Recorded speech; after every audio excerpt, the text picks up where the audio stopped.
Okay. Hurry up. I'm sorry. I was 2 seconds late. Well, maybe a minute late. Okay. Look, it's fine. All right. So we're gonna keep focus. This is a new stream format for me. So right now I'm mostly addressing VOD watchers, honestly, because I don't know how many live watchers there are right now. I don't have that window up. But basically, the plan is I was gonna do an edited video for this where I yap about not that where I yap about the banners in 5.5 because I think not just me, but I myself have, been like, god, what do I decide to wish on? But that's like a problem I have as a content creator personally. But I've seen a lot of people that are just like, they don't know how to decide what to wish on because they want potentially multiple different things. And while I am going to start with giving like what I would describe as a generic recommendation, it's going to be a generic recommendation with like a bunch of asterisks attached to it. And then the rest of the structure of this, my plan is I want the live stream format because I want to have some interactivity, particularly towards the end. So hopefully if you're a VOD watcher, there should be a bunch of timestamps I should update after I'm done with this stream. And you can jump forward to particular like sections if you want to just see my specific thoughts on, Iansan's kit or whatever, right? But the entire format, the entire conversation, I want to have as in structured around what information about these characters may help you decide what to go for. And it's possible that watching this might make you more confused. Because look, I tend to be focused on like the interesting specific nuances, including niche nuances of character kits, not just like, how much is this character the most meta character that will make your team Omega stronger? Right? But point being is there's a lot to discuss, I think, with this banner. And I think the live stream format is valuable. So we're gonna do a live stream format. And hello everyone is here live. Wow, I'm starting with 200 viewers live. Oh boy.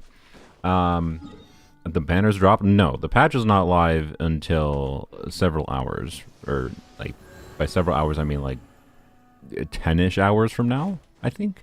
I don't know exactly when, but maintenance is not starting for like another 5 hours or so. So we have some time to do a yap. And for those that want to like, normally on banner update days like today, I would do a waiting room stream. I might do a waiting room stream still, but it depends on how tired I am after this stream. It'll be like on a separate stream though, because my goal is to keep this video, live stream VOD, as focused on topic, right? As much as I can. So, yeah. 7 hours till maintenance, according to Mako. So, there you go. But yeah.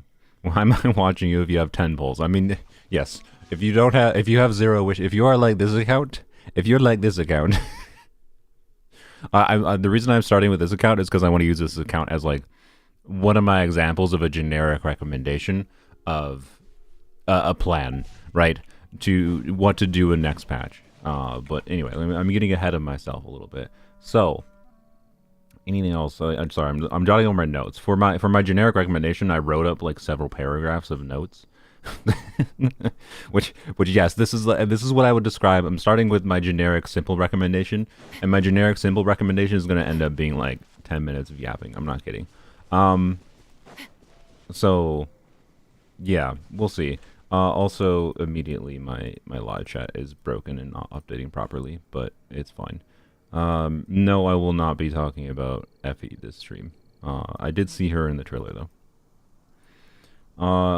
Well, okay, I will be very indirectly talking about Effie in a very, very indirect manner as it relates to Xilonen in particular. But anyways, so yeah, we'll talk about the weapon banner. Don't worry. Anyways, anything I'm just checking my notes, make sure I didn't miss anything. Okay, yeah. So, yep. Let's go on to my generic recommendation. So this generic recommendation is asterisks of a recommendation I make mostly just because you might be looking for a simple explanation rather than let's get like my purpose with this is I want to do a deep dive into like nuances of character kits, and I'm sure I'm not going to cover everything. You can, if you really want to deep dive in each individual character kit, you're going to want to watch like multiple videos from multiple different creators to give different perspectives on every single individual character. Inherently trying to make a video, even a deep dive long format video / stream like this one, is going to miss some details. But my generic recommendation is I wanted to provide it as like a framework for understanding where I'm coming from and how I think the average player, which the average player does not mean every player. The average player just means I think it's likely that as a Genshin player, if you care about the combat, you may want to, you know, do said thing, right, as far as wishing in Genshin 5.5. Which means the conversation kind of centralizes around Iansan to a not insignificant degree. You should get out of combat. So, yeah. If you're asking questions in chat, you might want to pop back later. So I'm not going to say I'm not going to, like, I want interactivity, but I will answer questions that I think are poignant to what I'm currently talking about. But again, I want to keep this more focused. And then later in the stream, I'll do more blanket, just answer questions on anything kind of related to the general conversation of the characters coming in Genshin 5.5, right? But for starting here, I want to keep on track of like discuss my general recommendation and then go character by character, right? So I don't want to get too distracted by the chat and then have the entire structure of this be extremely disjointed, right? I want to have it be generally coherent. So like if I have a timestamp where I'm talking about Chevreuse, that's where I'm talking about Chevreuse. And I'll answer questions from chat about Chevreuse during there, but then I'll also have a more generic Q&A section at the end. So if you're watching my live stream right now, and you have a question that you think is important, I'm not going to guarantee I can answer it, but I have this community post, which I guess you can go on my channel and click and find, but I'll also link it in chat here. Oh my god, that is a URL and a half. Jesus Christ. But I'll pin that in the chat. You can go and put your comments or put your question in this, and I will scroll through and look through things here in the Q&A section, as well as take questions from live chat later on when I actually get to the Q&A section. So yeah. Anyways, my generic recommendation. Let's get to that. And let's see. So again, disclaimer, generic recommendation. I think I like there's no universal recommendation. Okay, there's no universal recommendation. I mentioned that before. But the number one thing I think to decide around first when it comes to deciding what to wish on in this patch, or this coming patch, technically we're still on 5.4 right now, is going to be, get away from me, is going to be whether or not you wish for Iansan. Iansan, in my opinion, is the most relevant character running in 5.5. The 4-star character. If you, I need to go to a vibe spot so I stop getting distracted by, and I need to go to a spot where I can walk around and not get distracted by enemies. Iansan is a 4-star character that, good, I can go over here. Iansan is a 4-star character that, to keep her simple, I'll describe her kit more in depth, right? But to keep her simple is basically a Bennett variant. And there's been a need for quite a while in Genshin for having a Bennett alternative, because attack buffing is pretty significant because there's a lot of units in the game that scale their damage on attack. And having options for attack buffers for them is good. We'll get into the specifics as far as comparing Iansan to Bennett or to other supports a little bit later. But the fact of the matter is she's just quite relevant. Does that mean you need her? Not necessarily. It's just that she's going to be relevant to a lot of players. And the main context that my freaking headphone cable is tangled. You can't see this, but I'm trying to untangle it from my leg. Sorry. Good stream start. If your account is in a situation, right, where you have ever in the past, in particular, but this also applies to the future, have you felt like, oh, I want to play Arlecchino on one side. Arlecchino is a character that wants Bennett, and you want to play Raiden, on-field Raiden, not like Hyperbloom Raiden. You want to play like on-field DPS Raiden and Arlecchino on both sides of the Abyss. Oops, you don't have another buffing option. Like, you don't have another Bennett. Is it impossible to do that? No, but like people, if they wanted to do that right now, they would tend towards, say, using Arlecchino and Bennett on one side of the Abyss, and then maybe doing like a Farina, Yelan, Raiden, Jean team or something on the second side.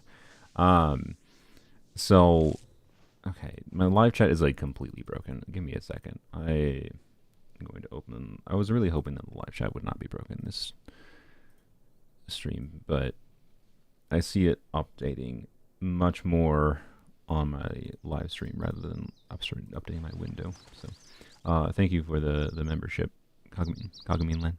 We'll talk about Venti, but I'm sorry, we're not going to talk about Venti that much. Because Venti might be the least important character rerunning this patch. Sorry. Anyways, so yeah, if you have multiple attack buffers, right? Or multiple attack buffers. If you have multiple attack scaling DPSs that have significant reasons to be played with a Bennett buff, that's where I think Iansan is going to shine the most, in my opinion. But also, there's contexts where Iansan and Bennett together are going to be quite good. Where did that come from?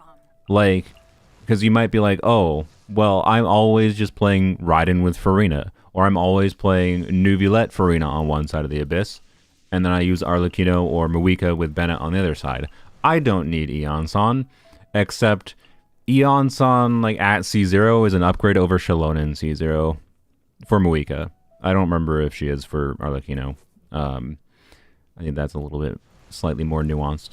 Like, that's kind of where we're at. The reason it's slightly more nuanced is because of the specifics of how you keep up Iansan's buff. With Arlecchino, but with Muika at least. With Muika, Xilonen, Bennett, Sitlali, the strongest team in the game as far as like the DPS healing goes. Iansan C0 is a upgrade over a 5-star character.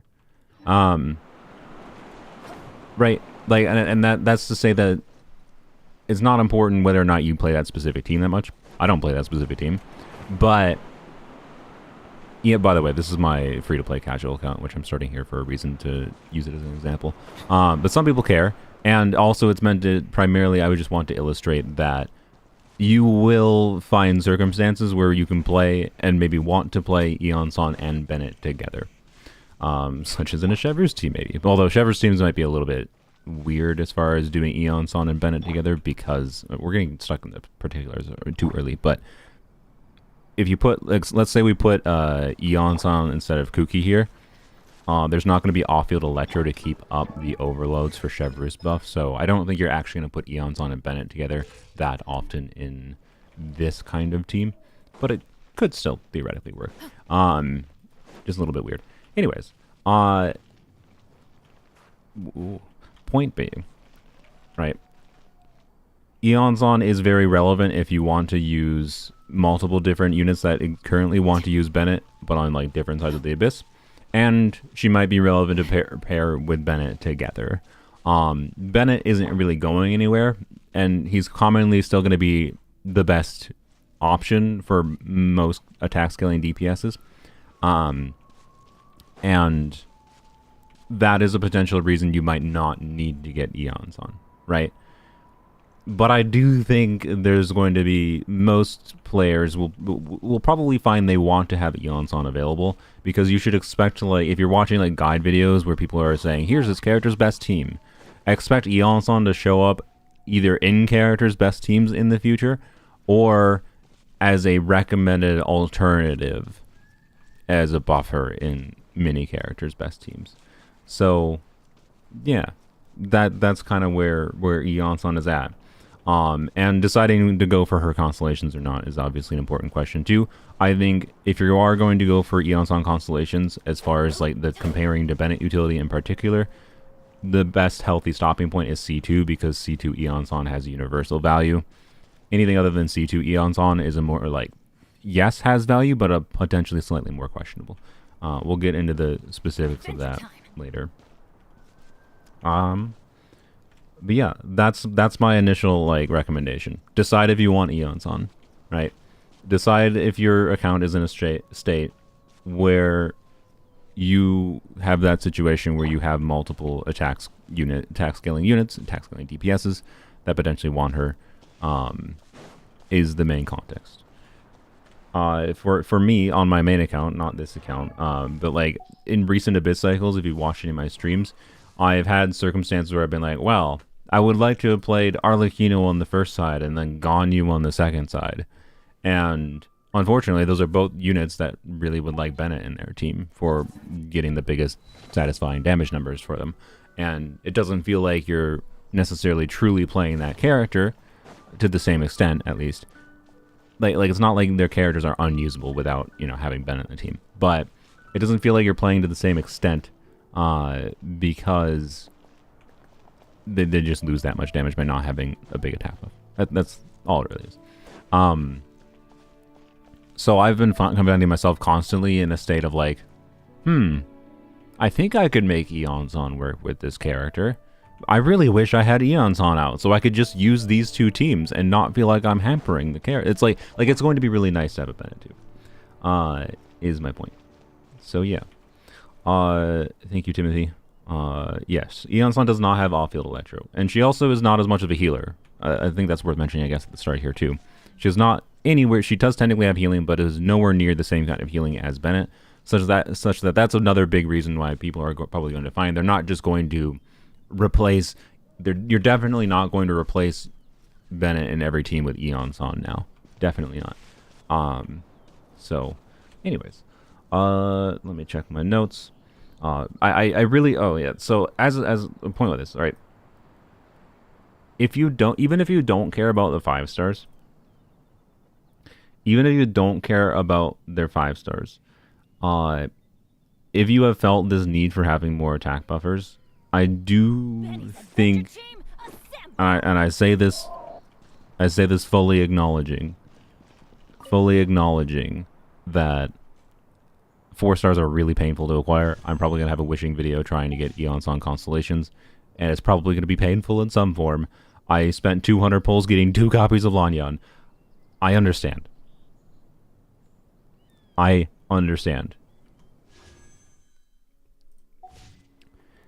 But, like, Iansan is probably worth the risk. Not always. Not always. Not to every player. It depends on the kind of player you are.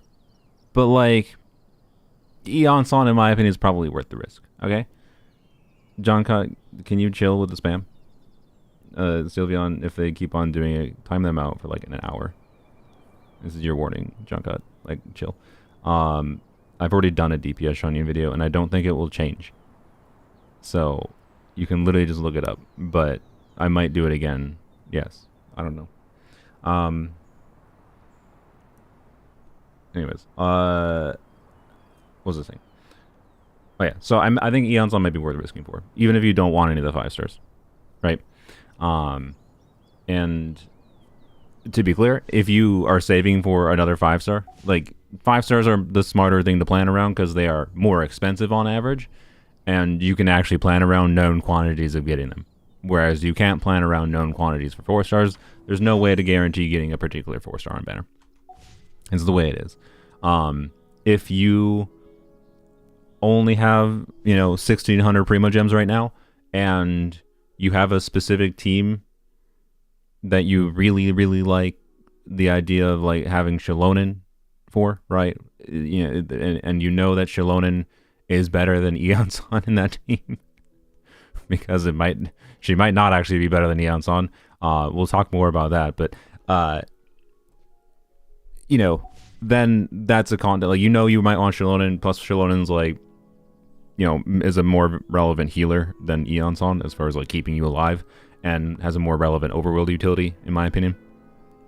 To be clear, I haven't, used Iansan's running ability yet, but I'm assuming just running fast for a short duration is less relevant and less unique of a thing than Xilonen's ability to climb walls, right? Like, I think Xilonen is a better overworld healer, better overworld unit than Iansan. But Xilonen, right, is in a weird context right now, I think, where as they release more and more buffers for more specific team archetypes, I think Xilonen has a chance of being less valuable over time. So if you are in a situation where you potentially want Iansan and Xilonen, I think that's the most complicated situation to be in, which is actually what this account is currently in a state of, where I think the ideal for this account would be getting Iansan and getting Xilonen to help with some team options right now. And I'm going to discuss what I'm going to do on this account as an example. So, yeah. Also, yeah, for 4 stars, Mihoyo announced, right? They announced that Chevreuse is rerunning, and I bring that up because one, Chevreuse is a good character. We'll discuss her more, but I bring that up because she just reran recently, and it seems to me that Mihoyo seems like they're rerunning relevant 4 stars more often, and being that Iansan is likely very relevant, particularly into the future for getting people constellations. She's hopefully going to rerun sooner rather than later. Hopefully. I'm saying hopefully because I think there is real FOMO with missing out on Iansan. I think there's real reasons to feel the FOMO for that. Xianyun, Razor, those are not relevant 4 stars, guys. I'm sorry. Look, I made a video about Xianyun being meta, but Xianyun being meta in a niche scenario where Xianyun can be better than Xilonen does not mean they need to rerun Xianyun in every freaking banner, right? So there's a difference in the number of different, the characters they need to rerun the most often, especially for 4 stars, are the ones that, one, have relevant constellations, but are included in the most teams, the most quantity of teams. Xianyun can be meta in niche contexts. Xianyun does not need to rerun very often. I'm not saying they shouldn't rerun him more necessarily. 4-star rerunning is a problem in Genshin, but that's distracted from the point. The point is that Chevreuse exists as a very relevant character for enabling a team archetype, and the reason they're rerunning her here is because Chevreuse teams are one of Varesa's best teams. And oh yeah, and that, by the way, if you like Varesa and you want Varesa, you should probably just wish for Varesa. That's if you like Varesa, you're in the easiest situation in this patch. Just wish on a Varesa banner. You're probably good. To be clear, Xilonen is a potentially relevant buffer for Varesa, and Cloud Retainer is a relevant buffer for Varesa. I think Cloud Retainer is a little bit more relevant than Xilonen, but not crazily so. But point being, I don't think you should. If you really like Varesa for whatever reason, you should probably just pull Varesa. As I think a win-win. It's the best scenario for any player this patch is if you like Varesa, right? So, anyways, Chevreuse rerunning so soon is, in my opinion, an indication that for the relevant supportive 4 stars, they're going to hopefully rerun them more often. This is the reason, you'll see people that are particularly endgame players are Bennett rerunning again? Guys, they rerun Bennett because Bennett is included in half the teams in the game. In my opinion, he's the strongest character in the game. Right? They need to rerun the strongest character in the game that is included in every freaking team. A lot. And to be clear, I don't think Iansan is the strongest character in the game. But she is in the Bennett-ish category. And therefore, I really hope they rerun Iansan more often than not, especially because she does gain value from constellations. Not universal value from every constellation. Every team with Iansan does not necessarily gain the same value from each constellation Iansan, but does gain value. And I'm saying this because I don't want people to get too baited by being like, I need to get Iansan right now. If you're going to continue playing the game, there will hopefully be another opportunity to get Iansan in the future. But with that said, I do think there is real FOMO in that, like, well, she might not rerun for 4 months, and 4 months is relatively soon in the context of 4-star reruns, right? But 4 months is still potentially a while, and might be, you very well might have a team context where you wish you had Iansan available in a particular abyss or whatever combat situation, theater, an event, and you want to have her available for playing a given character, right? So, like, I think it can be worth the risk potentially to get a C0 copy now, again, even with all that, right? Like, I think it can be worth risking going for a C0 copy of Iansan, but it depends on, you gotta weigh the risk of what kind of 5 stars you want, what your current resource situation is. A lot of people, why do I have this? Oh yeah, this is a free-to-play account, so I'm not gonna redeem those, but I think someone gave me $1 top-up anyways. If your resource situation is low, obviously, and you want particular 5 stars, that makes decisions harder to make. So, yeah.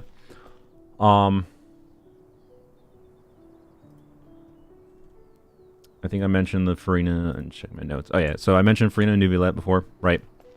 If you're always playing Farina and Nuvilette, and to be clear, Farina and Nuvilette probably won't work in necessarily every single Abyss cycle. There's a chance the next Abyss cycle has one side of the Abyss that is very anti-hydro. I wonder if that's a quinky dink. It might be, because, anyways, that's, sorry. I'm future impacting a little bit too much. But, like, you know, generally speaking, Farina and Nuvilette is a fairly strong combo that a lot of people are using to deal with one side of Abyss, right?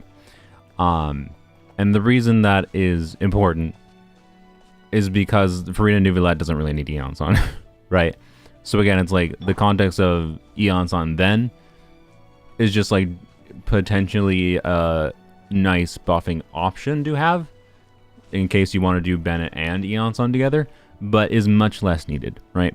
I think as far as the easiest context from which you can skip Iansan completely and feel fine to get her later rather than now, because you like aren't interested in one of the 5 stars this patch, or you really prefer getting Xilonen for Farina Nuvilette, for example, over Iansan, is if you're like basically always playing Farina Nuvilette, or you're always playing Mualani.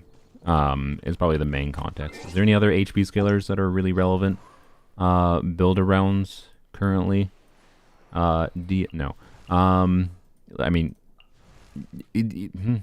no. Sorry. My brain was like, how much does Iansan? How I have thoughts on Iansan's relevance for Dia, but Dia is weird. But yeah, as far as like main DPS HP scaling units, I think the main relevant ones, like if your main strategy on most Abyss cycles has been Nuvilette or Mualani for one side, I think Iansan is not anywhere near as relevant for you.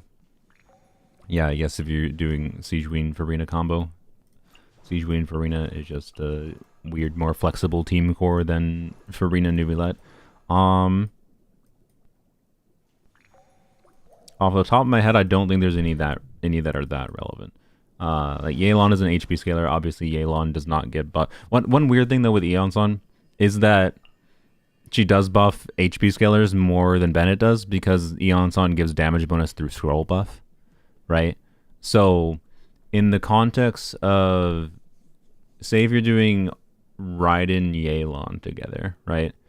Iansan, to be clear, Iansan is a little bit potentially iffy with Raiden for a few reasons that we're not going to get into immediately. But Iansan plus Raiden plus, say, Yelan, and this doesn't really necessarily make sense because you're normally doing Farina in that context too. And without Farina, the team is a little bit more sus for Raiden's damage, in my opinion. And Iansan cannot be a solo healer for Farina, so that's a little bit... but anyways, Iansan is only buffing the on-field attack unit, right? So she's buffing the attack of Raiden and giving like electro damage bonus potentially in that context, ignoring the relevance of that specific team. I'm just using it as an example. you know, Raiden would be getting buffed by Iansan both for the attack buff and the damage bonus. But then Iansan is buffing attacks, like non-attack scaling units, because Iansan with 4-piece scroll can give 40% damage bonus to Hydro, right? So she would buff the Yelan's damage too in this context. And that is a factor. Like, it's not irrelevant. The fact that Iansan has those contexts. But yeah. Anyways, were we out? No, we're not. We're not way off script. It'll be easier to do this once I leave my. It's not a script. It's just a bunch of notes. I mean, it's kind of a script. I did write out things that were like scripty, but I'm not reading it script wise. So yeah. Anyways, Farina Nuvilet context is the most common context, right? If we go look at we'll look at Sealy.moe. We look at the current abyss, and we'll look at particularly 1/2. Well, G. Right. This is the current. This is why like the Farina Nuvilet context is important to bring up. On the first half, for this Spiral Abyss statistics through Sealy.moe, this is not necessarily every player in the game. This is every player who submitted their statistics to Sealy.moe. 97% of people just use Farina Nuvilet, which, to be clear, it's a Farina-oriented first half Abyss. Like, yeah. And then you can see the last Abyss, which had way more options for, like, you know, using Kazuha to trivialize the AoE situation on the first side, still was 73%. Like, Farina Nuvilet, it like everyone just freaking plays brain off Farina Nuvilet. I don't. I'm personally a little bit of a hater, quite frankly, of Farina Nuvilet combo. But it's still important to bring up because the very fact of the matter that as many people play Farina Nuvilet, like, always, anytime they can, and Mihoyo is going to have to go out of their way to make an Abyss that is extremely Hydro disincentivized to make people not play this combo anytime soon, Good things come to those who is a potential reason not to get Iansan. That's what they say, right? Anyway. Knowing my luck, If you're in that situation, I think you are much more safe to skip Iansan and just do normal behavior, normal smart behavior, in quotations, I guess, of pull for the 5 stars rather than the 4 stars, right? But I am not of the opinion that it always makes sense to only pull for 5 stars because 4 stars are very... Charlotte is the most... That's crazy. But anyway, 4 stars are very relevant in Genshin for team building. The fact that 4 stars usage statistics are as low as they are is actually kind of bonkers. To be clear, this is the current Abyss in the first half specifically. I suspect in the second half we're gonna see Bennett, we're gonna see Xingqiu have more usage. We see a lot more 4 stars with high usage, but anyways, still, honestly, there's a lot of 4 stars here that are surprisingly low usage, is what I would say. So, anyways, the fact that Charlotte is the most used 4 star in the first half of this current Abyss is really funny to me. She's not a bad option for the first half of this current Abyss. It's just really funny. Anywho's, point being, Iansan is not necessary to all players, right? But she is still going to be important in the context of, like, you don't want to play Nuvilet and Farina, and you just want to play attack scaling units because they're releasing a lot of attack scaling units, right? And that's where it's at.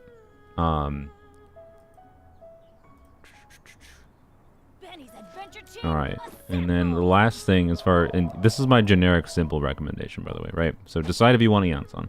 And then for the last thing as far as generic simple recommendation, I think is deciding whether or not you want Xilonen. Xilonen is obviously a very good character. Obviously she's been out for a few months now. We know this. She's the first Nat Lane getting a rerun, I think, for a reason. We don't know the 4 stars from Xilonen banner. It's worth mentioning that Farazan might be on her banner. And I say might in a probably is going to be on on her banner, but could be wrong. Where the information for Farazan rerunning in 5.5 came from was from, like, data mined information that has been very, very accurate in the last good number of Genshin patches. Like every time HomDGCat has said there's a 4-star rerunning, they have rerun. HomDGCat isn't able to tell you which banner they're rerunning on, but they have been right every single time with 4 stars rerunning. But it's possible they're wrong the first time this time. But supposedly it's going to be like Beidou, Farazan, Yanfei, I think, if I recall. I might be wrong on Yanfei. I'm just remembering off the top of my head. I know Beidou was there. But yeah, Beidou, Farazan seems likely for the second half, but the most relevant one for most players is going to be Farazan, which is a factor potentially on whether or not you want to wish for Xilonen, because Farazan is obviously, with C6 especially, we'll discuss like a non-C6 Farazan, I think, later, but Farazan with C6 especially is, you know, a very good Anemo DPS enabler, and getting her copies might be relevant enough to you to swing you towards choosing Xilonen over Iansan. But if you're in that situation where deciding to wish for Xilonen and skipping Iansan is dependent on Farazan, then you're probably in a situation where you should wait until we know what the second half banner is for sure, which is annoying because that means you probably have to wait like about 3 weeks, because they're probably not going to announce the 4 stars in the banner until like the weekend before the Xilonen banner drops, right? Farazan without C6 is a decent Anemo DPS. Yes, she is. So anyway, Xilonen in general though. Xilonen is the more generically appealing unit because Xilonen gives red shred. She gives approximately like a VV buff amount of red shred. That's basically her whole kit, quite frankly. And she gives 40% red shred to Pyro, Hydro, Anemo, and Cryo, as long as you have 2 Pyro, Hydro, Cryo, or Anemo unit. Sorry, not Anemos. 2 Pyro, Hydro, Cryo, or Electro units in the team. As long as you have a combination of 2 of those units in the team, Xilonen will give, you know, say if you have a Pyro unit and a Hydro unit, she'll give 40%, or sorry, at level 10, she'll give 36%, which is basically the same as 40%. Red shred to all enemies, so it's a debuff that's applied to enemies that makes them take more of that element damage. Basically, it's kind of like reducing their defense, but technically their defense is a separate stat from resistance in Genshin. Point being, Xilonen's a good character because Red Shred is a good buff because of how universal it is for buffing Cryo, Hydro, Pyro, and Electro. And Xilonen also notably gives Geo Red Shred. And then she also gives damage bonus through Scroll, but the damage bonus through Scroll is not unique to Xilonen's kit. That's the artifact bonus.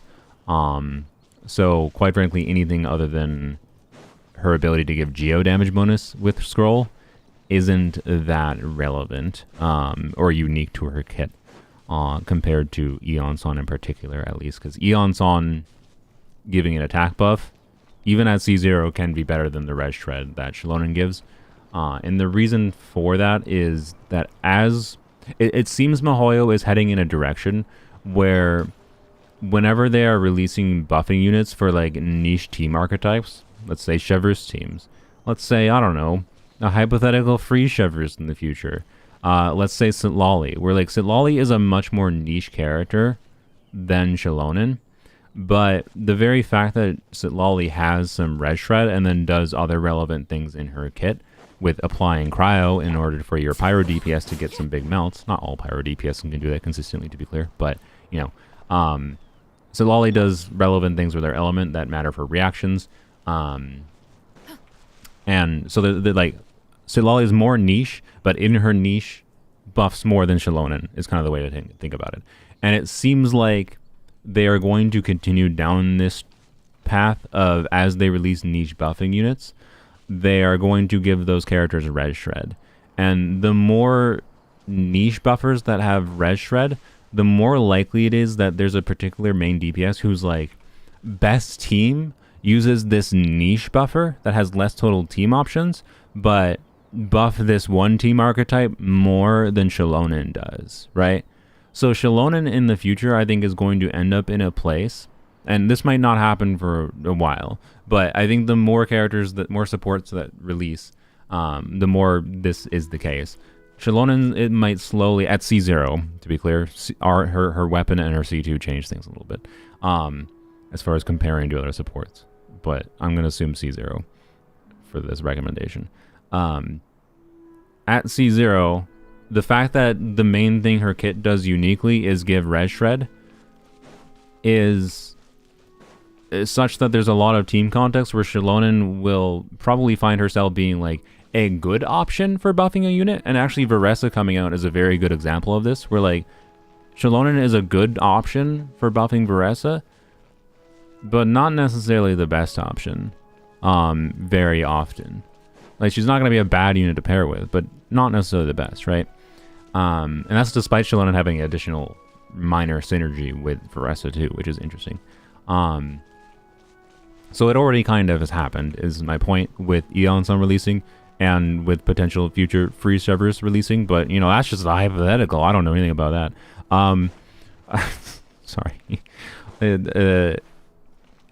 That like, I think we're going to continue down this direction in Genshin, where like the character's best teams aren't necessarily going to include Xilonen, but Xilonen is still going to have the universal appeal, right?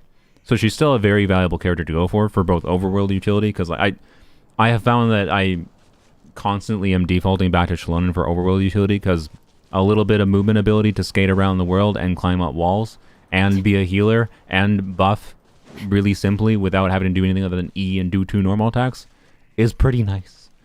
It's pretty nice. She's like, I think, the best overworld unit in the game, arguably. But I think she is.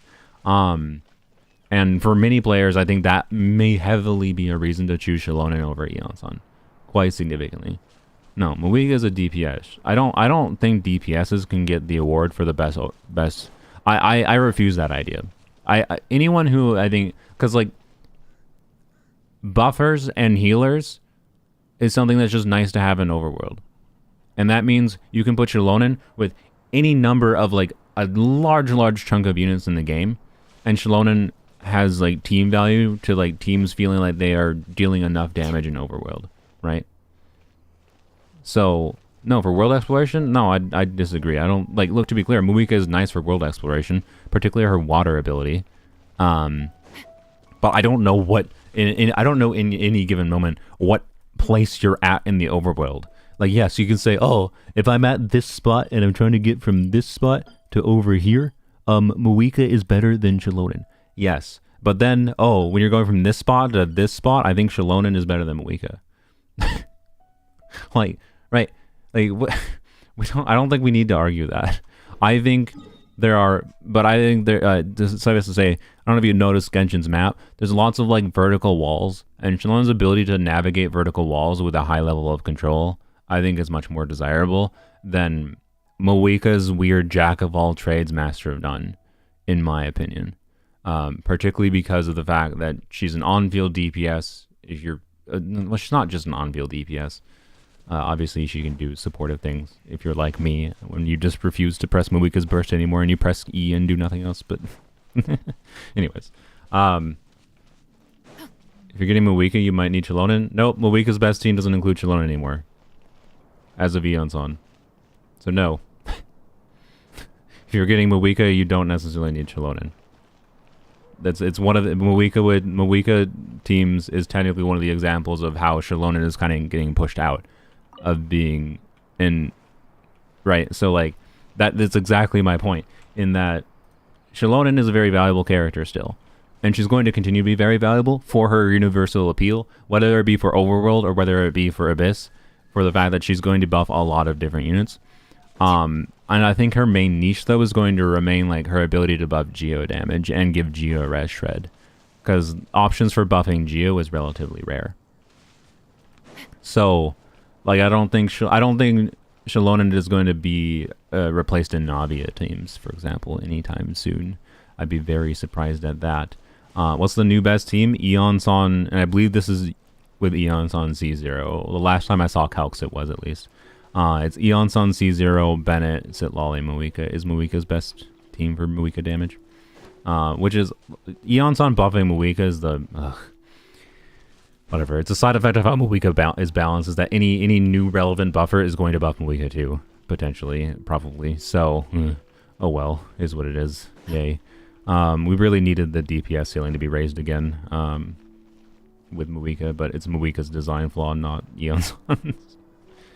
Anyways, Is Iansan worth polling for clear and actor? Aggravate? I'm not going to draw a line on that specifically, but we'll talk about Iansan on different teams in a little bit. If you have a specific team in mind for what you want to see for Iansan, hold off as far as like whether or not whether or not you go for Iansan is based on a specific synergy with a specific unit. Hold off for a little bit, right? Don't wish today, or don't wish immediately when the patch starts. Chill out. You got 3 weeks. You can gamble later. I know it's a crazy idea in gacha games. You don't have to pull the same day the banner comes out. Okay? So like if you have in your mind that you want you think you might want Iansan for Clorind, I think Iansan Clorind is a meaningful synergy. But you should, watch my live stream, for example. I definitely am going to be playing around with Iansan Clorind on my main account.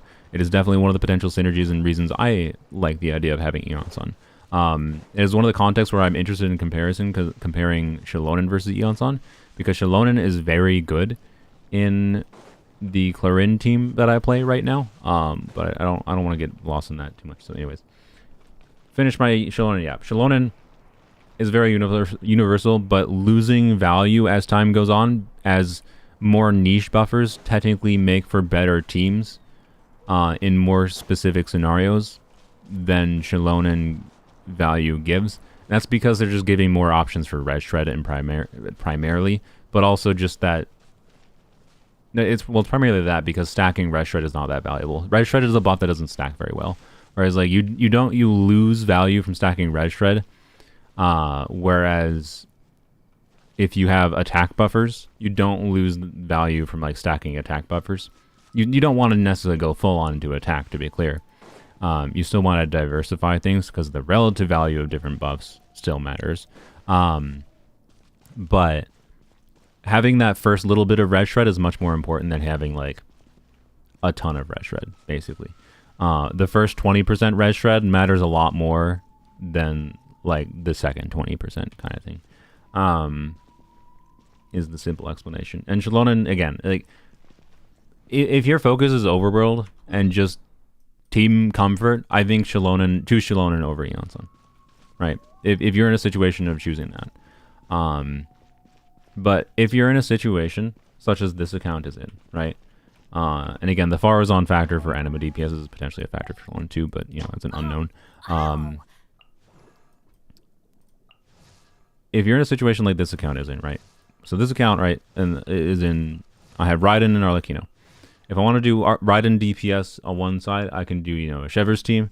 And then right now I can do, but like a Chevreuse team would ideally want to use Bennett. It'd be like Raiden, Bennett, Xiangling, Chevreuse, right? For example. And okay, who do I have for Arlecchino? Well, I have Arlecchino, Sing Cho, Lanyan, TDDS. like it's kind of like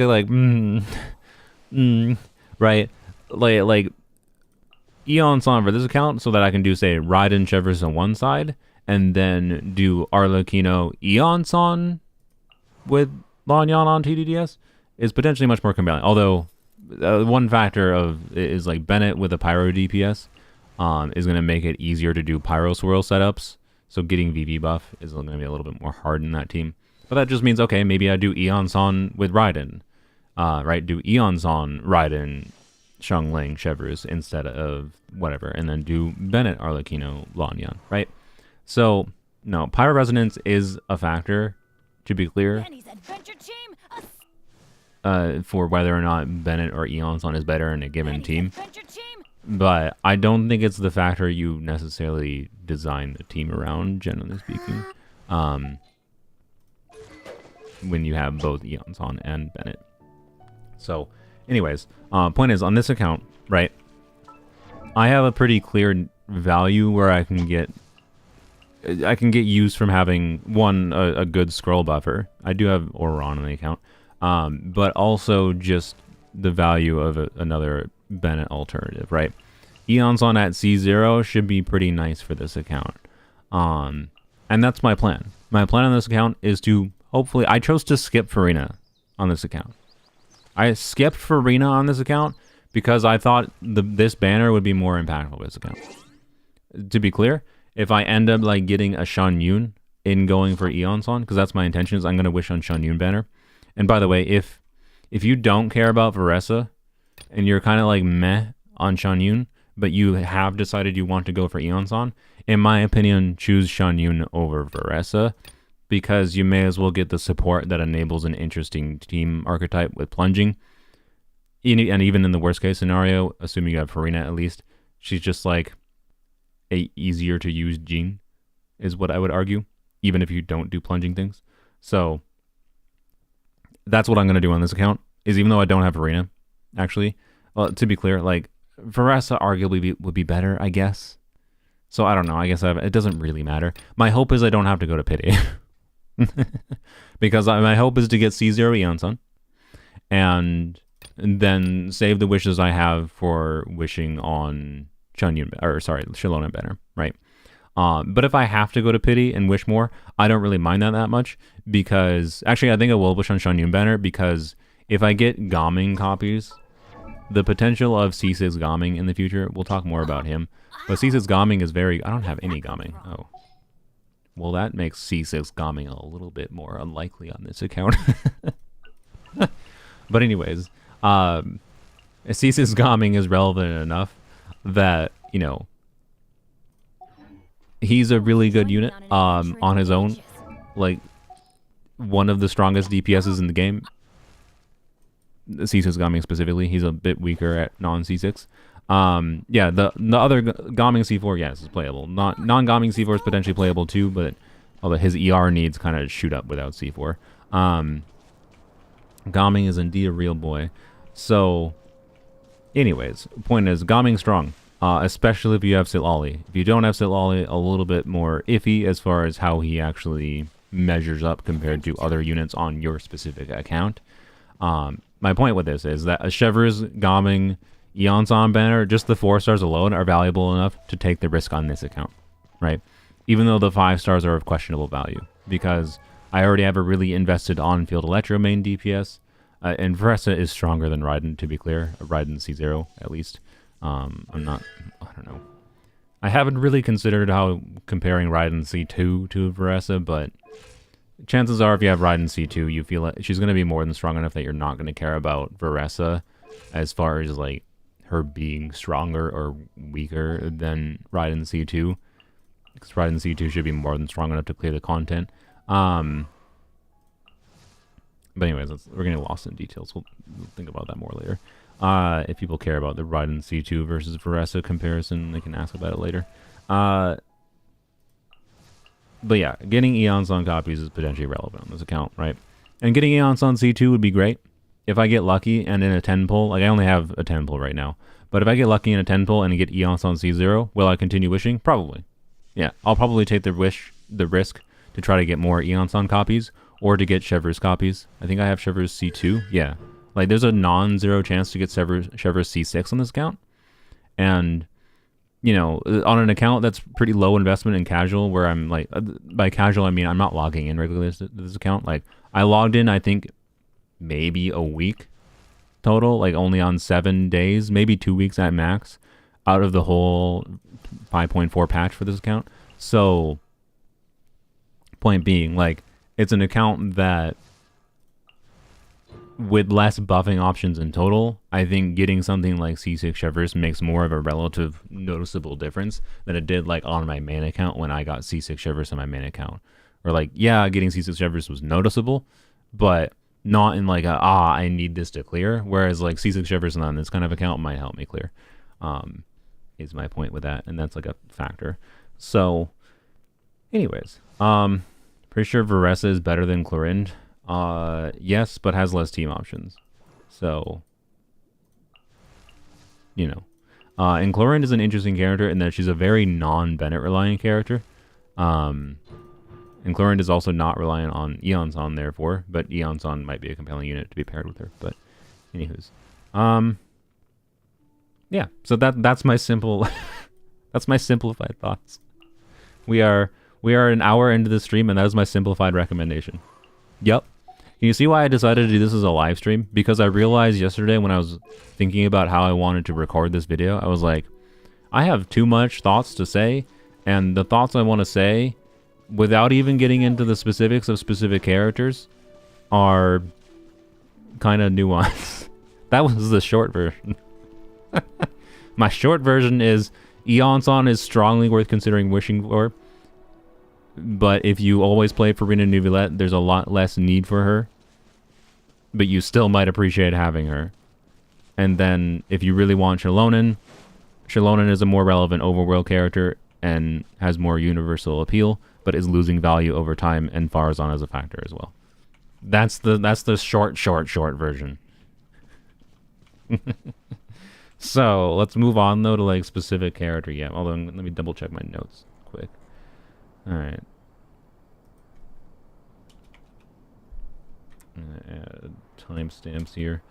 I asked my mod Sylveon, by the way, to like record timestamps for like different things. I have timestamps I'm recording for like just generic things when I'm transitioning to different stuff. Yeah.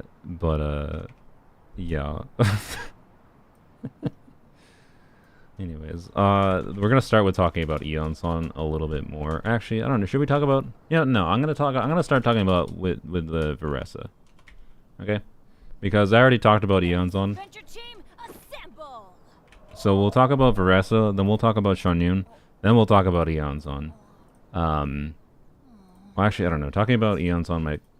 Well, no, it's fine. We can talk about Varesa before talking about Iansan, but Iansan is going to be basically in every... I sure hope when you're wishing for Varesa, you manage to get at least one copy of Iansan. But, like, you're probably going to use Iansan to every one of Varesa's teams, is my point. So, yeah. There you go. Overworked and under. So, anyway, Sylveon, point being, yeah, I don't know, my generic recommendation doesn't need to have that many, like, sub-timestamps, but I told Sylveon she could, like, break down the timestamps in, like, subcategories. Oh. Wow. Where did that come from? If she found it relevant and whatever, but anyways. Let's talk about Varesa. I'm going to do that as 57:30. I'm an hour into the stream and I was just started talking about characters. Oh my god. Alright, let me actually log in. 1 second. Let me log into other account so I can actually show my main account with characters on it. But here's Varesa's kit. Oop, that's the wrong button. Flat. Here's Varesa's kit. So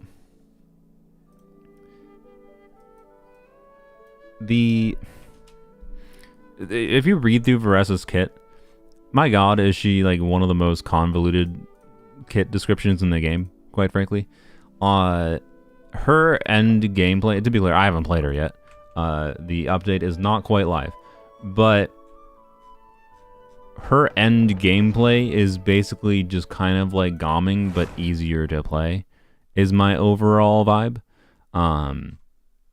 And you don't really care about Dendro with her, as far as, I know a lot of people have that question. Dendro is not necessarily going to be unplayable with her or anything. It's not like she'll do no damage with Dendro, but expect Varesa to not be, you know, super reliant on Dendro, and you're generally speaking not going to pair Dendro with her unless it's like really relevant for a particular abyss, for like shield breaking or whatever enemy mechanic. So yeah, can you potentially do her in an Emily team like this instead of Chlorine tier? Yeah, I'm sure it might work. Yeah. Does she have quick swap potential? She does, actually. That's actually a fair thing to bring out that I might have actually forgotten. That is one interesting thing with her kit, is her entire kit basically works around like resetting her skills. Not necessarily resetting her skills, because you can also burst. So her gameplay combo is basically when you do a charge attack, or you do like a skill, you do skill and then you do charge attack where she rushes into the enemy and jumps up into the air, and then you can click plunge and she plunges down. On the street. And she goes into this special fiery passion state. You can see she has like a big 500% plunge multiplier. And then she conditionally every other plunge, if I recall, gets like additional motion value on her plunges. And she has a whole bunch of attack buffing, and she has an artifact set that gives her a whack ton of damage bonus. Yada yada. Point is, her gameplay is basically E charge attack plunge with potentially a burst plunge, and like burst charge attack plunge, E charge attack plunge, burst plunge. I believe she gets like 5 or 6 of these out. I think, you know, theory crafters like Zajeff or whoever are assuming 5, but it depends on how long you choose to stay on field with her. I think one gameplay problem some people might have is staying on field with Varesa too long. I suspect that might be a frustration with her, is like, you just monkey brain stay on field with her.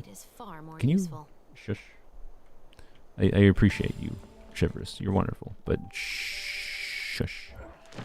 Here we can go in a vibe spot. So anyways, Varesa is pretty strong. Her multipliers are big. Is the kind of the main thing you need to. She gets a lot of self buffs. She has a strong artifact set. She has good stats. Like, she's basically just a big multiplier unit, and you put whatever methods you have of amplifying raw multiplier damage, rather than you don't care about any particular reaction, because Electro doesn't have a scaling reaction. It's not like Pyro DPS's where it has a scaling reaction like Melt or Vaporize. Aggravate is an additive bonus that has the highest value with units that apply a lot of Electro, and Varesa doesn't apply that much Electro to enemies. But units that have lower multipliers but apply a lot of instances of Electro really fast are the units that that Aggravate is relevant on, such as Chlorind. Varesa is designed to be a big number unit, and therefore like big multiplier unit with low amounts of Electro application. She literally has shared cooldown on her skill, charge attack, and plunge, which is special ICD in a bad way. So she really doesn't apply that much Electro. She doesn't get that many aggravates, even if you do put her with Dendro. So like, point being, Varesa is a good unit, but her teams basically are going to be Chevreuse teams, and then putting some conjunction of buffers with her. So her best teams, I believe, are technically Varesa, Iansan, Chevreuse, Mawika. One thing I don't like about that team recommendation is that's on the asterisk of, you know, Mawika pressing Q and how much damage Mawika's Q does in that team. I am protesting Mawika's Q and refusing to activate it. It might be slightly less good if you're like me, where you don't want to use Mawika in a Chevreuse team, or you want to use Mawika for your other team. So like, point is, Chevreuse teams are going to be one of her good team options, but not necessarily her best team option, especially on your account, especially if you're not using Mawika for her. But even without Mawika, like if you're say you're using Pyro Traveler, Iansan, Chevreuse, Varesa, that'd be a fairly low investment version of a Varesa team. That team should still be very good for Varesa. It's not going to be. I do not think people are going to struggle to clear that much with a decent build on Varesa and Chevreuse buffing a proper amount and proper play. I don't think you're going to struggle that much to clear with that team with Pyro Traveler instead of Mawika, right? That's kind of my point. Compare Varesa with Xianyun and are committing crimes? No, you're just doing Superconduct. But I don't really know why you're doing Xianyun and Varesa together. Anyways, so the other team format, though, other than Chevreuse teams, for her best team options, is going to be Xianyun teams. So it's going to be like Farina, Xianyun, Varesa, Iansan, for example. But is something like Farina, Xilonen, Iansan, Varesa going to be that much worse? Not really. I think it's going to be pretty good still. Like I don't think you're going to have to stress out about the difference between having Xilonen or not, like as an alternative to Varesa's best teams. But Xianyun is like part of her best non-Chevreuse teams. Is kind of what it is. And that's not surprising because she is a plunge DPS. Basically, all her main damage output counts as plunge damage. So go figure, the unit that buffs plunge might be good for her. Yeah. So that's the two main archetypes, but you don't have to do that. Like, it's not like, oh, what if you don't have Xilonen or Xianyun and somehow you don't have Chevreuse team options? Even though, like, what if you, or actually the reason like you wouldn't have Chevreuse team options is because say you want to do a Chevreuse team on one side of the Abyss and you want to do a non-Chevreuse Varesa team on the other side, you don't have Xilonen, you don't have Xianyun. What do you do then? Then I think you do like Varesa, Iansan, maybe like Lanyan, I guess, right? You could do that. Varesa, Iansan, Lanyan with, I was going to say Bennett, but if you're doing a Chevreuse team on the other side, you're probably using either Bennett or Iansan, at least in the Chevreuse team. Is there a low investment way to do? Anyway, so sorry, I'm getting too lost in the specific that specific context of like that's like you might end up that situation in your account, but sorry, I got distracted by chat. So you have Xilonen is a relevant buffer, Ben is a relevant buffer, Iansan is a relevant buffer, VV anima units are relevant buffers for Varesa, right? These are all ways of buffing your like raw amplified like talent damage. Sara is actually, this is holy crap, this is a rare character. Sara might actually work okay with her. I don't think I would enjoy playing it, but like Sara C6, because of the fact that Varesa her kit is working on like skill resetting and like doing her burst plunge, skill plunge, right? Because of that gameplay nuance of like resetting and using those abilities, she doesn't have like a press E, go into special state for 10 seconds, and as soon as you swap off field, that state ends. She doesn't have that in her kit, so you can quick swap with her, which means you can switch back to Sara, refresh the buff, and then going back to Varesa. So like actually, Iansan, Sara, so Mono Electro I guess might be an okay thing for Varesa. If you have a C6 Sara laying around, at least. Is Varesa without Xianyun bad? No, because she has really big multipliers. Ultimately, it depends on what options you have. But, like, there's a pretty high amount of options, is my point, for just buffing your raw electro damage. Her best teams will be Chevreuse or will be Xianyun teams. But, like, you have options. Farina can buffer. Xilonen can buffer, Animunas can buffer, Iansan buffs her, Bennett buffs her, Chevreuse teams buffer. There's options, right? There's lots of options for buffing your raw multiplier damage. And she has good raw multipliers.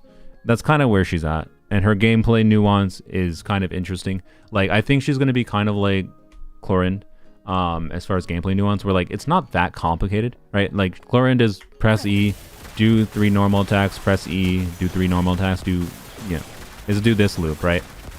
But this interactivity of having to like vary your inputs in that way and pay attention to potentially like where dashing into in different situations and whatever, like that dynamic of having to do these different inputs as you're going through a rotation is what helps make Chlorinde, generally speaking, always feel enjoyable and very active to play, even if it's fairly simple and like the same. It's like a very simple loop, right? You'll have the same thing as you have with most Genshin characters, but it's not just spam normal attacks. And most characters in the game aren't spam normal attacks, including Arlecchino. For some reason, a lot of people think Arlecchino is spam normal attacks. Arlecchino has teams where she can be spam normal attacks, but anyways, she actually hurts the hand to play, unfortunately, all the clicking. It's not as bad as Qingyi, okay? It's not as bad as Qingyi. But anyways, wait, can you hold? Oh yeah, you can hold. I didn't even know. Hey, I learned something new. I didn't know you could hold it, Claire. Oh boy, I don't know if I'm gonna be able to get used to that. Either way, having to make sure no, I think I can get used to it. Alright, it's not that hard. Anyways, that's really funny. I think spamming left click might be more fun. Anyways. It's fine. No, we're distracted. How dare you, chat? Distracting me. Varesa's a good character, is my point. I don't think there's a ton to discuss about her, really, other than that. Like, she's following the Natlan strong on-field DPS. As far as artifact sets go, she can use Obsidian Codex. I think if you're pulling for Varesa, you probably are going to end up wanting to farm the plunge set. Because the Obsidian Codex set, while only a very small percentage worse for Varesa, Varesa's a crit rate ascending character. And, like, having Codex on a crit rate ascending character is going to push you towards potentially needing a lot more crit damage substats, and it's kind of annoying. Crit damage and attack substats. But the worst part is that it requires a different combo, because if you do like the normal Varesa combo, and I don't remember exactly what the combo is, so I'm not going to try to say it here, but go watch the Jeff's pre-release for Jeff's Varesa video if you want to see him talk about the specific attack combo with Obsidian Codex versus the plunge artifact set. But basically, the attack combo you want to do to get the crit rate buff going earlier is different for the plunge set versus Obsidian Codex on her. And the reason for this is because, like, she gains... You only get the crit rate from Obsidian Codex after consuming Night Soul, and she only consumes Night Soul after she plunges. So you have to start with a weirder combo, basically, to get the crit rate buff going. Otherwise, you potentially will have, I believe, 2 plunges not buffed by Obsidian Codex, which would be bad. And yeah, so you got to do a different attack combo if you want to do Obsidian Codex, quite frankly. Which you might want to do because, like, you know, if you're in an account state like mine, you can see I have, hey, a pretty good onset Electro Goblet and good attack timepiece options and a good circlet option and good feather option, right? You might already have a bunch of these artifacts because for other Natlan units, right? Duh. But just be aware of that. Like, if you're watching a guide for Varesa that mentions this as a relevant artifact set for her, but doesn't discuss and try to show the different attack combo that you have to do, not a very good guide maker. Just saying.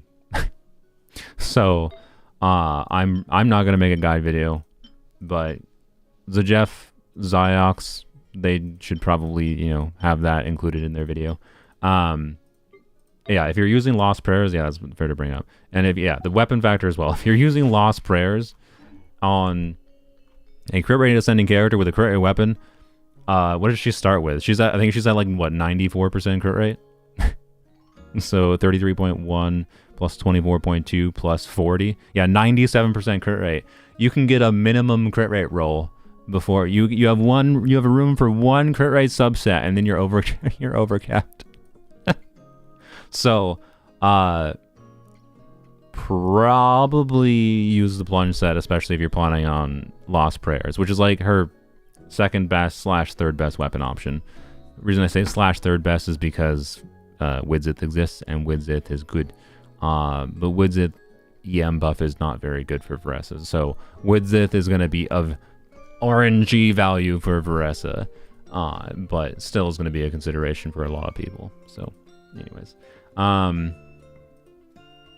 But yeah, Varesa should get plenty of damage. You know, if you level 9 her, I don't think leveling her skill is that relevant, but I wouldn't leave it level 0.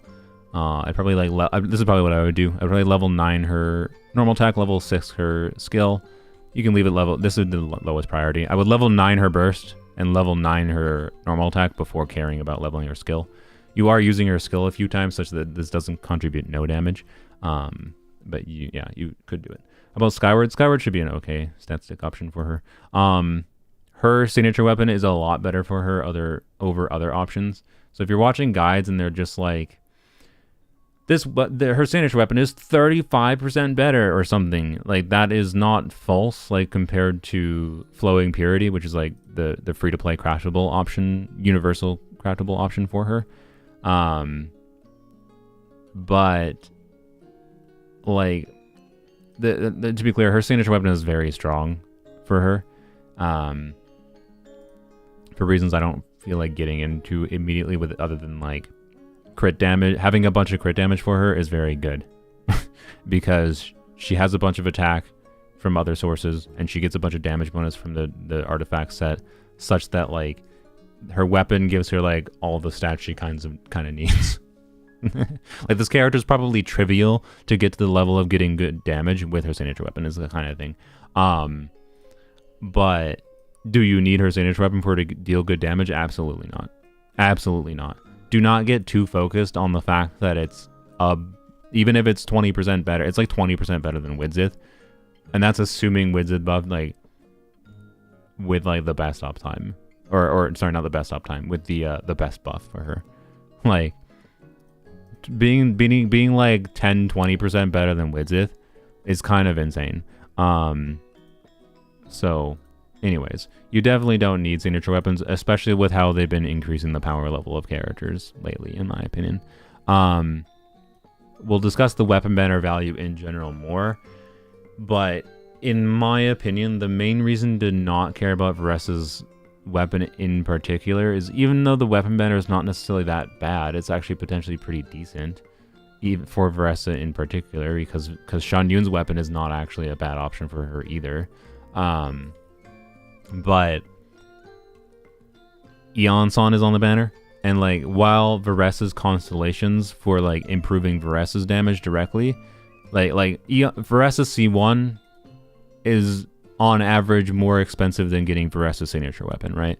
And Varesa's C1 is less of a damage upgrade for Varesa than Varesa's signature weapon. So you might see some people say, oh, you should get her signature weapon before going for C1. But that ignores the value of Iansan copies that are gotten in conjunction with getting C1 Varesa, right? Or C2 Varesa, potentially. The damage increase you can get from Varesa's early constellations in conjunction with the value of Iansan constellations, I think makes wishing, if you are going to wish further on the banner after already getting Varesa, I think you wish more on Varesa banner, or you wish on Xianyun banner. Like if you don't have Xianyun, I think like if you're in a situation where like you want to get Iansan, you want to continue wishing for Iansan constellations, you get your Varesa, you don't have Xianyun, you should probably switch over to Xianyun banner at that point, right? New characters over constellations, generally speaking, would be more valuable. But if you already have Xianyun, whatever, just the Varesa context alone, I think it makes more sense to go for Varesa constellations because Iansan exists. And because I know that you don't have C6 Iansan yet. This is the one time I can say this. I know you do not have C6 Iansan. And all of Iansan's constellations are relevant for Varesa. Well, C1 isn't really relevant for Varesa, but anyways. And C3 is also not relevant for Varesa because that's just damage for Iansan, and that's not really relevant. C3 and C1 are arguably Iansan's worst constellations, although C1 I would argue C1 Iansan is better than C5. But anyways, in fact, you have C6 Iansan. I apologize, Camille. I apologize. I forgot you played in the future. Anyways,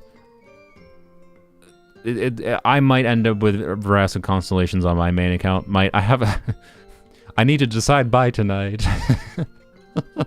Oh, speaking of, I didn't actually check. I yelled at, did they not? They didn't. Oh my god. Bruh. Paimon's bargains. Okay, I might have to, oh boy. The Iansan video might be more expensive than normal because, oops, I didn't even show you what I was looking at. I was checking to see if Paimon's bargains gave me the Genesis crystals yet, for the sponsorship, but, they haven't. Oh well. Anyways. So yes, everyone has C-1 Iansan right now. Anyways, that's I think my yap about Varesa. She's a strong character. If you like her, the easy option is to go for her, right? She's going to be strong enough. You're probably going to enjoy playing her. I think she has interesting gameplay nuance. I think she'll be a fun character to play. And that's kind of where she's at. So, yeah. Do you need her, though? No. If you don't care about her, I don't think you go for Varesa over Xianyun, unless if you're like wishing for Iansan, for example. But if you already have Xianyun, generally speaking, you should probably still choose to go for Varesa over going for Xianyun. Although I will say that, like, in my context, for example, I might do a video where I only wish on Xianyun banner in trying to get C6 Iansan, but that's weird. The more specifically, I'm saying I'm at I currently have C1 Cloud Retainer, and getting C2 Cloud Retainer and doing plunge DPSing and making plunge DPSing stronger with, say, Yai. Would I rather play plunge Yai? And that this is saying, to be clear, I'm saying this from a context of I really like Yai. I am biased towards Yai. This is not me saying that Yai plunge with C2 Xianyun is objectively better than Varesa. That is not what I am saying.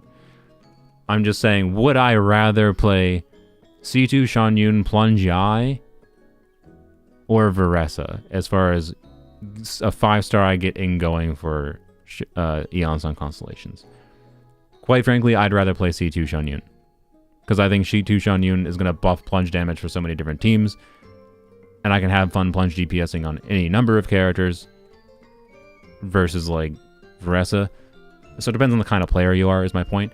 It might be worth more going all in on Xianyun banner because of like Xianyun C2 being fun value or increasing Xiao DPS than going for Varesa if you don't want another Electro DPS, because you already have an Electro DPS like Raiden, especially a C2 Raiden or Clorind.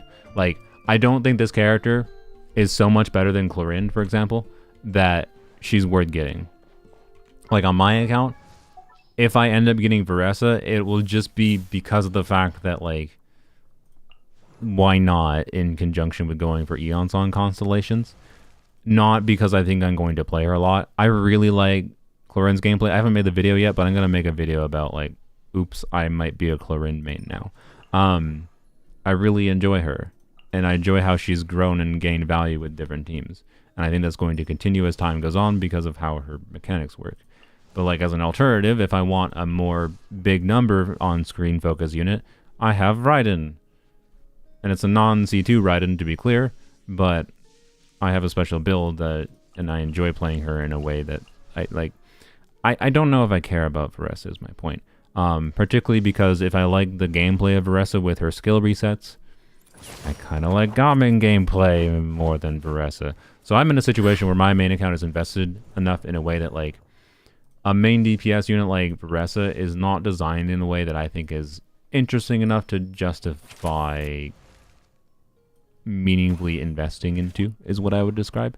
Such that, like, I can arguably get much more value from Xianyun constellations. And I provide that simply as context because maybe you're a player like me who would feel similarly, and getting Xianyun dupes is going to be more valuable than getting Varesa on your account, right? So, yeah.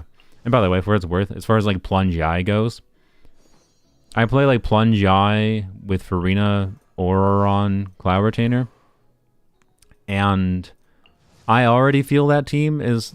Should I show that quick? You know what? Screw it. Let's go show that quick. Can I put a teleporter in her house? That's a little creepy, I guess, but... Sorry. Where's the freaking... Do I not have any right now? I think I might have ran out. I think I ran out of teleporters. Frick. Okay, well, I can't if I ran out. Never mind. Anyways. Here, let me go to the Abyss real quick. Should I do the... Yeah, I'll just... I'll do this in the... Okay, the first side is bad. For showcasing, I think, Plunge Eye. So I guess I'll do second side. And by the way, Plunge Eye might get buffed by Iansan. I'll have to play it, but I suspect it will be better with Iansan than Auron. I lose Elegy, EM buff, and attack buff in my case. And I also lose Auron's damage contribution. But Iansan buff for Yai damage is probably going to be significantly better than what Auron provides in this team. So this team is getting buffed anyways, regardless of Xianyun and C2. And the reason I want to show this is because, like, this is a non-Dendro plunge team with Yai that, in my opinion, already performs far beyond what is necessary to clear most Abyss cycles. So, yeah. And I'm doing this because we're also going to talk about Xianyun next. So it's worthwhile from the context of, like, why I don't care about Varesa, and I provide this as context for why you may also not care about Varesa potentially, because of the potential to do things like this. But also for the context of Xianyun in particular.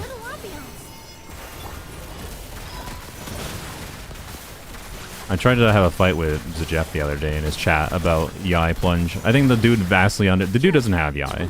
He's a Yai hater because he's never actually tried to use her. No offense to Jeff. You don't know how to use Yai. And I'm not even going to try to force him to play Yai because I know he won't play Yai properly. Yes, I'm just going to slander the Jeff.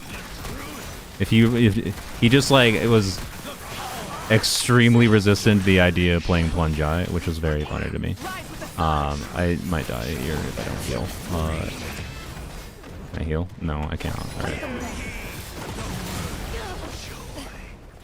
Plunge Yai is a reason to not care about Xianyun? What do you mean? No, that's not how that works. I'm sorry. I regret to inform you, if you want to do plunge Yai, you want Xianyun.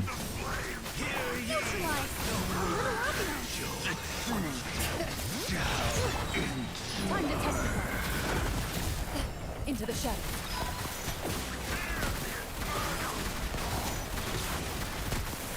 This is an annoying chamber. Man. This is not the best team, I think, for clearing this. I have cleared with this team faster than this. There we go. I've cleared with this team in a minute and a half. I just wasn't trying to clear fast. Try holding. Of course. This'll brighten up the place. There we go. Suggest should stick to calcs. Alright. There we go. Plunge Yai time. Put Yai in the wrong slot. If I told Zajef to play this team, he would not play it correctly. I went to the wrong character. Apparently I play it incorrectly too.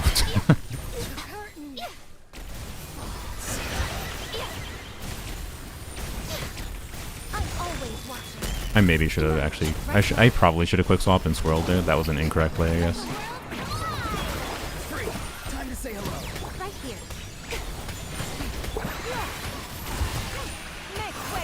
God damn, my brain, I can't believe... Oh, you butthole. Okay.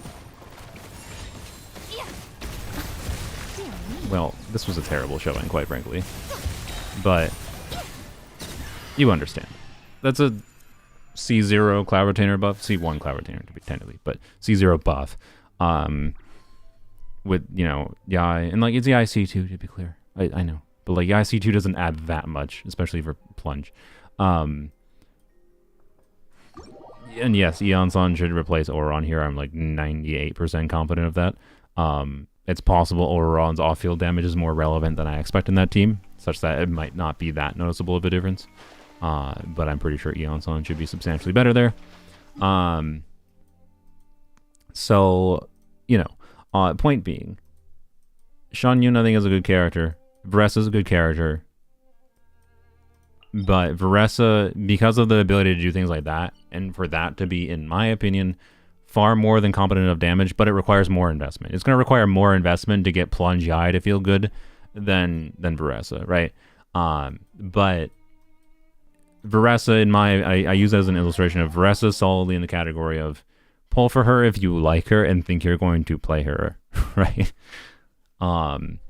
And there is reasons to potentially choose going for Xianyun or Xianyun constellations even over Varesa is where it's at for me. So, yeah. Gotta get back to Suwali's apartment. Anywho's. What artifact do you have in the eye plunge? My eye is on 2piece, which I'll potentially mess around with the plunge artifact set in the future on her. So yeah, I don't know. Any other things? Any questions about Varesa quick? Anything I didn't cover? Like that was very simple overview, honestly. For Varesa. I don't know how I spent 30 minutes talking. I think it's because I got too distracted doing some other things, but that was a very simple overview on Varesa. Pull for characters you like. I mean, yes, pull for characters you like in general, but sometimes you pull characters that enable different kinds of playstyles for characters you like. I like Yai, and Cloud Retainer Yai combo is one of the situations where I've gotten long-term value out of Cloud Retainer. Because I like playing plunge Yai. It's as simple as that, right? It's not that I necessarily like Cloud Retainer so much that I'd say, yes, you should get Cloud Retainer. Like, no, I don't think you should universally get Cloud Retainer necessarily. But just Cloud Retainer's ability to enable a unique playstyle for a unit I do like to play a lot. Right? DPS Xianyun. Oh, yeah, we can talk about DPS Xianyun, but yeah. Any dual quick swap DPS ideas? So the main... I don't really have a team idea right now where quick swap Varesa is that relevant, other than Sara combo, because Sara, and the reason for that is Sara buff up time, right, with her C6 in particular with the crit damage buff, but Sara buff based on her attack, right, uptime is like 6 seconds. So you can switch into Sara, do a charge attack or a skill or burst or whatever, the different ways of refreshing her buff, right? The fact that you can quick swap into her, refresh her buff, switch back to Varesa, means there's some interesting Sara synergy. So something like Sara, Iansan, Lanyan on TDDS is an interesting team option, potentially, I think. Well, actually, Lanyan on TDDS is a little bit weird with Sara in particular, because if you're quick swapping after you swap out and swap back and you don't have TDDS buff, but... Anyways, there's interesting quick swap potential with Sara for sure. I think it's an interesting team option for Varesa, but I don't know if it's necessarily that relevant outside of that context. And the main reason is just because, like, the fact that Varesa, if you want her to get big damage, you want to configure the whole team around just kind of buffing her in some form, ideally, such that, like, the value of doing like quick swap for her for like putting another unit in that you spend more field time on doesn't necessarily make sense, because Varesa still wants the majority of the field time. But I don't know. There's the possibility of doing some shenanigans is my point. Like, is it possible to do Varesa, Chevreuse, Iansan, Dia and do a burst on Dia every rotation? Potentially. Does it actually make sense to do that versus like just plunging more with Varesa? Probably not. But like the way that Chevreuse buffs and the uptime works, like is a dynamic situation. Like, and you would probably just spend like the Iansan buff uptime on Varesa, and then after Iansan buff is done, you go to Dia, because Dia has more, at least with Dia C1, is more HP scaling, such that you don't really care that much about losing the attack buff. So anyways, quick swap Varesa with Tignari. I don't think that's going to be better than with Yai, but it might be okay. It might be pretty okay. Like, I definitely don't think that'll be dysfunctional, especially if there's relevance to like bringing Dendro for like a Hydro shield or something. Yeah. I don't know. There is interesting quick swap potential, and it is a part of her kit that if I didn't like get Chlorine recently in particular, I think it would make me significantly more interested in getting Varesa, is what I would say. But yeah. You don't have a limited 5-star Electro DPS, and this banner will be extremely good for you. Xilonen is the only character you're missing for your Mawika core. Hoyo's toying with you. Well, good thing. If you have Sitlali, you missed Bye-Bye earlier. Iansan is better than Xilonen, assuming you have Sitlali for Mawika. Congrats. You're not missing Xilonen from Mawika anymore. Yay. There you go. I can't really answer C6 Varesa versus C6 Chlorine. I don't know enough about... I don't do any kind of meaningful thought about C6 characters. I think the reason you get C6 of Varesa or Chlorine is because you like them that much. Not that it makes sense to do that if you like them. I think the real way to show how much you like a character is just to get really good at playing them and understand the different nuances of doing weird stuff like quick swapping around and like weird teams like that. If you have like so much knowledge on Varesa that you can be like, all right, the optimal combo to do Varesa and Dia together is to do this. I don't know. I respect doing weird teams and hyper optimizing in that way more than constellations. But if you want to get constellations, you do you. It's your wishes, right? But like, I don't think it matters to compare C6 Varesa to C6 Chlorine. I really don't think it matters. But if it does to you, I don't know. You're gonna have to either do the math yourself or find someone that go to like Chlorinde mains or go to Varesa mains, Discords or subreddits or whatever, and make a post there. I'm sure someone will do the math for you. But anyways, yeah. So Sino teams with Varesa? No. No. I'm sorry, but no.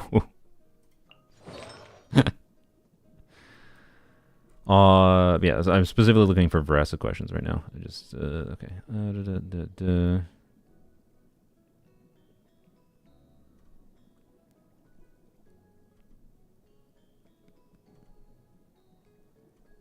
Yeah, I'll talk about the weapon ban earlier. Alright, I don't see any new questions about Varesa right now. Okay. We might answer more later, to be clear, in the Q&A when I go look at the post. Alright. So. Xianyun. She's a pretty good character. I think the main thing I'd like to say about her is that the main conversation I see if you're... I'm gonna say meta, as in meta in quotations, because on a meta level, I've seen some people say that, like, Xianyun is undercooked. She needs to go back in the oven. They really didn't make anything good with her kit, which I think is one of the dumbest takes I've seen, quite frankly. And to be honest, it's just like a random... It wasn't even a comment on my video. It's just a random thing I saw somewhere else. It was either on Reddit or on someone else's video. And that was from the context of, like, oh, she only has, like, 2 teams she's relevant for. But, like, yes.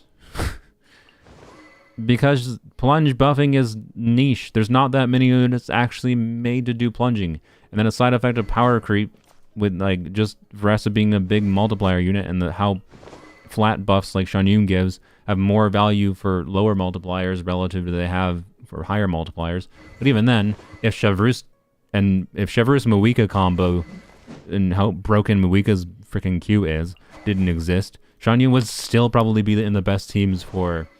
Like, it's only really the specific conjunction of Chevreuse being amazing and then Mawika being imbalanced that makes Xianyun not technically in Varesa's best teams, right?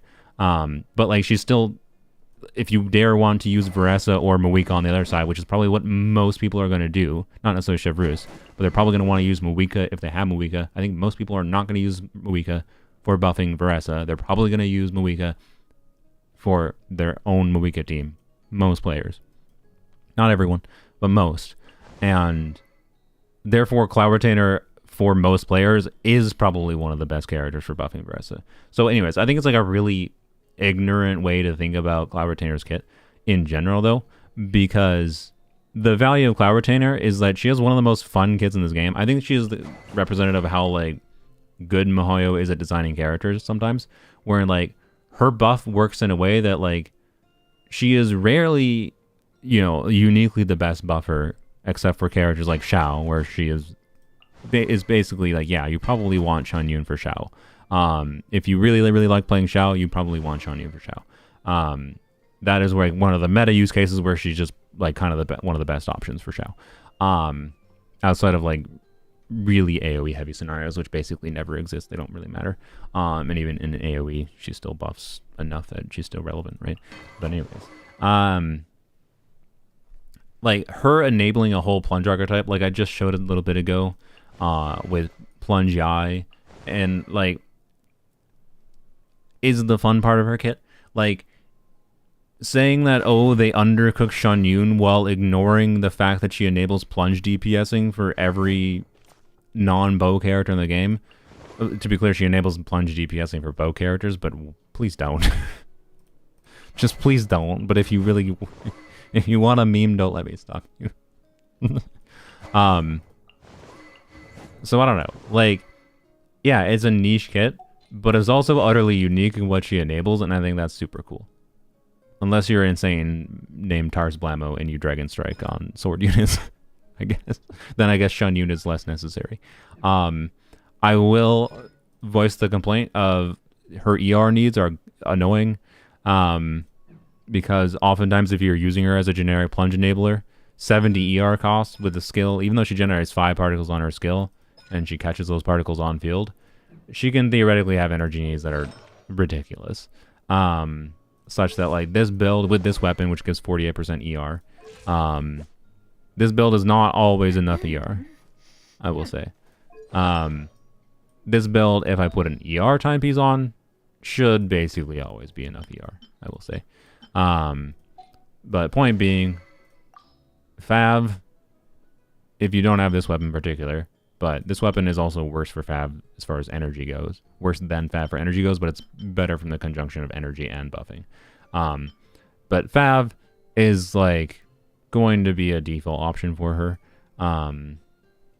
At level 90, I believe this has 510 base attack, which is not a ton, and it obviously doesn't have any attack percent buffing. So her buff is going to fall a little bit. Like a fully invested Xianyun with Fav is probably going to have around like, I don't know, I can probably get an estimate. I think it's like 2600 attack. No, I think I lied. I think it's more like 2700. So like we'll say 26 to 2700 with a level 90 Fav. Can I level 90 this? No, not right now. Well, wait, I could. No, we're not going to. So, anyways, sack frags? No, don't do sack frags.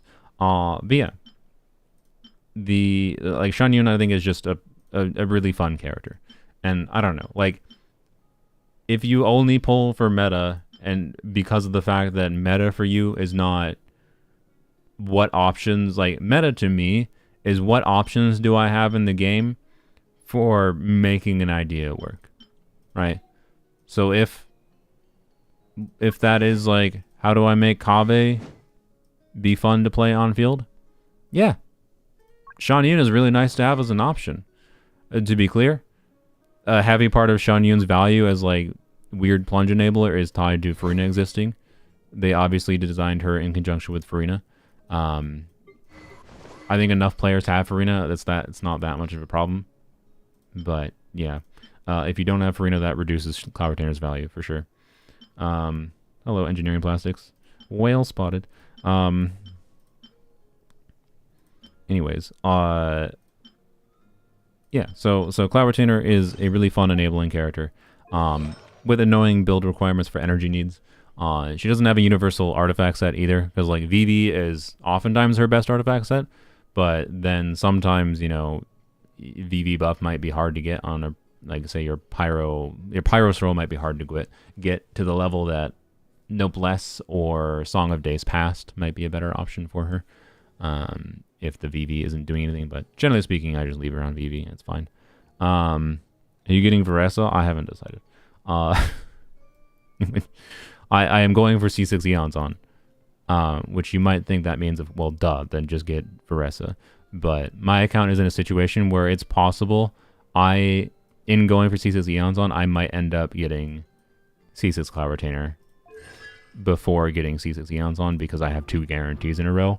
So, like, I have 2 guarantees and I'm starting at Pity with a guarantee. So, in getting C6 Iansan, it's very possible I could get C6 Cloud Retainer.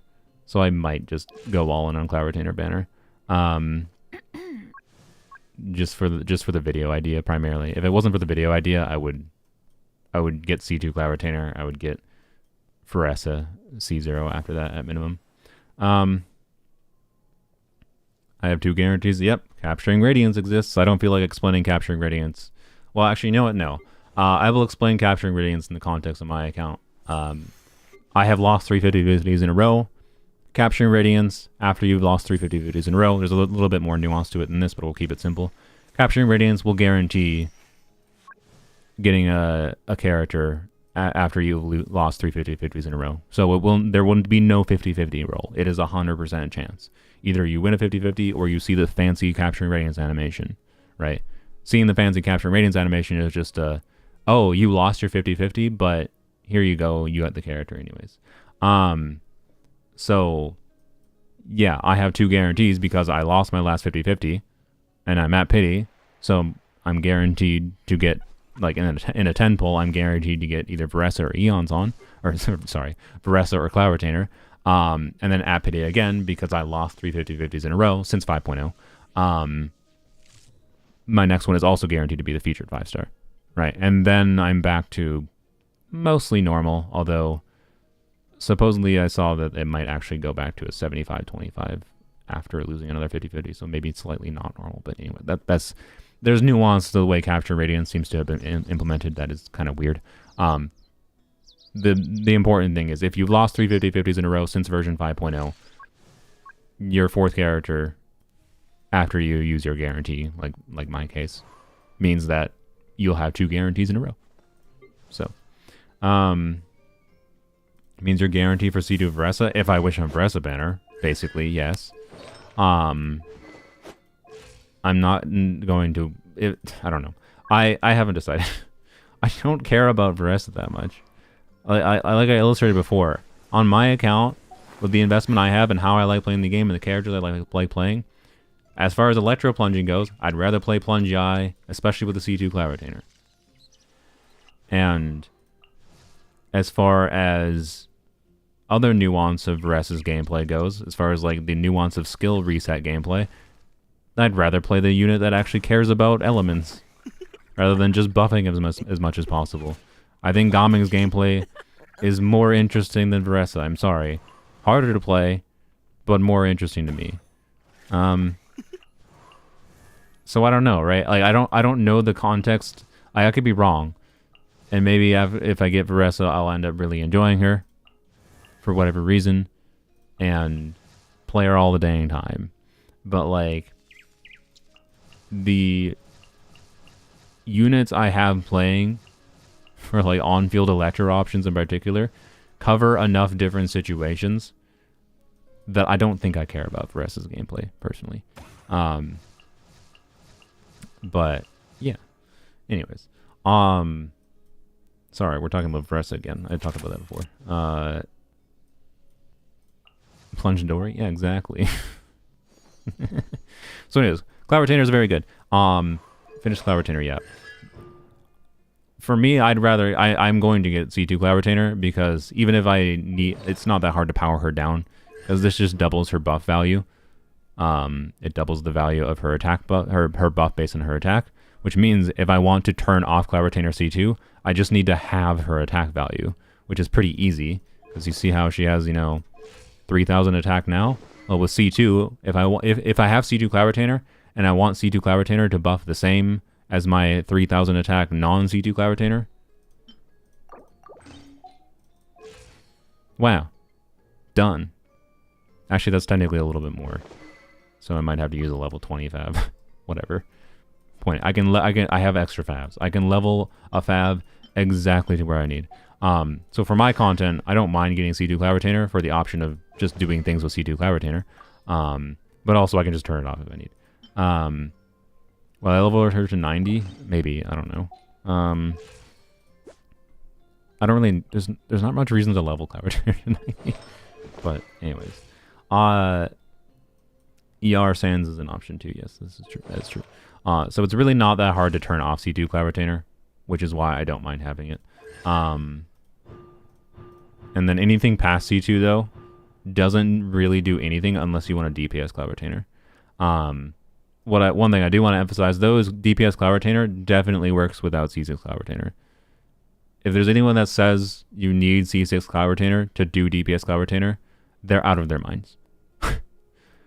What you want for C6 Cloud if you want to do DPS Cloud Retainer, you want a couple things. You want Farina, which, yep. And then you probably want C6 Farazan. If you have those two things, then your last slot is either Bennett or Iansan. Right? And like they're both like Bennett should be better. Because Iansan can't give animo damage bonus. Therefore, Bennett is just going to be better. Although Iansan will actually give damage bonus to Farina. So maybe Iansan is actually better than I think in Cloud Retainer DPS. But anyways, Iansan or Bennett, right? With Farazan, with Farina. There you go. There's a very noticeable difference when you get her to see... nobody listens to engineering plastics. Literal Giga Whale. His standards is like, oh, it doesn't do 10 bajillion damage and kill the enemies in half a frame. That's too little damage. I'm sorry, I'm just poking fun, sir.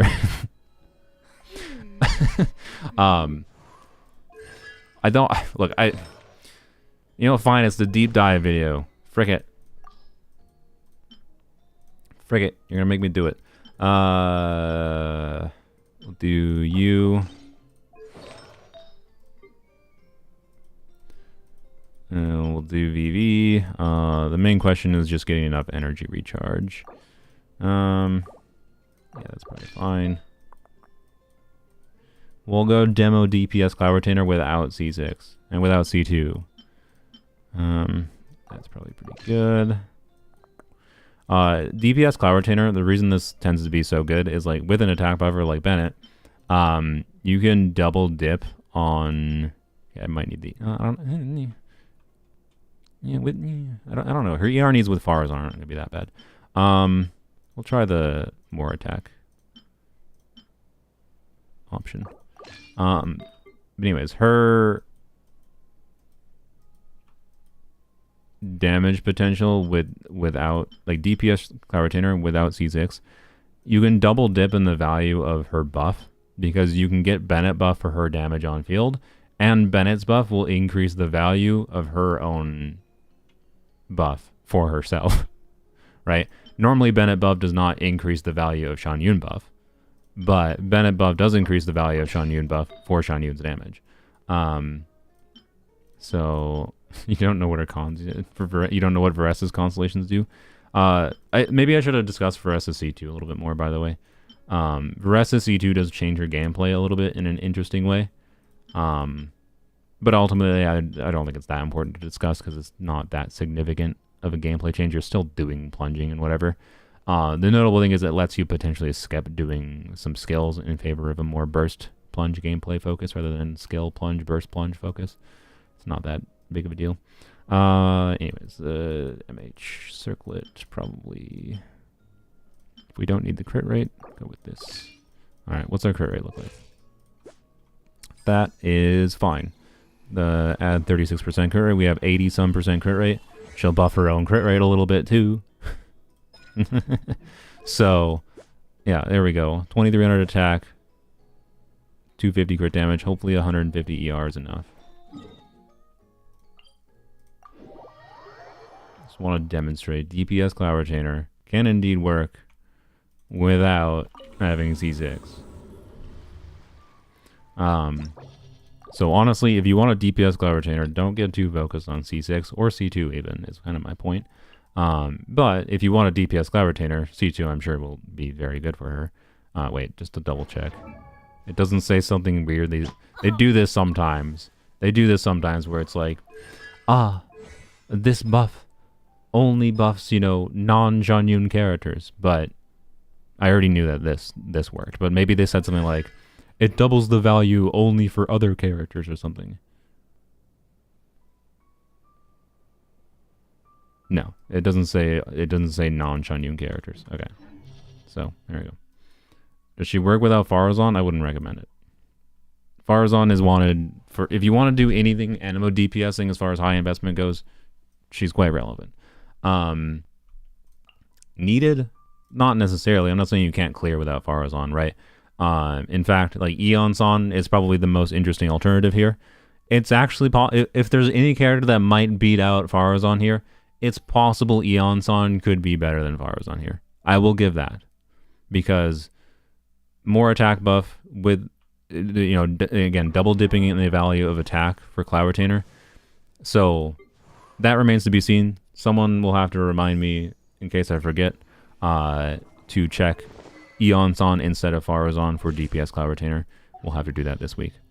I'm pretty sure DPS Cloud Retainer without Farazan with Iansan, Bennett, Farina will be very compelling. But also you're using Bennett, Iansan, and Farina together. But anyways, but yes, and the ER requirements without Farazan are probably quite oof. Yes, that is that too. You know what? Fine. I'm not gonna worry about the ER situation. I have the ER card, which helps me. But, anyways, maybe should have. Yeah, I've been used to doing that because of, you know. Oh, no. I haven't played DPS Cloud Retainer in a while. I'm sorry. Make sure you do Cloud Retainer burst before her skill with DPS Cloud Retainer.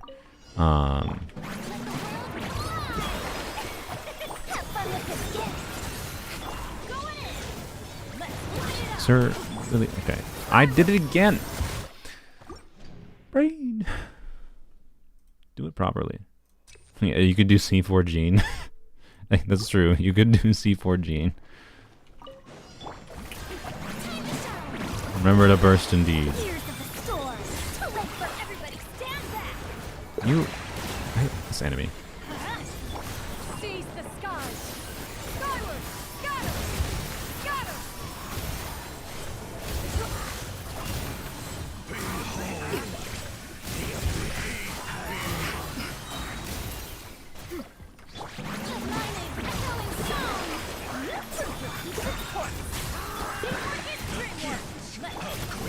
Make way for the attack.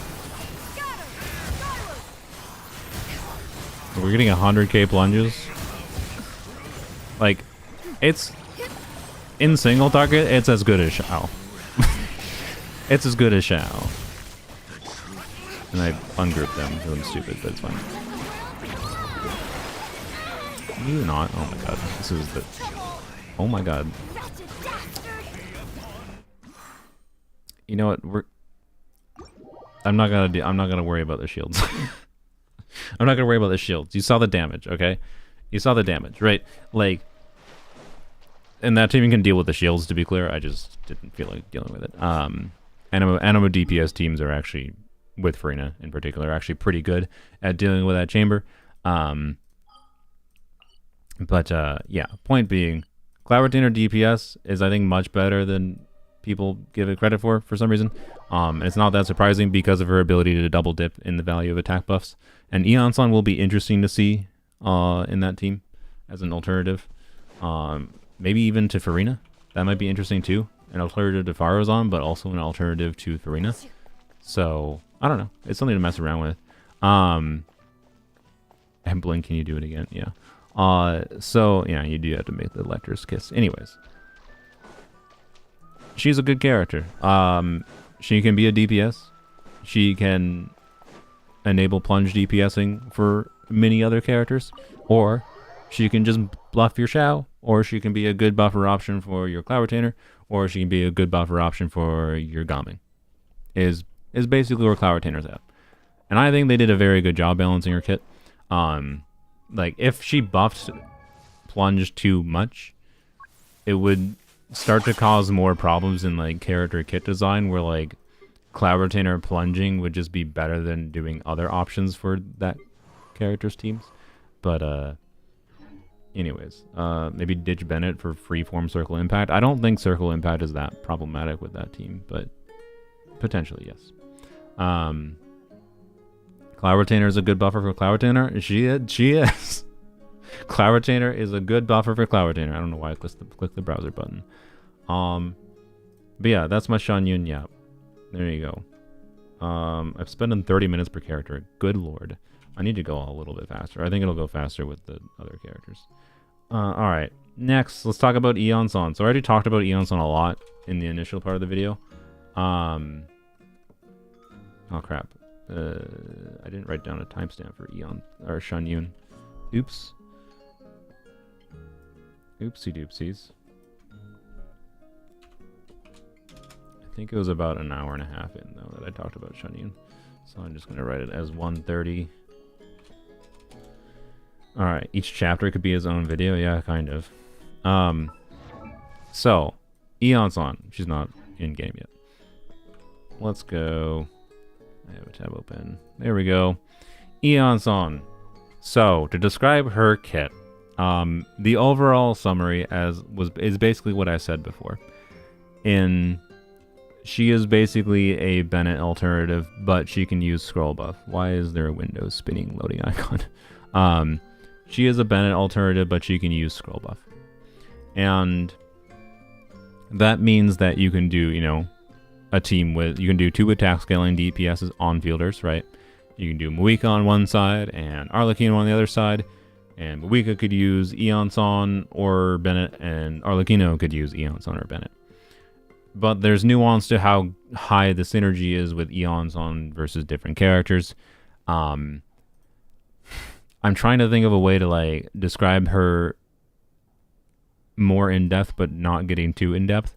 Here, for an example of the complication, here another mention of Zajef. Zajef 77 YouTube. Of the complicated nature of like discussing Iansan. Iansan's gonna change the meta. You see how long this video is?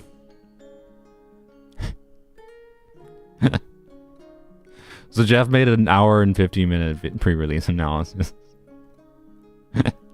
on Iansan. Is top-up bot cool? I don't think top-up bot's prices are competitive, is what I have seen. They seem okay-ish. But anyways, I don't know anything about them really. So, is DPS Iansan possible? Yes. But anyways, where's my tab? There we go. Iansan's buff, right? So to put it in context of Bennett for helping understand her, she buffs a percentage of her attack, assuming she has over 42 Night Soul. We'll talk about how she has over 42 Night Soul, because that's an important part of understanding the nuance of her relevance in different teams. And a lot of people think that you have to move. You have to like move a lot for her to buff at all, or that moving more equals more buff. Moving more does not equal more buff. Moving more equals delaying the fall off for her buff, right? Like moving, you want to move, to be clear. It's a factor. Having Iansan in a team will change like what optimal combos are in a team. Like Arlecchino wants to dash cancel, but she wants to dash cancel backwards specifically, so that when you normal attack, it snaps forwards and maximizes the amount of Night Soul. Anyways, we're getting ahead of ourselves. The amount of buff that you can get from Iansan pre-C5 for just her attack buff alone is 690 attack. If you compare this to, so this is a C0 Iansan, if you compare this to like a C1 Bennett with a Sapwood Blade, not factoring into artifacts buffs, right? C1 Bennett crowned with a Sapwood Blade is around 1,000 attack. So we're talking 70% of Bennett attack buff, but she has a more powerful artifact set available for her in the form of 4-piece scroll. And also her weapon options, you don't have to overly focus on annoying weapon options, like high base attack weapons. Like Bennett has an honorary C7, I would say, in like getting Aquila Favonia or arguably Skyward Blade for some context, I guess, because Bennett ER needs can theoretically be very, very high. And yeah, Iansan is like, Iansan can get value, to be clear, from 5-star weapons, but in a very different way from Bennett. And the reason for that is because it's just her buff is based on a percentage of her total attack, not a percentage of base attack, like Bennett. Bennett is giving a flat buff based on his base attack. And that means like the high base attack weapons significantly change the total value of the buff you can get for Bennett. So like Bennett has an honorary C7 constellation in the form of like an Aquila Favonia or Mist Splitter or maybe arguably Skyward Blade. Yeah. Anyways, the weird part about Iansan. So Iansan's combo, by the way, like her use is basically going to be, and I'll talk about her constellations. Her usage in combat to get her buff going is basically just going to be press E. If you don't have if you don't have C2, press E, do a normal attack, because her skill has this line where she runs forward, and then you do a normal attack when in the Night Soul state, where she jumps up in there and then she jumps down, does a stomp. So that means she does a little bit of damage, and then you press her burst, and then you switch off of her. And her burst uptime is 12 seconds at C0. Yeah, and then you like switch to your on-fielder kind of thing. Although sometimes you would switch to, another buffer or whatever, to swirl or whatnot, right? But You switch your on-fielder, do on-field damage, right? The Bennett combo, but now with Iansan, with the minor nuance of you do a normal attack to do her jump up in the air. Her C2 allows her to skip that normal attack because it gives you... The reason you have to do the normal attack is you want to, after Swift Stormflight hits opponents, she gains the precise movement effect, which buffs her attack percent. And then also, more importantly, is important for getting extra Night Soul regenerated if you don't do that. So you need to gain this precise movement effect, and you trigger the precise movement effect at C0 by triggering by Swift Stormflight hitting opponents, and Swift Stormflight is her special charge attack after doing Night Soul Blessing, which is you press her skill, then you press normal attack, and she does her special charge attack plunge thing. And with C2, when using her burst, she just gains precise movement effect directly, right? So her burst her C2 lets her skip that, which can save rotation time. And then on top of that, it gives a 30% attack buff to your on-field character. That 30% attack buff, depending on who you're using it for, is going to vary from like 200 attack, the equivalent of 200 flat attack, to the equivalent of like 300 or potentially higher. Like on Moika with her signature weapon, it's going to be over 300 attack. So the important point with that is that a level 10, like with C2, right? A level 10 Iansan with C2 skips or basically buffs the same amount as Bennett, ignoring pyro resonance, ignoring the relevance of pyro resonance, ignoring the relevance of whatever, right? Like, yeah, the pyro resonance is probably the most notable one. There's also noblesse, but you can use noblesse on Iansan too, technically, in some situations. Am I a guy or a girl? Haven't decided yet. So anyways, why are people memeing in chat? Sorry. I'll ignore chat for a minute.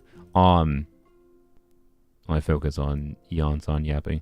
So that total buff though, right? With the reason I mentioned the C2 and why I think C2 is like the realistic stopping point is because anytime you're using Iansan, I assume you're using Iansan with an on-fielder that scales on attack, which means any Iansan team basically should get relevance from C2. Basically every team.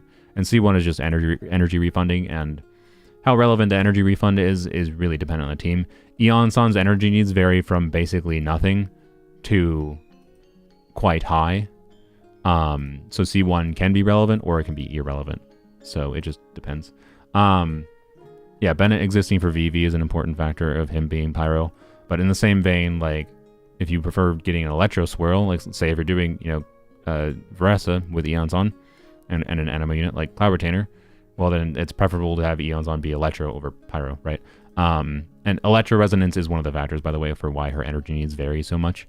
And whether or not you're using 2-piece scroll on her, which because of the energy refunding from 4-piece scroll, I think 4-piece scroll is definitely her default artifact set. I personally am going to leave her on 4-piece scroll, and then I'll put other units on like noblesse or whatever other relevant buffing artifact sets. There will be context though where putting her on noblesse might make sense, or putting her on, like for example in that Cloud Retainer team, maybe I put her on noblesse instead of 4-piece scroll, because I'd rather have the attack buff for Cloud Retainer than than scroll buff and energy refunding, like in conjunction with like Farina damage bonus or whatever, right? Yeah, and yes, there's no circle to stay in with her buff either, which is going to be a selling point to a lot of players. Ultimately, I think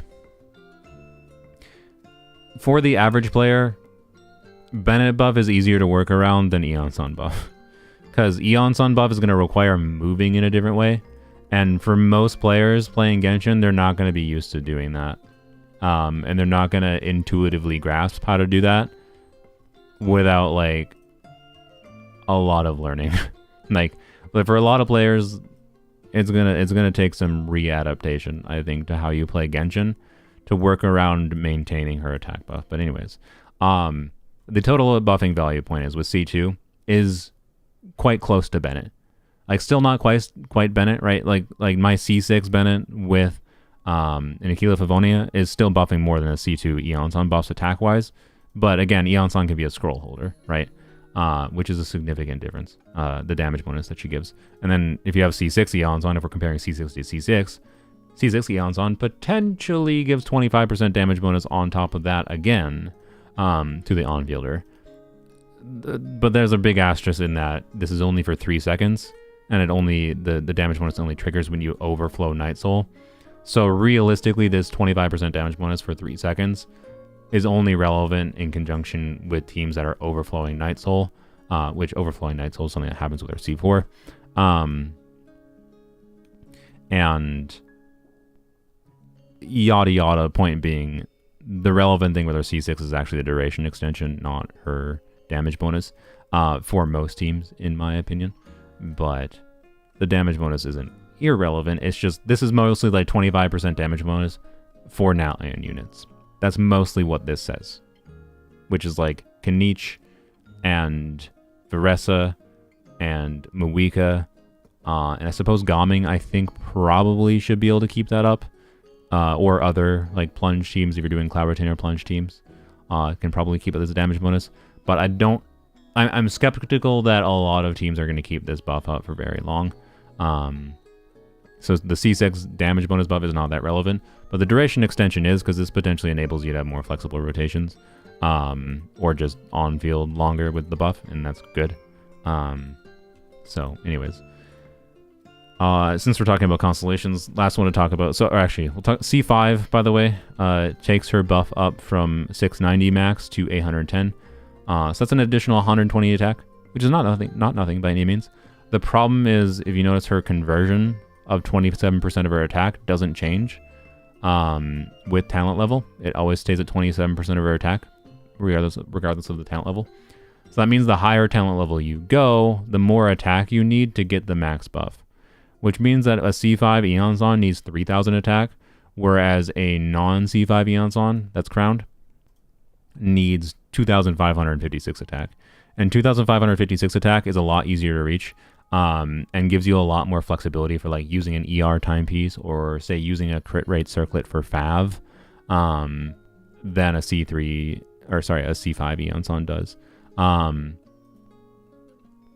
And you need like if you're using 4-piece scroll and you don't have any other forms of attack buffing in the team, like there's no other character on Noblesse, there's no other character on Tenacity, no Chevreuse, right, giving an attack buff, then you need like 40% in attack substats to be able to reach enough attack to get this maximum buff with Fav, to be clear. The alternative is using non-Fab weapons. Non-Fab weapons like Skyward Spine, like the new event weapon, will be an option for being able to reach this buff threshold a lot easier. But then you're losing the value of the Fab particles, potentially increasing Iansan's energy needs, which might make it harder to actually maintain that total attack stat, because you might have to switch to an ER timepiece. But it depends on the team. Like, again, her ER needs vary wildly. Fab in general is going to be her signature weapon, and a Fab build is going to be quite hard to necessarily, not quite hard, but like a Fab build is not universally going to get the full value of this.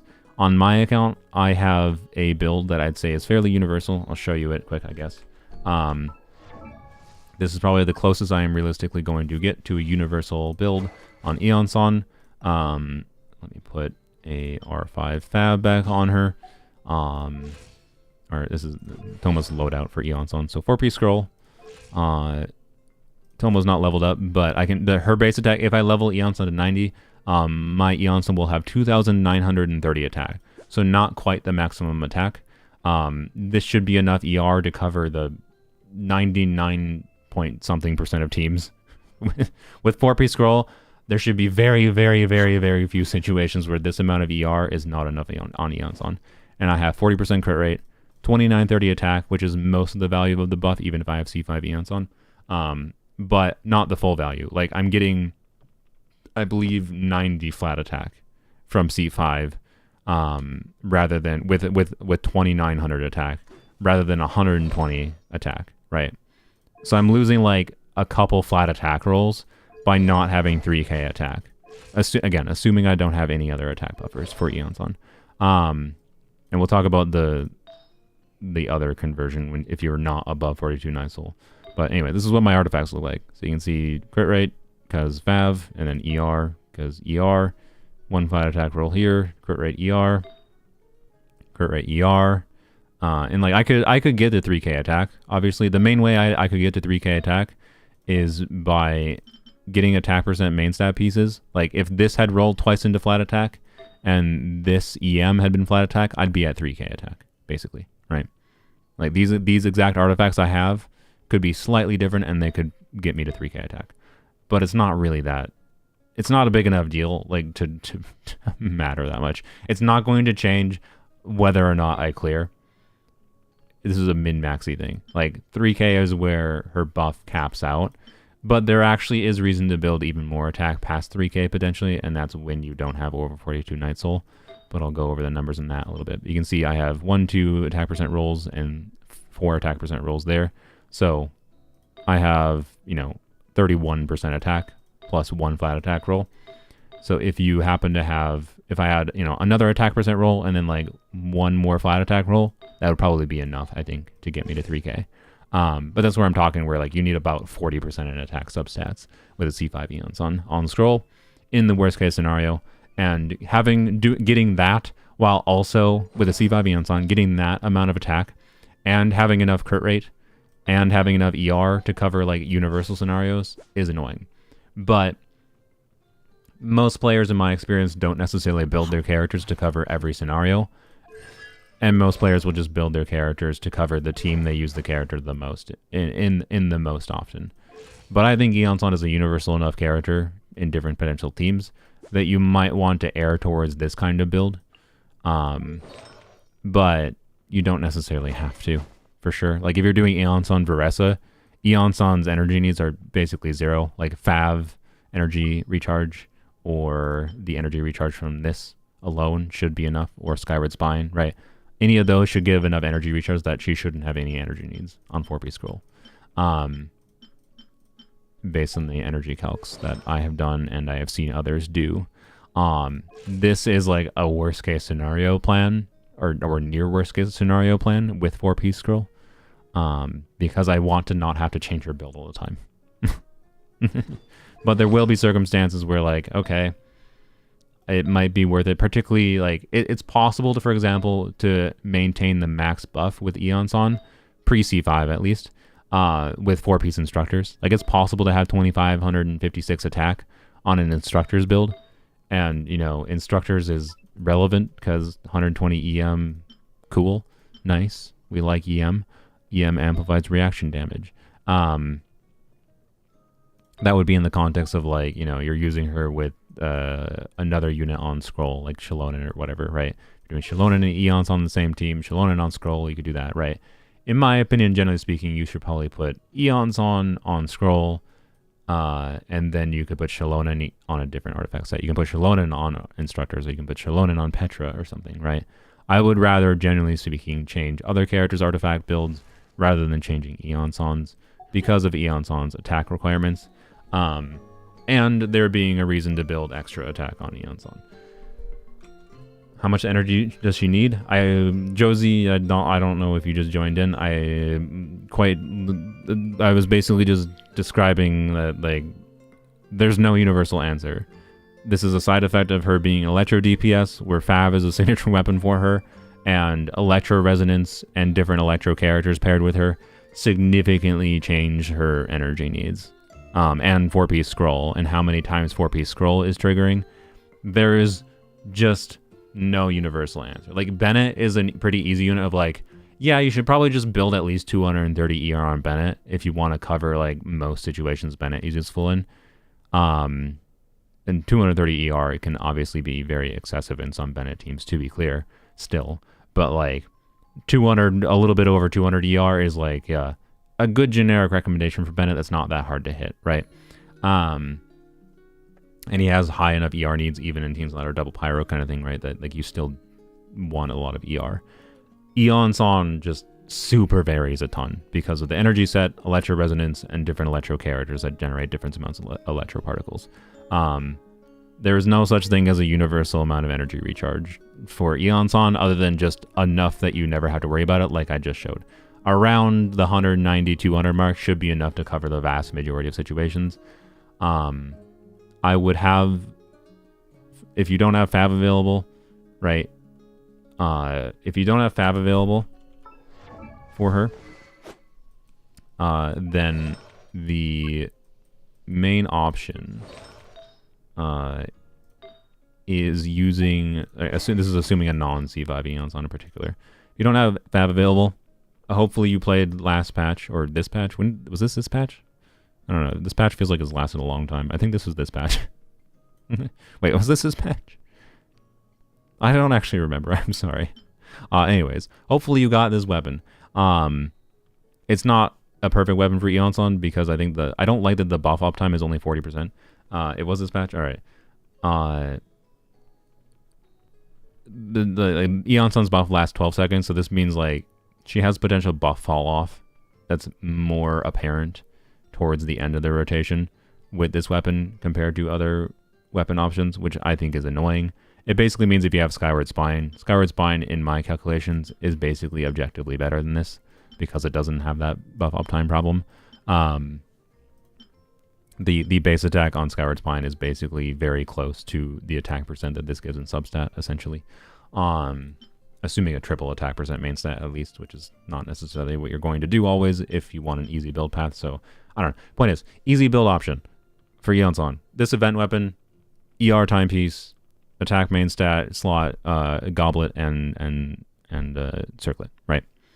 So ER attack build on 4-piece scroll with this weapon should be enough attack and enough ER for most situations. You might find you want some ER substats still in some situations because, you know, this weapon is not giving you Fab particles, of course. But it's definitely a lot easier to build her on this weapon than it is to build her on Fab. It's just Fab is really strong to put on supports, and Fab is also high base attack for her. So, yeah. And it's not that hard to get her to 25, 56 attack with Fab at all.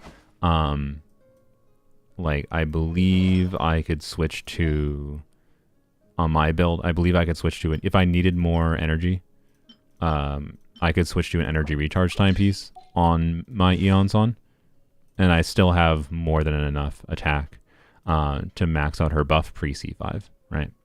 Yeah. That's where Iansan's build recommendation is at. Now, the reason you might want to build more attack on her is because of this second line here, with the low Night Soul points attack conversion rate. So basically, if you read through her kit, she tracks movement that your characters are doing to convert with her passive, in conjunction with her passive, giving extra Night Soul, to convert to Night Soul. So she has a max, if you look at her skill, she has a max of 54 Night Soul. And when you use her burst, so you do like EQ, or E normal attack Q if you don't have C2, she'll max out her Night Soul, and then she'll start draining Night Soul. And her baseline drain of Night Soul is 6 per second, but with her passive up, she's gaining at minimum, even if you're not moving at all, from what we have been told at least. Even if you're not moving at all, this counts as movement in some form, apparently. The game is apparently tracking that. I don't know in what form. Exactly like why just standing still counts as movement, but technically this counts as movement enough that it triggers her passive, which means she gets 1 Night Soul per second refunded at minimum, essentially. Oh, sorry. I'm dumb. I was just standing still. That's all I was doing. This counts as movement for Iansan. So, you know, not a lot of movement, but the important point is it counts as movement, such that she has a baseline drain of 6 Night Soul per second, but in practice is actually 5 Night Soul per second, right? So she has a baseline with no movement at all, essentially, no actual like player input character movement. She has a baseline drain of 5 per second, is functionally what it is. So if you're just standing still, right? She falls below 42 Night Soul, which is the cutoff for when she starts going from just using her attack to give the buff, to calculate the buff, to using her Night Soul to calculate the buff, and her attack. It's her attack and her Night Soul current total. So that means if you're not moving at all, you're just standing still, you're generating no Night Soul other than the passive 1 per second, so functionally you have 5 per second drain. That means you start with 54, then you lose 5 in the first second, then you lose 5 in the second, and then in the third second you drop to 39, right? So after 3 seconds, you dropped to below 42 Night Soul, without any movement at all. And one of the potential problems here with Iansan's buff is that 3 seconds, conveniently, this is convenient in a negative tone, sarcastic tone, is like, let's say you're doing Iansan buff into Raiden burst. One thing we don't know is the nuance of like, does Raiden burst count as movement when she's like moving in her burst animation? Does that convert to extra Night Soul? What will Iansan's Night Soul total be if you go Iansan EQ into Raiden Q? Right? Because Raiden burst animation time means that like when Raiden's burst actually hits, Iansan might fall below 42 Night Soul. Right? And that means her buff would be converted to this. So Raiden might be having the buff that's not based on her attack, which is like the full, 690 attack buff, but instead based on this conversion. So let's assume that worst case scenario where we fall to 39 Night Soul after using Raiden burst. How much attack buff is that? With like we'll use my Iansan artifacts as an example. So a high investment artifact build, but very achievable. And more achievable if you don't use Fav, right? And her energy needs are definitely not 100. If you're doing Raiden Iansan's energy needs are definitely not 195 ER. But anyways, 39 Night Soul. It's 0.5% of her attack times or per Night Soul point. So that means like when Raiden burst hits, this would be 0.005 times the 2930 attack that my Iansan has, means 14.65 attack per Night Soul point. So that's 14.65 times 39. That means I had a 571 attack. So that means on Raiden, potentially, just because of the animation time that Raiden burst takes, this is where we're going to transition, by the way, to talking about Iansan C4. Just because of the burst animation time that Raiden C4 takes, we might fall below 42 Night Soul, and then we have 570 attack buff instead of 690. Is that big of a deal? In my opinion, considering the scroll buff, and especially considering if you have C2, because C2, the 30% attack from this, would be equivalent to like 250 attack for Raiden. Like the actual relative value, let's assume you have C2, right? And that's an additional 250 attack. I don't know, I'm just going to say 250 for simplicity. That's like the average expected value on different characters. That means in total, Iansan would be buffing by 820 attack. With when she's at 39 Night Soul for Raiden's initial burst hit, right? Again, I think this is a worst case scenario for Iansan. So if she doesn't fall below 42 Night Soul, she'd be buffing by 940 attack, right? So that means she's losing like 10% of her attack buff value, not her buffing value in total, because 4P scroll is still there. But like she's losing like less than 10% of her buffing value is my point for Raiden's initial burst hit. But then if I'm not having a bunch of movement after that, right, she's gonna fall off even more. And again, this is assuming no movement, assuming you're standing still on Raiden, and like Raiden's charge attack and movement should convert to extra Night Soul. But it's probably going to be something like, we're losing 3 Night Soul per second with Raiden if we're not trying to like dash to get extra movement out of it, right? We don't know exactly how every single character is going to interface with Iansan's Night Soul generation for converting movement to Night Soul. But Raiden is a potential scenario that it's likely that it's like an anti-synergy. So I think this anti-synergy where you're not able to move much when you're trying to do like optimal Raiden combos is relevant to discuss. So let's assume like 3 Night Soul per second loss at the amount of attack that I had, which was oh, by the way, like that 15, that was like 14.6 Night Soul, right? Or sorry, 14.6 per attack per Night Soul point. That's what I'm going to use as a baseline here. But if we didn't have like, I was assuming I was with my Iansan build with 2900 attack, right? What if you have an Iansan build that only has the 2600 attack, right? So 300 less attack. We'll do 2600 times 0.005. That's 13 Night Soul. So if you only had 2600 attack, 13 Night Soul times the 39 we did before is 507, right? So just by having extra attack, that was technically unnecessary in the context of having over 42 Night Soul.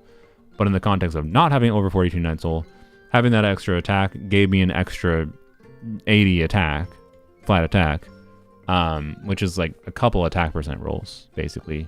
Or that depends, but a couple attack percent rolls, equivalent. And that means that building extra attack on Iansan in some teams is going to be pretty relevant, actually, in my opinion. Not to a degree that it's necessarily worth getting stressed over that much, but there is compelling reasons to potentially build extra attack on her, to a degree that you might want to consider using like 5-star stat stick weapons or the event weapon on her just for that purpose.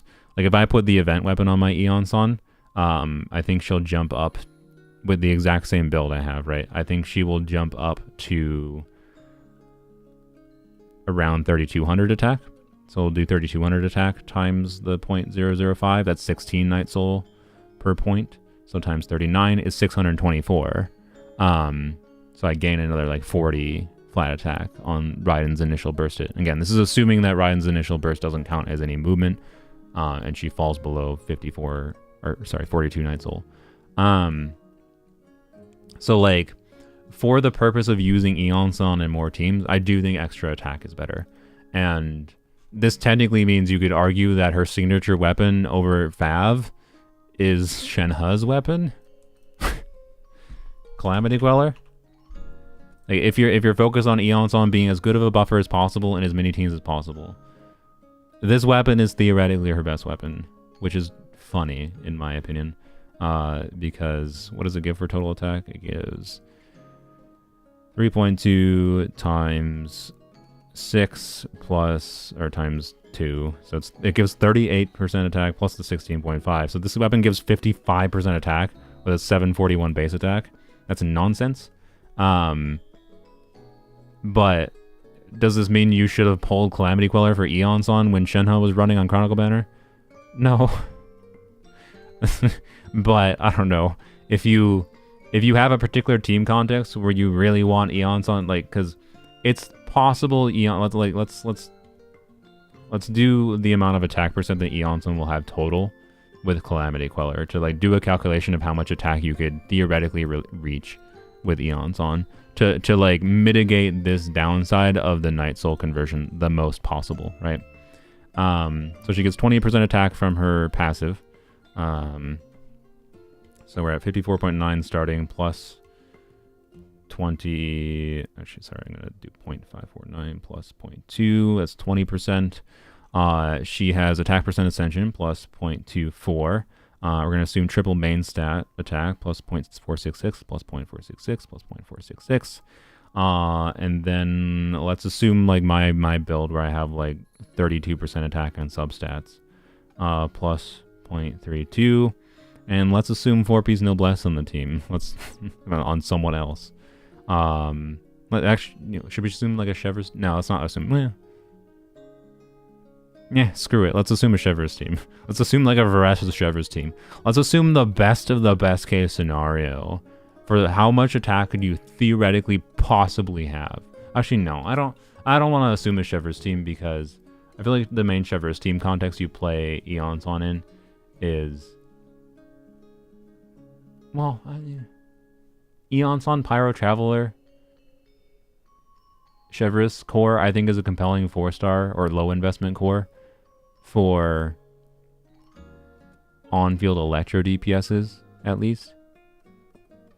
So, you know, no, sure, let's assume the best case scenario. So 40% attack from Chevreuse, and then plus the noblesse, which I mentioned before, but I didn't add my calculator yet. And then, is there anything else? Oh, pyro resonance, plus 0.25. So that would put her at 355% attack. Alright, so...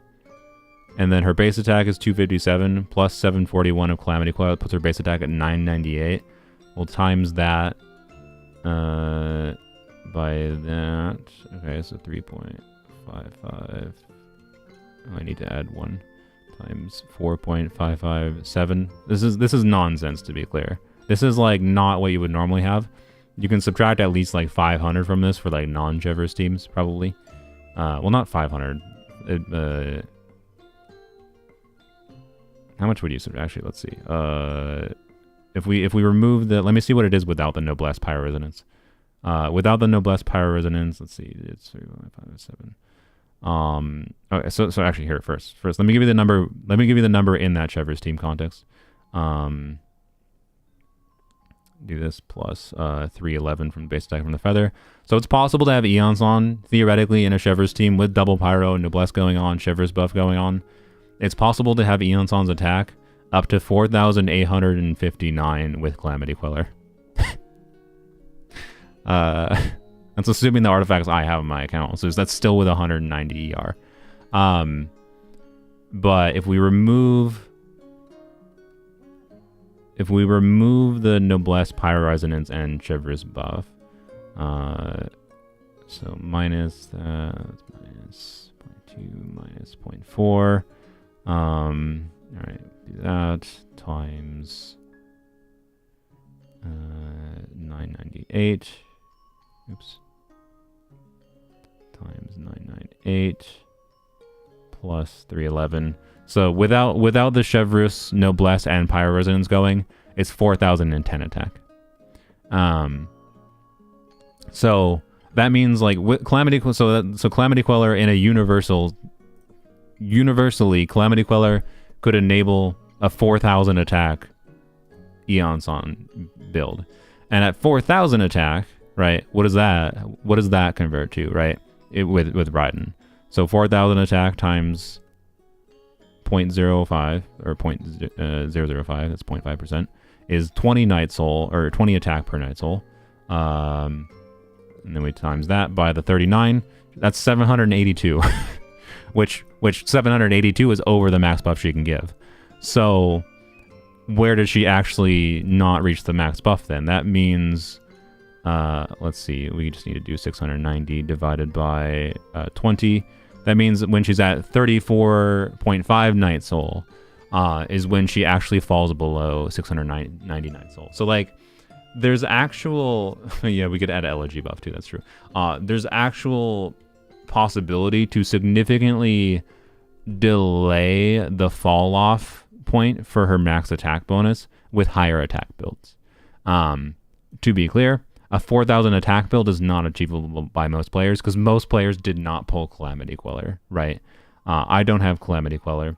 So in my case, it's going to be more like a 3,500 attack buff, I think, is the realistic I could probably stretch. Maybe a little bit more. Well, sorry, that's without Chevreuse. If we do the Chevreuse calculation with the 4,800 attack, here, 4,858 attack times 0.005 is 24 attack per Night Soul. Times 39. That means yeah. So 20. That's 24.29 Night Soul per. So we do 690 divided by 24.29. She wouldn't lose her full max buff until 28 Night Soul. So like in a Chevreuse team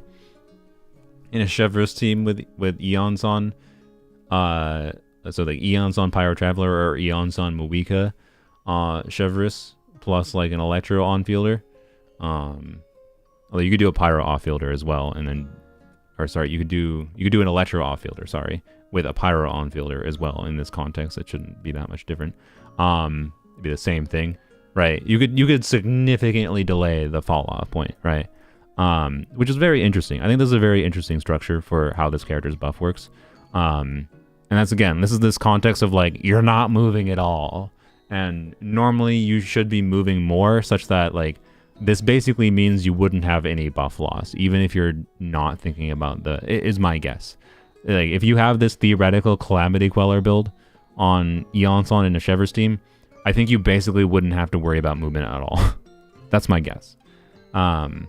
This is amber.top, ambr.top, or technically gi.yata.moe. But yeah, the event weapon, yes, is an option. So like, if we put it at like something more realistic, let's say like, and this is a non-Chevreuse team level of realistic. I mean, let's say 3,500 attack, like, is what I suspect I'd be able to reach potentially. 3,500 attack times 0.005 is 17.5 Night Soul per attack, which means if we do 690 divided by 17.5, that means the fall off point for where she loses her max buff is now 39 Night Soul, which conveniently is like right at that point where we estimated that she might be at with Raiden bursting, right? So if you have 3,500 attack on Iansan in a Raiden team, you should get the max buff for Raiden's initial hit, and then you'd have a little bit of fall off after that point, is kind of the idea. But if you do combos that let you move around more, you can regain Night Soul, or if you're using characters with abilities that make them move around more, you will get more Night Soul, and that will further delay the potential fall off, or make it so that she never falls off at all. Characters that move a lot, like Muika, Kanich, Varesa. Oh yeah, there's some bonus Night Soul you get if they're Natlan characters. Or Gaming, Xiao, DPS Cloud Retainer, or other plunge teams. I believe all of those teams are teams that will probably not have to worry about any fall off for her buff. Yeah, it's ambr.top. Yeah, not with no E. Yes, Varesa scales of attack. So, Iansan buff fall off, like, how much does it actually matter? There's no universal answer. The fact of the matter is, if we illustrate that worst case scenario, right, with Raiden, where you're not moving and you're losing 5 per second, every second, like with my build with like 3,000 attack, right, she loses, so let's assume like about 3,000 attack times 0.005. That's 15 Night Soul, 15 attack per Night Soul point. And if she's losing like 3-4, I'm estimating that she's probably going to lose like 3 Night Soul per second on average, because I think normal attacks and charge attacks should count as enough movement, hopefully, to give her an extra bit of Night Soul, but I might be being optimistic there. My point is, she's going to lose like 45 to 60 flat attack per second, right? Which means eventually Raiden's will just like lose the attack buff from her burst. But again, this is where like I think having Iansan C2 is pretty important, because the Iansan C2 buff will never go away. It's just active during her burst for 15 seconds. Right. And same thing with scroll buff lasts 15 seconds, right? So you still have buffing value that lasts the full duration, such that Iansan, for most teams that Iansan is in and relevant in, even if you're losing the buff a little bit through the rotate, like in towards the middle of rotation, whatever, I don't think it's that significant. And this is part of why I'm so bullish on her, is because like, especially with how many teams like dealing damage that's front loaded is more important than dealing damage towards the end of the rotation. The fact that, you know, you're losing the most buff towards the end of the rotation matters the least, is my overall vibe. So even in teams I think that aren't moving much, I think Iansan is going to be a compelling buffer option. But this nuance with this buff fall off is definitely part of the reason why Bennett will tend to be better than Iansan as far as like replacing each other goes. Not always, like Iansan for units like Varesa should be better than Bennett. But generally speaking, Iansan is going to be worse than Bennett for most attack scaling units in the game, assuming that like the circle impact isn't a factor. Because circle impact is definitely a factor with some characters and a lot of players, right? Not having circle impact is quite nice. So anyways, how much attack you can reach depends on your account, and there's a consideration to use 5-star weapons or the event weapon for reaching higher attack totals in delaying this fall off point. Essentially, it just depends on the team and how much movement you're doing. One of the notable things you should probably know about as far as movement goes, though, for how much this would convert to points with Iansan, is that approximately a dash. This is assuming like a non-cancel dash, though, so like a cancel dash might be a little bit less. A dash, though, is going to... the expectation is it's going to convert to about 5 points of Night Soul, right? Which notably... So if a 1 dash, right, is going to convert to... Like remember how like I was saying where if you're standing still, functionally she's draining 5 Night Soul per second? That means 1 dash kind of converts to delaying the fall off by 1 second, right? And with characters like Muika doing this, you will not have to worry about anything. She moves enough that you don't have to think about it. Characters like Clarin's E, this is approximately a little bit more than a dash of movement. So like because she's constantly moving and doing this often enough, I suspect that Clarin might have a little bit of fall off, but it's like not gonna matter amount of fall off in my opinion. Burst is essential to crown, in my opinion. Yes, if you should probably crown. It's one of the rare like talents that just, you know, it has the ability to buff enough characters that you should probably crown it. To be clear, is Iansan going to be unusable if you don't crown her? No. Like at level 9, you're losing 40 potential attack. At level 8, you're losing 80 potential attack, right? It's not that big a deal. So, yeah, and in my case, like, if I do get C5 Iansan, and my current build on Iansan is such that, like, I'm not necessarily going to have over 3k attack, maybe I may as well not even crown her burst, because I can just save the resources, because I'm already going to have the higher scaling anyways. But anyways, you don't need to crown. No. It depends on what your attack stat is, I think, though. If this scaling changed with leveling her talent, 100% you would want to crown her. But the fact that this scaling doesn't change with her talent means there's not as much need to crown as, like, where, like, Bennett, I would say, yeah, you should crown your Bennett burst. Can you be less yappy, Clorin? This is my yap video. I'm going to crown her anyways. I have prepared resources to crown her to cover the max buff possible, ideally, in all situations. So, plus I intend to like do some stuff where I compare her constellations. So I want to compare low constellations with crowned, right, compared to, you know, with her constellations. So anyways, oh yeah, I don't know if I mentioned. So like the Raiden burst thing, this is where her C4 is kind of interesting. So basically her C4, when other characters after you use Iansan's burst, use their burst, you get 8 Night Soul, essentially. That's what this basically says. You get 8 Night Soul. So if you do Iansan EQ into Raiden Q, when you Raiden Q, you get 8 Night Soul on Raiden, or sorry, on Iansan, and that should make it so that you don't fall below 42 Night Soul.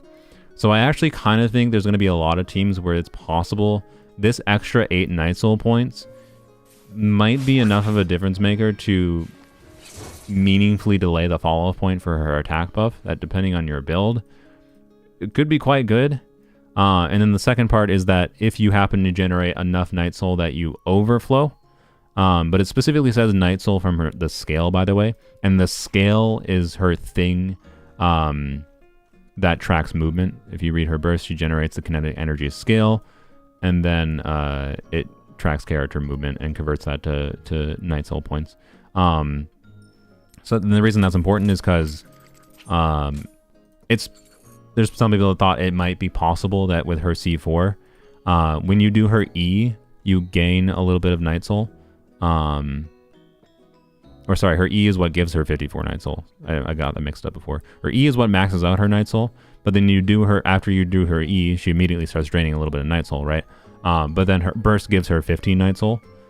Theoretically, it's possible this could trigger her C4 overflow and give you even more Night Soul consistently. Like, it could give you functionally more, because the 50% of the overflow means, like, it might be that C4 always gives you 10 extra Night Soul, essentially.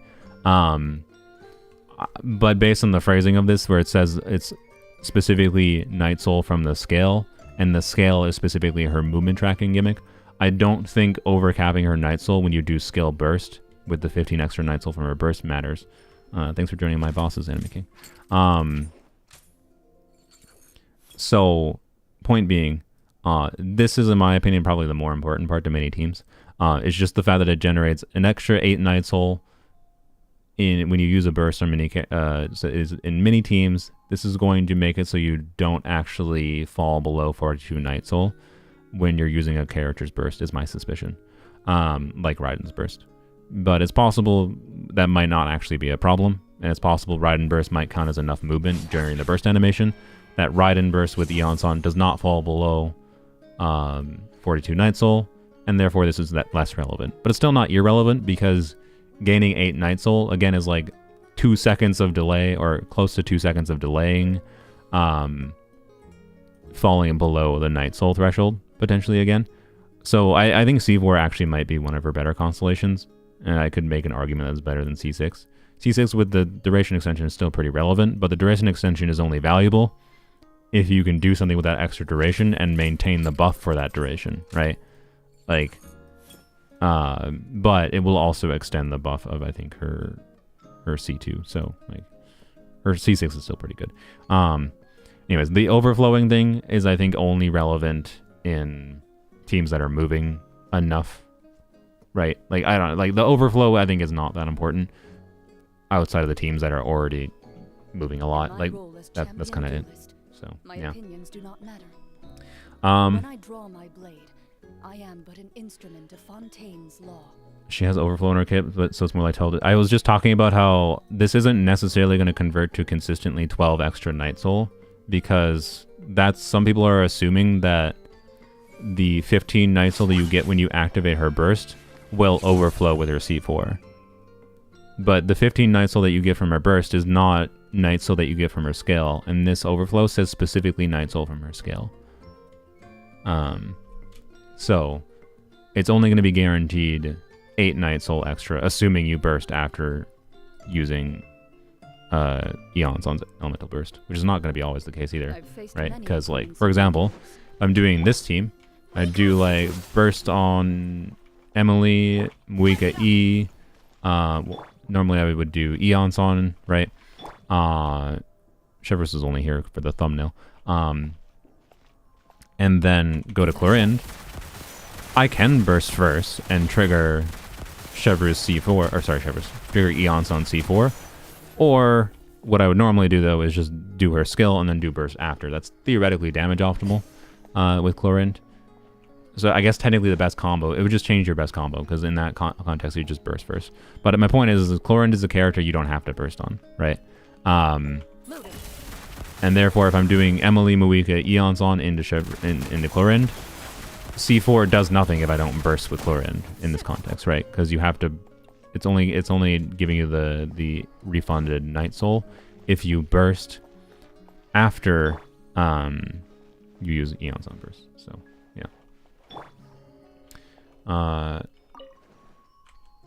yeah. So anyway, the burst giving 15 Night Soul is basically just a thing to make sure that you start at 54 Night Soul right as you're like swapping out on her, kind of thing. The 15 Night Soul is to mitigate the fact that you need to have a little bit of field time doing like E normal attack Q on Iansan at C0 or EQ at C2+. So yeah. No, I didn't see Evocate yet. I'll look at that after the stream. You'll have to join my Discord if you want to see my initial thoughts on that stuff. Oh yeah, her healing passive. I didn't talk about that. Her second passive is her healing. 60% of her attack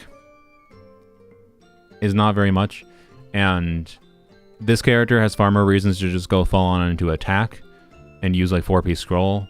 I've seen some people compare this to like sorry, I didn't finish my sentence. Then like build her full on attack. You could technically, theoretically try to build her on a healing build to get more value out of this heal. But when I did a comparison, because I've seen some people compare her to how Chevreuse's healing works, right? Where Chevreuse only heals your on-fielder every couple seconds after using her skill, if you don't have C6 Chevreuse. Well, the problem is that Chevreuse's healing scales based on her talent, so you can actually like increase it by investing more in the character. But Chevreuse also has, you know, the intention to be built for HP for like her attack buff, which increases your healing. And if you see my Chevreuse build, you can even do a healing focused Chevreuse build that buffs, right? With a Song of Days Past, she nearly maxes out this buff. So the way that this artifact set buff, it's a flat buff for basically any kind of on-field damage, mostly any kind of on-field damage, based on the amount of healing that happens in a set amount of time, up to 15,000 healing. And you can trigger this twice in a rotation, this buff. And Chevreuse, the first time she triggers in a rotation, she gets like 80% of the buff. And then the second time she triggers it after her C6 healing procs, at least. So without C6, it would be 80% again. So with non-C6 Chevreuse would be at like 80% because she can heal about 12,000 healing, basically. Twice in a rotation with a level 11 talent and a HP timepiece, HP goblet, healing bonus circlet, right? And this Chevreuse has 40k HP without even being level 90, with an HP weapon though, to be clear. So this kind of a build, do I have? Yeah, I can actually show how much it heals. Blap, you can see heals 3,984 per tick. That is a lot more than you're basically ever going to see from Iansan. When I did the calcs before to compare Iansan's healing to Chevreuse's healing, oh, thank you, Paimon's Bargains. They did the thing. Don't worry about that. That's just Iansan. That was not me. That was Paimon's Bargains. They're sponsoring some top ups for the Iansan wishing video. Thank you, Paimon's Bargains. They didn't sponsor this video. But that's what the sound was. Yeah, free to play noises indeed. Anyways, so this healing, right? 60% of her attack. In the best case scenario of assuming you were like doing a healing bonus circlet and she had some healing bonus from like Farina or something, is like half at best of Chevreuse, and that's assuming that you're like using Xilonen with her as well in order to like keep up indefinite uptime, so that this is basically just permanently going every 2.8 seconds. If you're only triggering like one Night Soul Burst, like Iansan's the only Natline unit in the team, this only triggers 3 times. And then it's a comically low amount of healing. But like, this is enough healing. It's good that they put this in her kit, because it's like enough healing that as long as you play decently, it should keep your on-fielder alive. But not even with C2 Farina is this enough healing to like give you damage bonus for like C2 Farina, for example. So like with a non-C2 Farina, it's completely irrelevant. This is a helps you stay alive with your on-field character kind of thing. This also notably like with Varesa, if you're doing like a Varesa Chevreuse team, Chevreuse healing plus Iansan healing, even without like much of a healing focus built on Chevreuse, should be enough healing to clear the Bond of Life from Flowing Purity, the free-to-play weapon option for Varesa, which is nice as well. So it's nice for clearing Bond from those free-to-play weapons, yada yada. It's nice to have this as a passive ability in her kit, but her having healing is nothing like Bennett's healing. Not even close. It's not even close, right? So, and that is probably to most players the number one differentiator that might end up pushing people to use Bennett over Iansan in a lot of teams, because a lot of people might not realize how much they appreciate Bennett in their team for him being a unit that keeps you alive, right? Iansan can keep you alive, but with much better play than Bennett would require. So, yeah. I'm glad that it's in the kit, but it's not relevant for Farina, and it does not make her healing relevant in the way that it necessarily like trivializes your ability to survive, right? This is quite frankly a balanced healing ability. Most healing in Genshin is overpowered because it just makes you immortal. This does not make you immortal, is basically my overall vibe, but it's a nice thing that's there. That's all. So yeah. Flowing Purity, Bond of Life can be stacked. Varesa might use 2 skills too fast before the healing gets covered. That's possible, I guess. I mean, realistically, like, Flowing Purity is like the option you use if you don't have Widget on Varesa. So, I don't know. It's there, and it helps clear Flowing Purity, Bond of Life. That's all it is. So, anyways, any questions about Iansan that you think I missed? C6 Bennett versus C6 Iansan versus C6 Chevreuse. Why not all of them together? No. Well, I mean, you can. I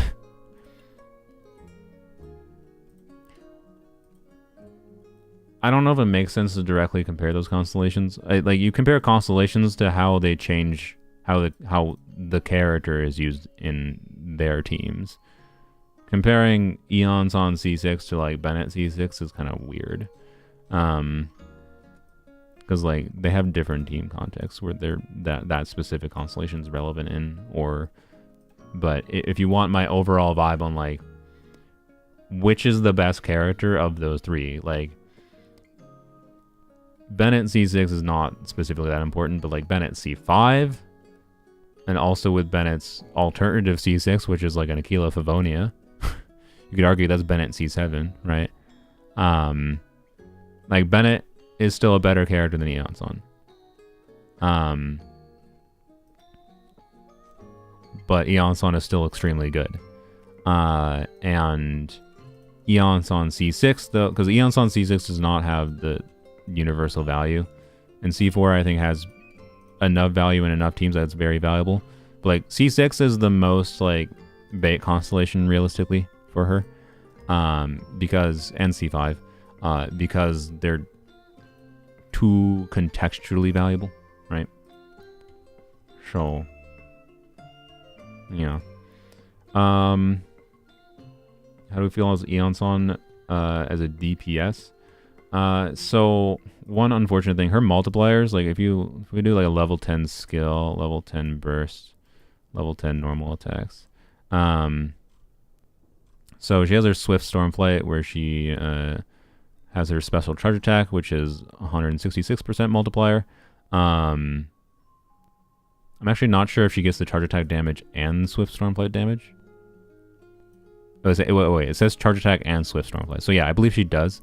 So if you're doing EQ normal attack, right, her motion value is like 1500% with like a full investment, which is not nothing. The problem is, like, unlike Bennett, when you Bennett burst, Bennett gets the buff from his burst when he bursts. That's why Bennett, with like a crit build on, again, his burst can get, 100,000 damage on a vaporize or whatever, right? When you see people are like, wow, that Bennett got 100k, lol. That's why. It's part of why. Bennett's burst also has a decent damage multiplier of its own at a baseline. Iansan 1 does not have the pyro reaction scaling. And 2, her buff does not buff her burst, right? The buff applies after her burst is dealt damage. So that means most teams, Iansan's not doing that relevant amount of damage. So it's not really that important. But if you're playing DPS Iansan specifically, like you're trying to play her on field, I think the main way to do it is probably with C6 Bennett. And your 2 options are either Chevreuse teams with her on field, and you can only do this Swift Stormflight once, I think. Oh, no, it just says when she's in Night Soul state. Just consumes stamina. So, one of the weird problem, though, with doing on-field DPS Iansan is the worst character in the game for maintaining Iansan's buff as far as movement goes. Even if you're doing, like, plunge Iansan, right? You could do, like, Cloud Retainer, C6 Bennett Iansan, right? Okay, do plunge Iansan. Except her kit description has this convenient little line. The scale will log the distance your current active character, excluding Iansan, has moved, so long as it's active. So that means if you want to maintain Iansan buff with Iansan on field, you just don't. Your movement is not converted to Night Soul, so you're just draining a set amount of Night Soul per second. Which is, yeah, is 100% lame. Like, why? Like, really?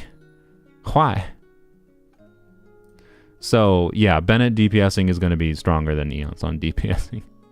Especially because you basically probably want... If you're going to do Iansan DPSing, she doesn't give herself an infusion. Or, no, I guess her Swift Stormlight does do electro damage, as long as she's in Night Soul state. So... I don't know, like, she might be an okay DPS, is my point. I'm probably going to make a video where I DPS her. I don't think I'm going to level her talent past level 6, though, because her multipliers aren't that good to be worth leveling up that much. So I'm hopefully going to have her normal attack and burst, or skill level 6, and then her burst level 10, right? And I'll do some DPS Iansan. But yeah, that excluding Iansan line means Iansan is technically the worst character in the game for keeping her own buff up. I think it's a stupid, like, anti-synergy on a lore level too. Like, excuse me? Her being active on field makes her buff not be kept up? What? What? Okay, whatever. Anyways, but yeah, spamming the electro charge attack is kind of interesting. So this is the main gameplay option without doing infusion. But with a C6 Bennett infusion, there's also like overvape playstyle. So doing overloads and vaporizes with, you know, a Farina, for example. So like Farina, Bennett, Iansan, I don't know, Xilonen, I guess, maybe. And like it'll still be okay because you'll have Bennett buff up even as you lose the buff from Iansan. It's just a sad anti-synergy. Like they clearly did not want a Bennett situation again where like Bennett can be a really compelling DPS because he can take full advantage of his own buff.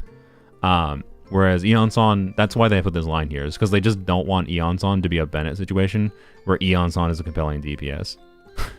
So, I don't know, right? Anyway, and yeah, Chevreuse teams are an option as well, so... they just don't want a Bennett situation where people are DPSing the support. This is just MiHoYo saying, no, we want you to use this character the way we intend. And yes, in my opinion, it's a case of MiHoYo hates fun. They've gotten very good at designing their characters the last while in ways that prevent you from messing around with them in ways they didn't intend. The most notable recent example of an exception of that rule, or not, it's not a rule, of that trend, is Lanyan.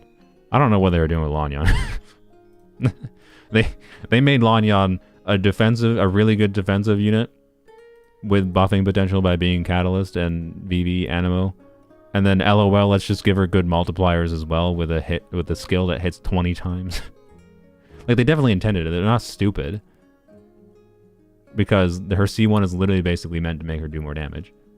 Like, they intended it. I just, like, why? They're just like, I don't know, it's leeway bias, I guess. Fun is allowed on leeway characters or something. I don't know. I'm happy, because Lanyan DPS is really fun. But, anyways. Yeah, DPSing Iansan I don't think is going to be very good. It's kind of where it's at. So, yeah.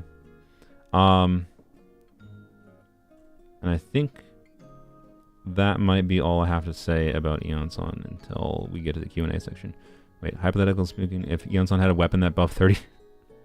Hypothetically speaking, if Iansan had a weapon that buffed 32% attack, would it be relevant for her and give higher buff than Bennett?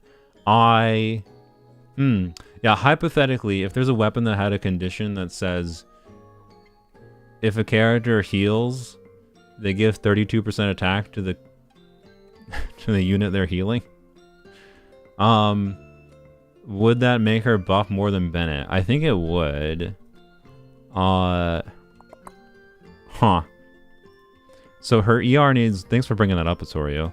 I don't know why like Osorio has this weirdly specific hypothetical weapon they're thinking of. But yeah, hypothetically, if there's a 5-star polearm that's released anytime soon that gives like 40% attack, 44% attack to Iansan in its passive, and has 608 base attack, and the substat is irrelevant on her. And it makes it so that she buffs. Is that better than Calamity Queller is the real question now. That's a harder question to answer. Huh. Because also there's the weirdness of like her healing passive is not necessarily going to be up. Well, no, you get it for 10 seconds. Well, okay, the problem is Night Soul Burst is triggered at... Because Iansan's healing, when Iansan restores at least once... Or no. Iansan... Yeah. Okay, this is weird, because she gains this effect. I'm going to say no, Osorio. I'm going to say it's going to be like a niche thing you can min-max on her that could theoretically make her buff more than Bennett. Yeah, oh yeah, Moon Piercer. I forgot about Moon Piercer, sorry. For Kaniche teams, Moon Piercer is her best weapon. Yes. But there's not very many teams. I mean, to be clear, like, might be Aggravate Chlorine teams can do that too, to be clear. Or other Aggravate contexts. Like, it's not like you're never going to play Dendro with Iansan. It's just the current state of Genshin is such that I think most players outside of the context of Kaniche Iansan will probably not often be doing Dendro with Iansan, so Moon Piercer is not the most relevant weapon. No, Moon Piercer is a craftable. But yeah, Moon Piercer's ability to give a 32% attack buff is not insignificant, for sure. But it's mostly a Kaniche thing. This hypothetical weapon we're talking about though is a little bit different, because unlike Moon Piercer, this hypothetical weapon also gives attack to Iansan. Like it gives 44% attack to Iansan, and then 32% attack to the on-field unit that she's healing. The problem is like, in the worst case scenario of her being the only Natlan unit in the team, you trigger a Night Soul Burst when you do any kind of elemental damage with a Natlan unit on the team. So like, let's say you're doing... I'm trying to think of a one Natlan. Let's say you're doing Arlecchino, Bennett, Iansan, Lanyan. Just Monopyro. Monopyro buff Arlecchino's attack as much as possible. Right. Monopyro buff Arlecchino's attack as much as possible. She's the only Natlan... Well, actually, okay. Arlecchino can't be healed, so this doesn't count. Shoot. Okay, frick. God dang it, man. Gomming. There we go. Pretend Gomming instead, okay? A Gomming Monopyro team. Gomming, Bennett, Iansan, Lanyan. There we go. Right. Just a scenario where she's the only Natlan unit in the team. And she will heal the on-field unit, right? Yes. But if she's the only Natlan unit in the team, what happens is like, as soon as you start the rotation, this is going to trigger this passive. And it's going to give this effect to Iansan. But then it says, during this time, Iansan restores at least one Night Soul point. But she doesn't start restoring Night Soul point until you use her EQ. Right? So what happens is that you'll start a rotation. Iansan will get this effect. But then you will switch to Iansan. And she'll start restoring some Night Soul. And she'll trigger this heal. At most twice in a single Natlan unit team. For your on-fielder. Which means this hypothetical weapon that gives 32% attack for 3 seconds based on healing is going to be up for like 6 seconds, which is not irrelevant still, but is a bit like, right? So I only think this hypothetical weapon makes sense in the context of like probably this Xilonen Iansan combo, or 3 Natlan unit combo, which probably includes Xilonen. Right? Because Xilonen has when her skill thing, or her ability when she triggers an effect equivalent to a Night Soul Burst. So, anyways. Yeah, it'd be either multiple Natlan units where said weapon makes sense on. But yeah, that's funny though. That I don't feel like doing the math on whether or not that'd be better than Calamity Queller. Because the weird thing with Calamity Queller is like, Calamity Queller has value in the reverse context, right? Where like Calamity Queller I think is better for the diversity of teams in delaying the fall off her attack buff. Whereas like that weapon is theoretically better in the teams where she's already best in, with Natlan units that are moving a lot, because you need multiple Natlan units to keep the buff up basically. So no, but yes, I guess is what it is technically. So yeah. How does she interact with Thundering Fury? There's no relevance to it. She has a 16-second cooldown. You're not using an extra skill on her ever. Well, to be clear, as far as DPS Iansan goes, that's something worth messing around with, I will say. I feel like she's not going to trigger Thundering Fury enough to result in anything relevant here. Yeah, but if a sack polearm existed, it could be interesting. But yeah.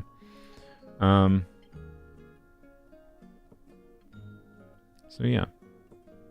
Isn't the weapon better on Chevy and Calamity on Iansan? I mean, assuming Chevreuse is in the team, yes. But anyways, I probably wouldn't pull said weapon for Iansan directly. Suffice to say. But if you happen to accidentally get it for some reason, it's an interesting synergy. Anyways. So yeah, summary of Iansan is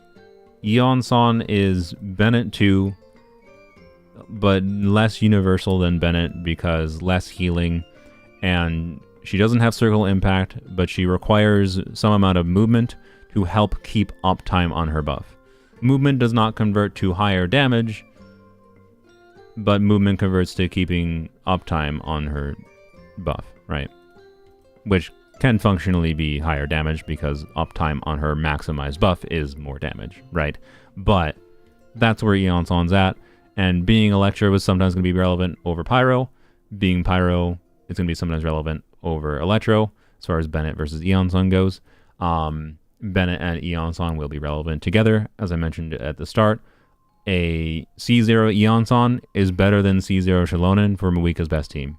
The strongest DPS like in the game right now, as far as like baseline this is assuming like constellations of Bennett, I think, but like Bennett, Sitlali, C0, Mawika C0, Xilonen C0 is like kind of currently the 120k DPS. That's like the DPS ceiling in the game right now for baseline investment level kind of thing. Iansan will improve that team, replacing Xilonen, replacing the 5-star at C0. Oops. Oopies. Yep. I don't know what artifact set you put on her though, because you probably keep Sitlali on scroll. You probably do Bennett on instructors if you can consistently trigger a buff on him, or trigger the buff on him. So you probably put her on Noblesse, Sitlali on scroll, and Bennett on instructors. Alternatively, if you can get away with the ER needs, you could definitely put instructors on Sitlali instead, and then put her on scroll and Bennett on Noblesse. But anyways, so C0 Iansan is not good with Arlecchino. Where did you come away with that conclusion? Arlecchino is theoretically, so this might be unintuitive. Arlecchino is theoretically better than Clarin for keeping up the buff on. Oh yeah, Tenacity on Sitlali is an option too. Yes, that's true. Actually, that might be the better option. Yeah, Tenacity on Sitlali. She'll have higher ER needs, but oh well. So yeah, scroll buff on Iansan. Oh, I didn't have the thing up. Dang it. She had scroll buff on Iansan, Sitlali on Tenacity, Bennett on Noblesse. Yeah, might make sense. Instructors on one of them is theoretically better than that conjunction of artifacts, to be clear. But yeah, anyways, this is a bunch of movement, right? And it seems like that, but when you're not necessarily consistently moving enough that like there's probably going to be some damage fall off towards the end of Clarin's abilities. I suspect she's going to be more than comfortable that Iansan's going to be a more compelling unit to pair with Clarin than Bennett. But if we use Arlecchino, An insurmountable. we need to find an enemy, but well, it's fine. So Arlecchino, if you've played her, you know that she snaps to enemies. You probably understand like the feel of how she snaps to enemies on the battlefield, like from fairly far away. So if you have an enemy, pretend an enemy is like this bull, right? You can be like this far away from Arlecchino, do a normal attack, and she'll snap forward towards it, right? And Arlecchino normally wants to do dash cancels anyways in her combo. So what Arlecchino Iansan gameplay looks like in trying to get Night Soul maintained, and why Arlecchino might end up functionally having more Night Soul generation with Iansan than Clorinde, a character who is seemingly meant to move more, is like you'll do like normal attack, backdash, and then you'll normal attack after you do a backdash. So you'll have to specifically try to dash a specific direction away from the enemy. Enemy's right here. You don't want to dash to the side. You want to like dash away, right? As far away as possible. But it won't necessarily always matter that much. It depends on if there's other enemies around too. If there's an enemy here and an enemy here, you want to dash this way, right? But if there's an enemy here, if there's just one enemy, dashing this way versus dashing back doesn't necessarily matter that much. But dashing back is going to be the easier combo because you just normal attack, dash back, look forward, normal attack again, and she'll snap forward. Yeah, it's more of a teleport, yes. Like she's like a snap forward teleport ability. And because a dash is about 5 meters, that means doing, you know, do this and then normal attack is going to count as 10 Night Soul points approximately. So every time you do that, it's going to be do dash, and then it's going to be snap forward. It's going to be 10 Night Soul points every time you do a dash cancel, as long as you're doing it okay. Clorinde, when you do this, might be like 6 Night Soul points, but she does that, you know, 1, 2. Like, oh, sorry, we'll let it do again. She does that like every other second kind of thing, like at most every 2 seconds. And it's like the same thing where like Arlecchino's probably doing that every other second or whatever. But she's moving more technically than Clorinde is. So Arlecchino might actually be better for Iansan Night Soul uptime than Clorinde is. No, it doesn't seem that way.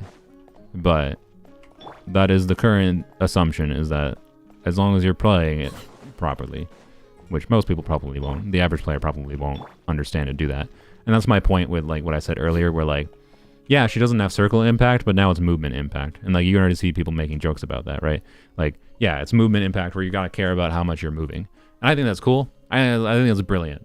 I think that's a brilliant design. I think it's one of the best characters ever designed, quite frankly.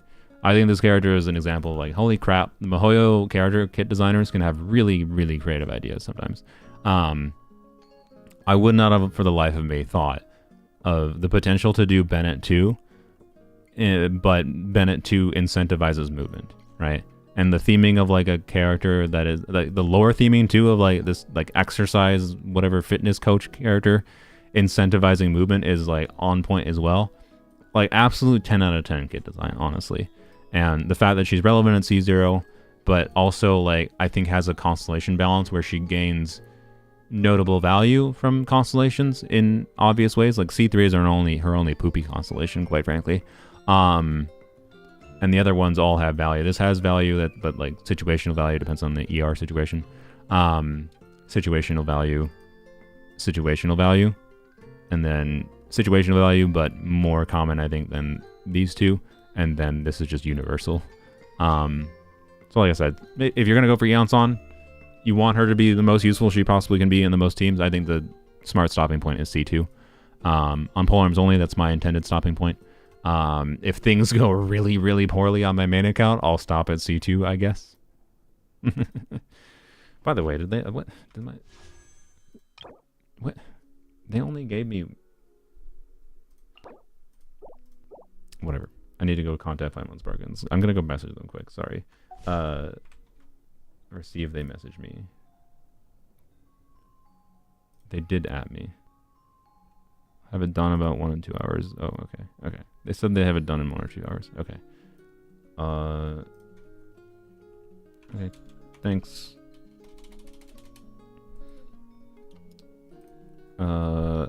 I'm sorry, I gotta message them because like I don't know if he didn't realize he was supposed to give me more. I got the one, but only one. They were supposed to give me, so I paid them for one top up for the Iansan wishing video, and then they were supposed to give me 2 extra, which should be which statistically things can go poorly. Statistically should be enough to guarantee me C6 Iansan. Should be 2 more sponsored. Okay. Whale issues? I mean, more like sponsorship issues. I think they just forgot. I think he just forgot that I wasn't just buying Primo Gems. I only bought extra because I prefer to buy extra for these videos to say that I did indeed pay for some of mine. But anyways, they technically gave me the Primo Gems I paid for, but not the ones that, like, I'm not gonna give them a sponsorship. If they don't give me, if those are the only Primo Gems I have when the banner goes live tonight, I'm not giving them their sponsorship because this is the stuff I paid for. Yes, they do top-ups in Zenless. Honestly, I might stop being sponsored by them because, like, I don't know. Their number one, I like that they're a small operation, but their number one downside is, like, how long they can take to process orders is pretty bad. Like, I contacted them last week and sent a payment over 5 days ago for this top-up. Like, communication not their strong suit, and if they're not going to process orders automated wise, which is fine, I respect not processing orders automated, but like, you got to be more on the ball, I feel like. But anyways, it's fine. I like them because they're a sponsor, yes, but they're a very casual sponsor in that, like, I don't have to, they're so chill with me. They don't care. They allow me to say things like, yeah, the downside of this service is this. And they're fine with me saying, like, yeah, you can just use a VPN, probably. VPNs have problems in trying to achieve the same thing, in my experience. But, like, the guys. And the worst part is, by the way, after he gave me the total of how much I needed to pay them for the one top-up, and again, this is after he said, yeah, I'll give you 2 top-ups for free for the sponsorship. 20 minutes. I got him payment 20 minutes after he gave me the total. The admin that processes these orders. And to be clear, this is the admin. This is not necessarily the same person that processes your orders. And yeah, they're probably swamped right now, but this is why I did this a week ago. Like, I gave them time. So, like, yeah. And I think they're hurting their business because the reason a lot of people do top-ups is because dopamine gamba brain rot, right? I think, like, that's why I've said in most of the sponsorships, the main downside is, like, you're not going to get your Primo Gems right away. So if you want instant dopamine, don't use them. You use them to save money. But there is ways to technically save money on top-ups and get your instant dopamine still. And I am not in love with the idea of doing sponsorships with said companies, but I might try to do sponsorships with said companies instead because there might be some actual real money to be made from those sponsorships. So like my Paimon's Bargain sponsorship is not something I'm doing to make money. It's something I'm doing to justify the cost of making the wishing videos and to justify acquiring characters. And I've been fine with that balance for the casual relationship nature of them not telling me I needed to say anything specific and allowing me to say here's the downsides as well. But yeah, the best solution is to not top up. True. Anyways, sorry. Had to get distracted at some point. I think that is all we need to yap about Iansan. Let's move on to... Who do I have next on the list? Chevreuse. Oh boy. That was an hour and a half yap about Iansan. My god. I tried to keep things shorter. I'm sorry. For what it's worth, Zajeff's yap, like the unedited Zajeff video for Iansan, I think was like 4 hours. So, hey. It was more condensed than Zajeff. Can you see why I did this in a deep dive live stream format? Like, is not simple. I don't know. There's lots of nuance to things. This is why I started with the simple breakdown that lasted an hour. Can we ask questions outside of banner characters now? Go to the post that I have in the pinned comment if you have to leave. But because I'll refer back to this and to chat in a little bit. I want to finish talking about some other characters, but this should not take as long. Other characters on the banner, or in the banners this patch. So we need to talk about Chevreuse and Gaming. So do I need to talk about Xilonen at all? I feel like I talked about Xilonen enough earlier on. I think I might skip talking about Xilonen. You know what? Here, let's finish talking about Xilonen quick though. Everything I said early on is kind of, I think, enough from early in the video. So hopefully Sylveon has good timestamps for me. But the one thing I would like to add is that on top of the conversation I had before, where like as they're releasing more niche buffers, like that could push out Xilonen from being like the best in slot buffer for a lot of teams, in favor of the more niche buffer, is Xilonen's signature weapon and or Xilonen constellations do change that equation a little bit. Like one thing I noticed is that like as far as like when Xilonen originally released, but before I activated her C2, I just used my Star Glitter. I wasn't committed to getting her signature weapon or anything. I had enough Star Glitter to go to Pity on Weapon Banner, so I went to Pity with my Star Glitter. And I got her signature weapon. Cool. And when I compared C0 with signature weapon to C0 without signature weapon, one of the notable things I noticed is that's when I noticed that like Xilonen started to like feel noticeably better than Kazuha in a lot of teams. And then another interesting thing with her signature weapon is that this gives party members universal like all element damage bonus to everyone in the team based on her defense, not just the element of like what she triggers a reaction with or based on the team. So notably, this means like there are some situations where like she can give damage bonus, say to like Varesa or whatever. I'm not saying you would normally play her with an Animo DPS, but like maybe you're doing an Animo DPS in conjunction with another unit, or actually, sorry, one. This is one combo. No, this is dumb arse. My brain. One of the main combos that I use Xilonen in lately has been this team. I've been joining this team a lot lately, right? And in this team, like Xilonen, she can't give scroll buff, and she doesn't give red shred to Emily, right? But Xilonen's signature weapon gives Dendro damage bonus. It gives all elemental bonus, right? So this changes the equation potentially of like how Iansan versus Xilonen could work in this team. So her weapon, like in that context, especially like with Dendro units with Emily, right? Where like you might want to pair her with the Pyro off-fielder. Like you should be able to use Xiangling in this team, I think, decently well too, but energy. And yeah, right. So like Xilonen's signature weapon is quite good. And the Faruzan factor, of course, for a lot of players, if Faruzan is on Xilonen banner, is going to muddle things. I think on whether or not you might want to consider going for, say, as far as high investment Xilonen things, consider going for Xilonen constellations versus going for Xilonen signature weapon. If you really need Faruzan constellations, and Faruzan does indeed end up on her banner, then C1 I think is actually more valuable than I expected it was going to be. In many ways, I think I noticed C1 more than C2, even in combat. This team is an example of a team, again, actually, where right, Chlorind is like rushing her bum into enemies and getting smacked sometimes. I've definitely seen a number of instances, such as like, say, the Ruin Guard chamber in the previous Abyss, where she got clapped by a Ruin Guard and didn't get interrupted because of Xilonen. C1. This is not infinite interruption resistance, it's just increased interruption resistance. It is not Zhongli interruption resistance, to be clear. And that's why like most people like won't really value it that much, and like why most theory crafters be like, it's garbage. But like I kind of appreciate having it. I think this is a balanced form of interruption resistance, right?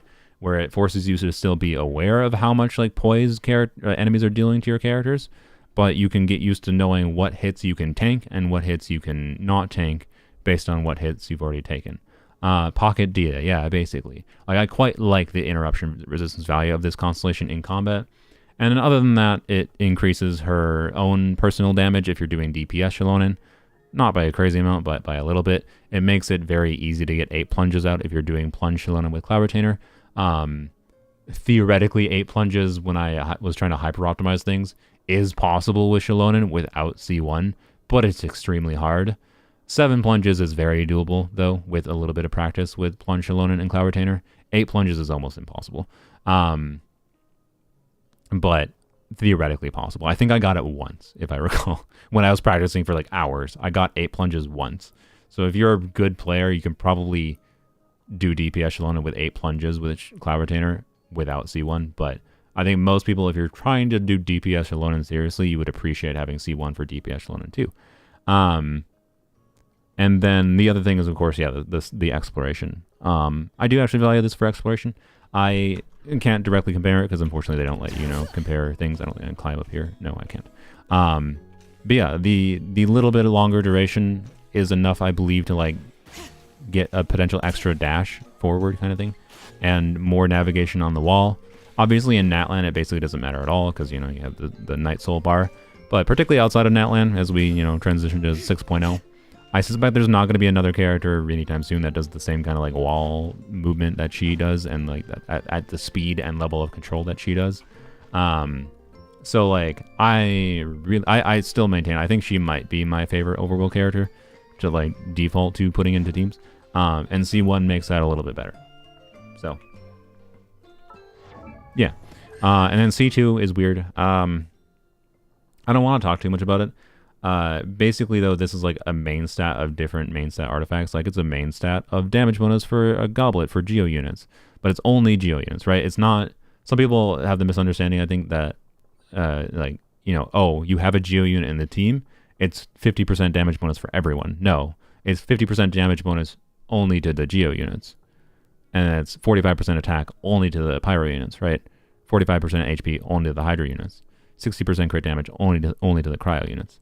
The Hydra one, and for the average player, if you really like Navia, maybe the Geo is really relevant to you. The Pyro one is not that good because most of the time you're like doing, let's say, Bennett or now Iansan. Like you have enough other forms of attack buffing that I don't think 45% attack is very worthwhile. But it can be enough of a buff for your Pyro DPS that could make it so that, like, in my case, because I have C2 R1 Xilonen, I do not think a C0 Iansan would be better for Muika, for example. But I'm pretty sure a C6 Iansan is still better than a C2 R1 Xilonen. I think. I'm not 100% certain. But anyways, 45% attack is, I think, the lowest value of these. And yes, that's including the Electro one. I know that's not a very common take. Most people would consider the Electro one the worst one. I think the Electro one is kind of the reason to get this, but the Electro one is still not that useful. It's just a fun thing. I would gladly really love the like, let alone turning off constellations would be nice. I wanted the ability to turn off everything but the Electro. I want to leave Xilonen C2 active, but just the Electro buff. Anyways, oh yeah, and the Geo samples always remaining active for like mono Geo enabling, in my opinion, is basically irrelevant because of the fact that her healing doesn't work for mono Geo. So you can't do like Farina Xilonen in mono Geo because she still doesn't heal. So it's just it's a nothing burger because of the fact that she can't heal in mono Geo still. So that basically, in my opinion, is irrelevant. So the most relevant buffs I think you would actually get it for is like the HP buff, I guess. But it's basically just like, oh yay, you made Farina Nuvilette stronger. But like, why? Like, to be clear, like, not that there's no reason to invest more in that team, but like, if that was your one reason for getting Xilonen C2, get Nuvilette C1 instead.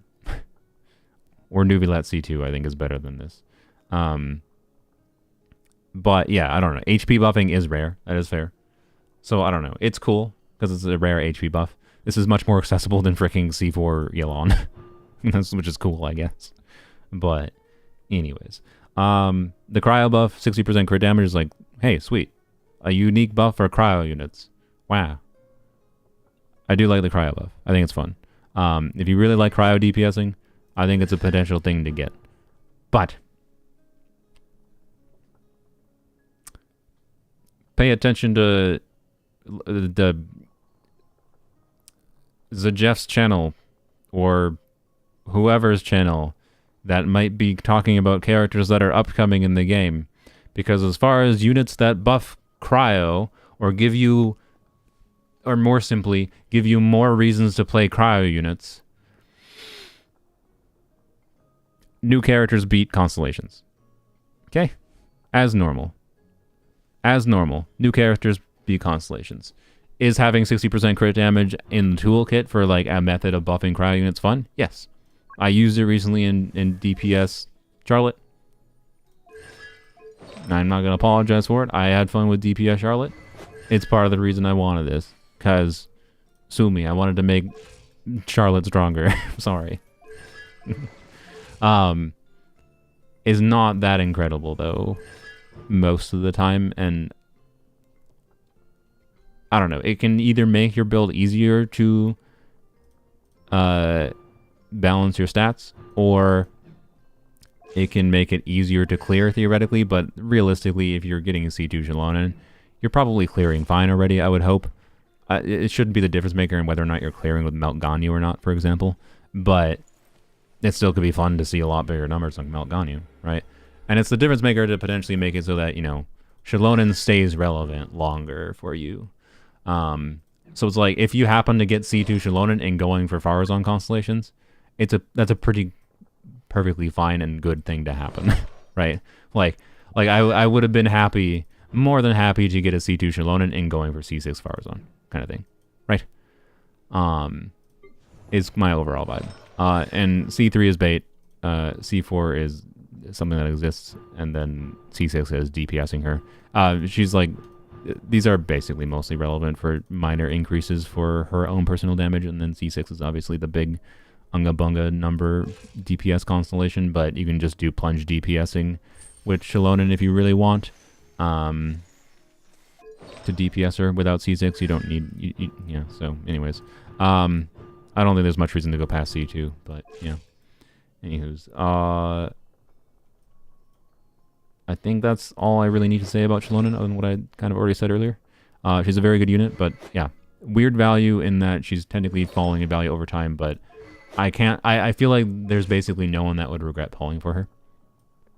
Whereas there's definitely people that might regret pulling for Iansan because of like the weird conjunction of how her buff works and changes gameplay. Like Iansan is not going to be a character that is universally valuable to everyone.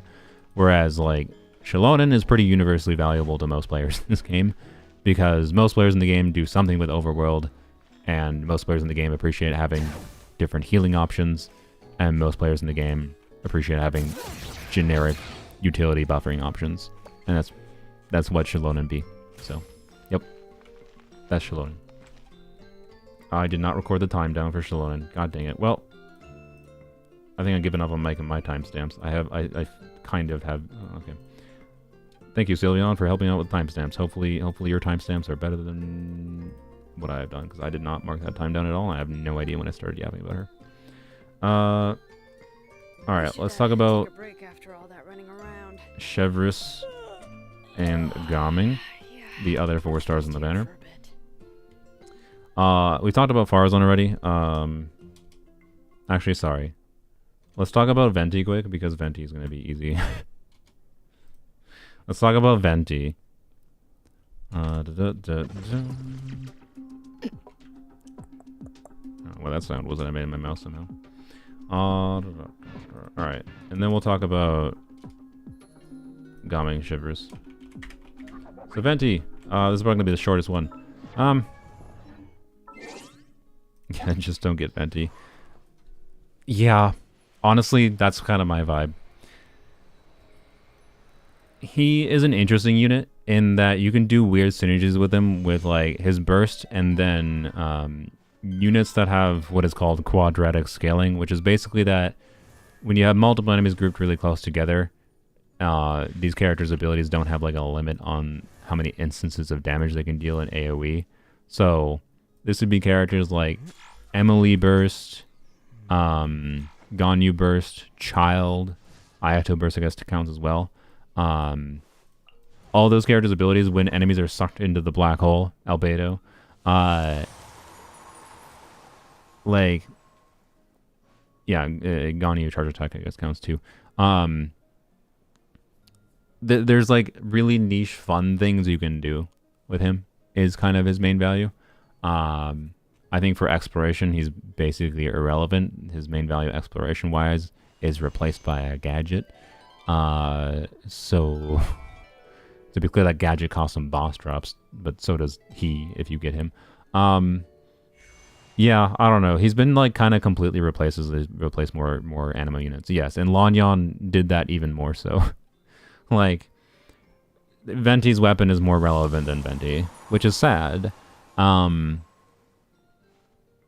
talk about the weapon banner more later. By later, I mean hopefully soon. My god, this has lasted so much longer than I thought it would be, by the way. And the other big problem is, like, those situations where he is relevant, he can trivialize those situations, to be clear. Like, AoE situations where he can group enemies that are groupable by him. Which, like, for example, this would most recently be the previous Abyss cycle on the first side. Chamber 1 and 2, he's pretty fun in. But then Chamber 3, LOL, here's some ruin enemies that he doesn't do anything for. And he's just a bad VV unit. Who does a little bit of damage. And yeah, he refunds energy, which is fair. He's just, unfortunately, very, very, very niche is kind of where he's at. Not the worst unit in the game, but there's so many other options for anima units that buff in more interesting ways. You know, that it wouldn't surprise me if Aoife is better than him. It wouldn't surprise me if Aoife is better than him, right? Like, is he better than Lynette? Not always. Not always. I'd say, generally speaking, yes. Generally, yes. But not always. Aoife is a unit? Oh boy. Oh boy. Oh, well, there we go. Thank you, Paimon's Bargains. There should be another one. And there we go. We're all done. Alright, let me send a thank you. Yep. Or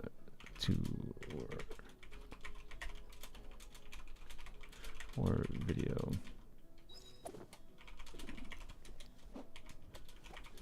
Alright.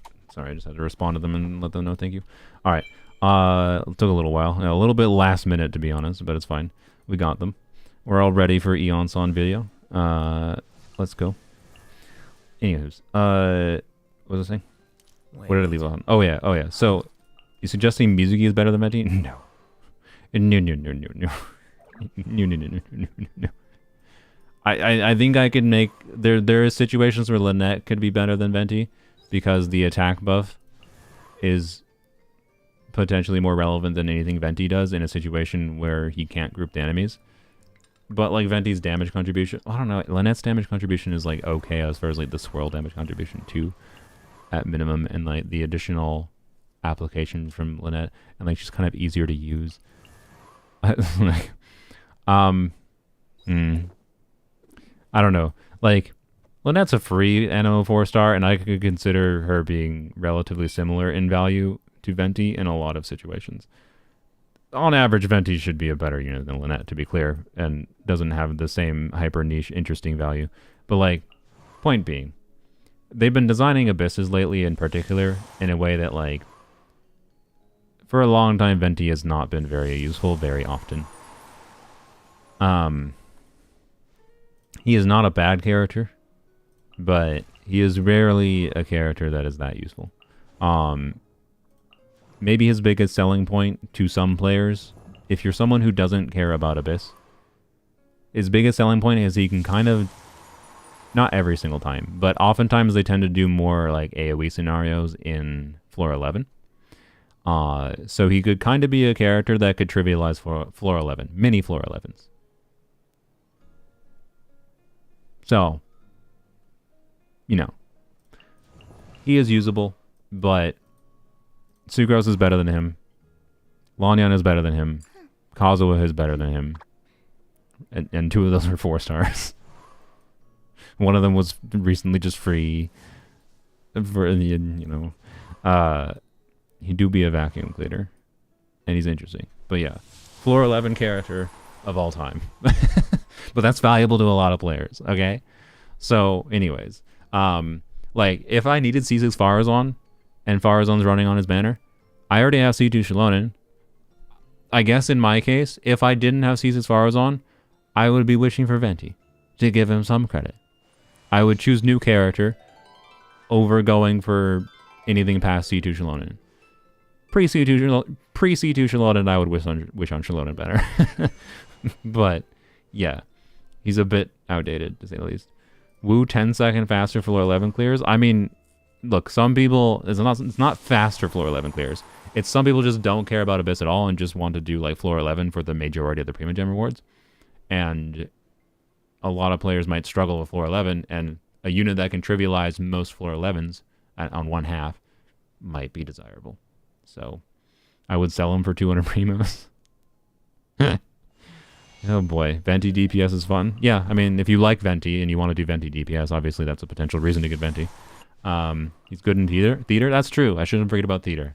Theater character. It's always a compliment, isn't it? A theater character.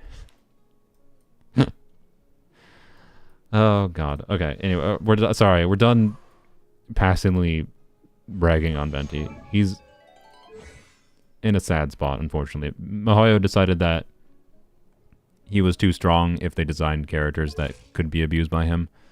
And so they actively design content to not allow abusing him. Oh well. Please, real quick, 70k primos for free-to-play C1 Farina or not? My god, you're asking that real last minute. The only reason I'm answering this question right now is the fact that the banner quite literally might be ending immediately for you. Is the banner even live in NA right now? It is. 7 minutes. You are really asking this question last minute. Do you have Xilonen? Do you have Cloud Retainer? Do you want Iansan for buffing? Because 70k primos is a lot.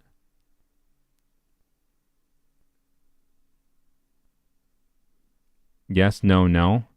You don't want Xilonen or Cloud Retainer? Okay. Well, I would advise you to rewatch at least the first hour of this video. Not rewatch, just watch it. You probably didn't watch it in the first place. You have Xilonen? Yeah, okay. Do you want C6 Farazan? She might be running on Xilonen banner. Maybe you save your Primo Gems for getting Xilonen constellations. I don't know. You don't have C6 Farazan, or you don't want C6 Farazan. If you don't want C6 Farazan, then yes, the Xilonen banner is completely irrelevant, basically. Yeah, I don't know. Like, C1 Farina is pretty universally valuable. Like, I think it's likely you will notice the value of C1 Farina. C2 Farina is far more situationally relevant in a way that I can never universally recommend it. Unless you're really like doing shenanigans with like prototype Amber like I do. Like if you're someone who thinks you might in the future want to do C1 Sit Lolly with prototype Amber on Sit Lolly plus Farina combo in the future, maybe C2 Farina is worth it. But C1 Farina though is just kind of universally functionally gives you, and basically every team that Farina is in, she functionally gives you like 30% extra damage bonus. And it's 30% extra damage bonus at the start of a rotation, which is generally speaking where it's most valuable. No point in C1 cryo meta is on the way, except for said cryo meta involves a character that is basically made to always be paired with Farina.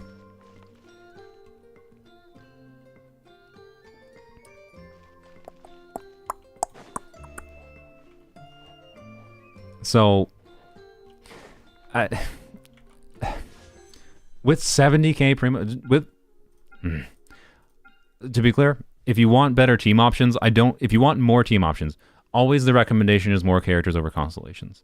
But if you're at the point where you've had 70,000 Primo Gems saved, and you don't necessarily care about the upcoming characters, You don't think you need Bennett too.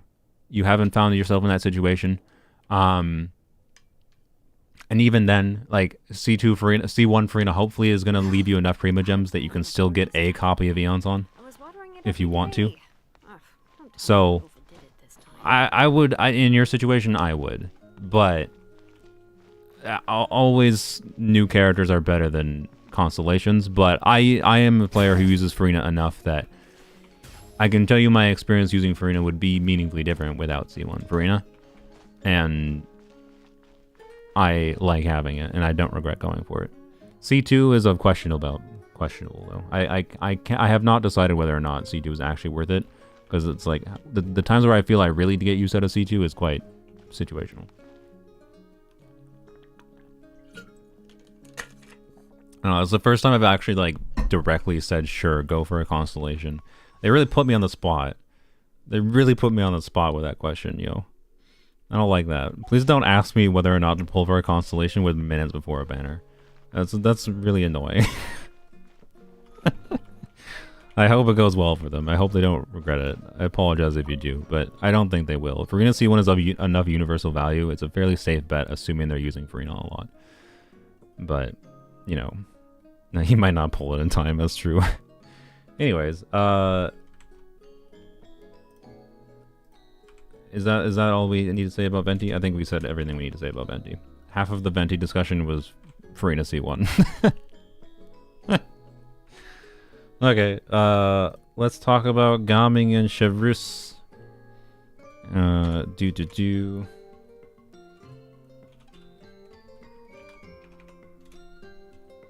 Alright, yeah, the EU banner was gone forever ago. So, Gaming and Chevreuse, last main characters to talk about. Oh boy, so about Gaming first. I think I talked about him briefly. He's very simple, honestly. He's a main DPS type character. Ultimately, if you don't want to play him, why are you playing him, right? I think his gameplay is very interesting with his, you know, skill reset gameplay, trying to catch Manchai as far as optimizing things, but you don't necessarily always do that. With Sitlolly in particular, he is one of the best DPSs in the game with his C6. And him being on the banner, in my opinion, does make the banner in the first half meaningfully more valuable. Like, you can wish on Cloud Retainer and get, like, potentially get... If you wish a bunch on Cloud Retainer banner, forget, like, Iansan copies, and you get a bunch of Gaming copies and Chevreuse copies along the way, my god, does that put your account at a potentially pretty healthy state if you end up with a C6 Gaming. Like, if you end up with C6 Gaming and a Cloud Retainer, not necessarily Cloud Retainer Constellation, just Cloud Retainer, and end up with some Chevreuse copies, and end up with Iansan, like, you're sitting pretty decently pretty, right? Got in 40 pulls, no pity. Nice. Sweet. Hope you enjoy it. Without C6, he's still playable, by all means, but it's a noticeably different experience. He does have meaningful energy needs. That is, like, one of the annoyances with like, trying to build him. He has different weapon options for sure. Like, I'm using him on Skyward Pride because energy needs. Red Horn is potentially good for him. Obviously, other 5-star stat sticks. Serpent Spine is very good for him. The weapon banner Claymore is actually pretty good on him. I think it's technically his best in slot weapon at R5, but at R1, it's just like a usable weapon on him. It's not. I don't even think it necessarily competes that well with other weapons. But anyways, so yeah, his best artifacts, by the way, are not changing. Crimson is still his best artifacts. Is what it is. The reason for that is because of how the plunge set works. We don't need to go into the nuance of it, but don't farm the new plunge artifacts for Gaming. Yeah, I don't know. He has different build options. He's not the easiest character to build, not the easiest character to play. Go watch a video from Tars Blammo if you want to see someone, you know, messing around with the C6 Gaming relatively recently. But yeah, Sitlolly made him a lot stronger. Sitlolly basically works perfectly with him. But Vaporized teams are pretty good with him too. If you like him, he's a very strong DPS. He is one of the strongest DPSs in the game, because that's how Pyro DPSs that synergize with Sitlolly be in the state of Genshin's meta. And he can use 4-piece MH, which can help make him easier to build, especially like meeting his energy needs. Crimson is definitely more of a high investment thing you do on Gaming, which I'm mostly doing because of the fact that I like doing double cryo things that make this crit rate actually very usable. And I have a kind of... This is a really whack Crimson build. I have 277 EM in substats. 35 EM. 68 EM. Attack time piece with 1 EM substat. 75 EM.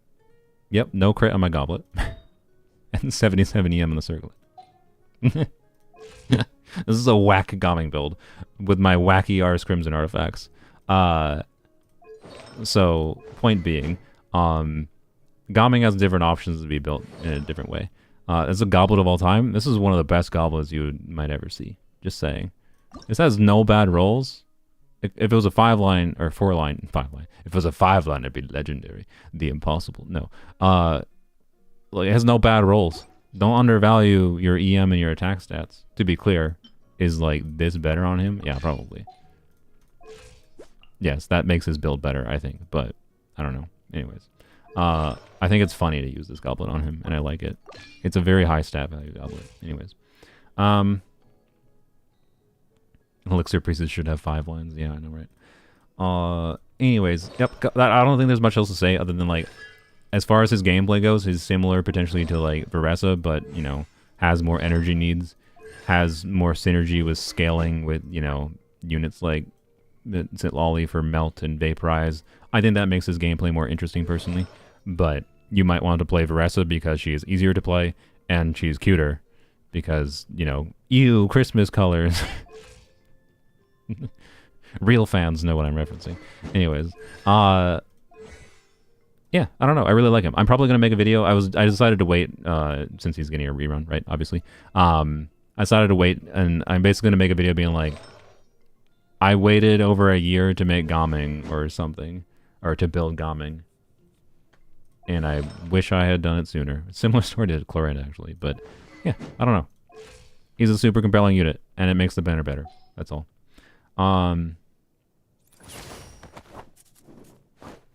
But if you don't want to play him, he might just be Star Glitter, right? So he's only relevant if you want to play him. That's the main DPS problem. His idol's nice. Yeah, it is. You garbage character. Why even? No. Look, from the moment I saw Chevreuse information, I was like, holy, I'm a believer in this character. And I was right. Just saying. Jeff's first reaction to Chevreuse was that he didn't like Chevreuse's kit. Like, bro. Anyways. I'm trying to think of a way to be clear. Jeff understands that Chevreuse is very good now. and I think Jeff understands he was wrong on his first impression. But we're gonna get cryo Chevreuse skin. No, sorry. Don't really resist the temptation to talk about cryo. No, wait, no. We should talk her. We should. No, I gotta call her Chevreuse. We're not talking about Chevreuse, okay? No Chevreuse. We're talking about Chevreuse, not Chevreuse. Anyways, no, she does not need C6 to be good. Yeah, that's fair. I should talk about that. To be clear, C6 basically, when you're talking like on a spreadsheet impact level, can be the difference maker in some characters' teams, like better teams or best teams, being Chevreuse teams or not, right? Like how much Chevreuse teams are Varesa's best teams on your account might vary on like whether or not you have Cloud Retainer and whether or not you have C6 Chevreuse, potentially. And whether or not you're using Mawika in a Chevreuse team, right? There's all those varying compounding factors. Yes, 60% damage bonus is good. When I played non-C6 Chevreuse for like 8 months, I went from Chevreuse's first banner, and then I got her C6 on her second banner on my main account. And I also have a bunch of experience using Chevreuse on polearms only. And the number one thing on my main account that I noticed from C6 Chevreuse, personally, yes, the damage increase is significant. I didn't not notice that. But it didn't really affect me on my account, my ability to clear. And I'll get into why that is. But what I did notice is the team-wide heal. This team-wide heal makes her defensive value significantly higher, such that the main context, like, is one of the teams I was playing for a long time, and I still play this occasionally, was Arlecchino, Yai, Fischl, Chevreuse as a non-Bennett Arlecchino team, and it had a fun dynamic with switching between Yai and Arlecchino on fielding, like Arlecchino allowing quick swapping, yada yada. It had dynamic rotations that didn't really require following a set format, so it could adapt well. I really liked that team. So giving damage bonus to that team, being that I wasn't using, the Omega attack buffer with Arlecchino, was more noticeable there. But the team-wide heal helped me, like, not die as much on my, like, Fischl, for example. Was probably who I noticed the most on. She was the unit most likely to die. And no, you don't shoot 3 times after burst. Her damage bonus is based on her healing happening. So her damage bonus is delayed, which means, like, one thing I think people ignore is that, like, Chevreuse C6 for Raiden, if you're immediately going after you do Chevreuse E, the buff gives the damage bonus to your on-field unit as the on-field healing ticks happen. So if you do Chevreuse E, switch to Raiden, immediately burst, usually you're only going to get 1 stack, like only 20% damage bonus for Raiden. Unless you purposely wait, which most people do that because that's generally speaking bad. So, like, C6 is a bit overrated in some team contexts, but on spreadsheet impact level, it is very good. What affects your ability to clear with Chevreuse teams more than whether or not you have C6, though, is your investment in the other units you pair with Chevreuse.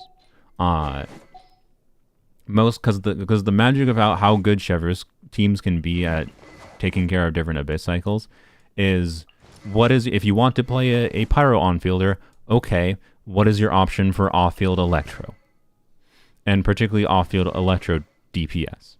And, right, so if you're doing like an Arlecchino overload team, you could do like Arlecchino, Chevreuse, Bennett, Fischl, right? Or Iansan should be an option too in the future.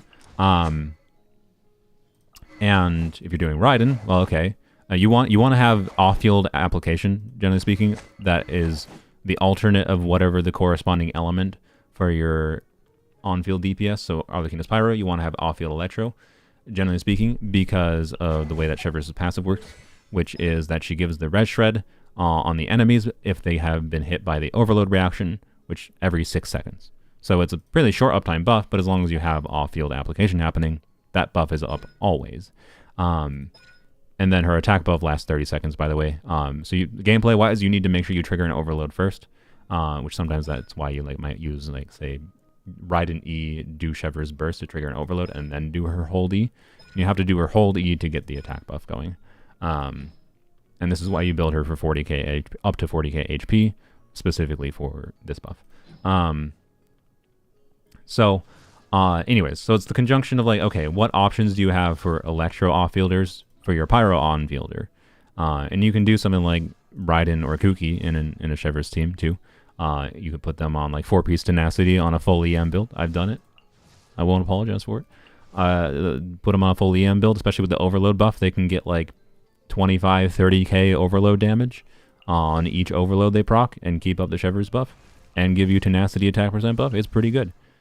Is it better than doing another unit like Yai or Fischl that is doing their own form of damage? No. But maybe you want Fischl, or maybe you want Kuki because you want more on-field healing to keep your on-fielder alive, right?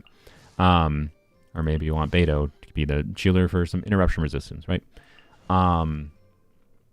So anyways, it's that conjunction of, like, what options do you have for on-field DPSs that are Electro or Pyro in conjunction with your off-field DPSs, right?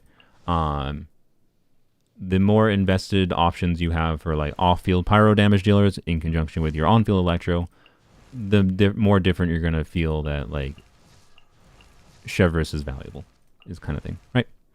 And that will impact you more than whether or not you have C6, is my overall opinion. Her other constellations, C1 is energy refunding to your on-field unit. This is sometimes relevant, sometimes irrelevant. I think it's a cool constellation. I like that balance of, hey, It's energy refunding not for Chevreuse, but for another unit. That's an interesting value, but realistically, it's a small enough amount of energy that most people this is irrelevant for. I need to drink of water. C2 is an instance of extra pyro application. Chevreuse is with Chevreuse burst and like doing her E applies a lot of pyro that it can really help shred some shields. And being that a lot of Abyss gameplay sometimes comes down to how fast can you shred shield, it's quite good to have your support unit have a burst in her back pocket that can apply like 8 units of pyro.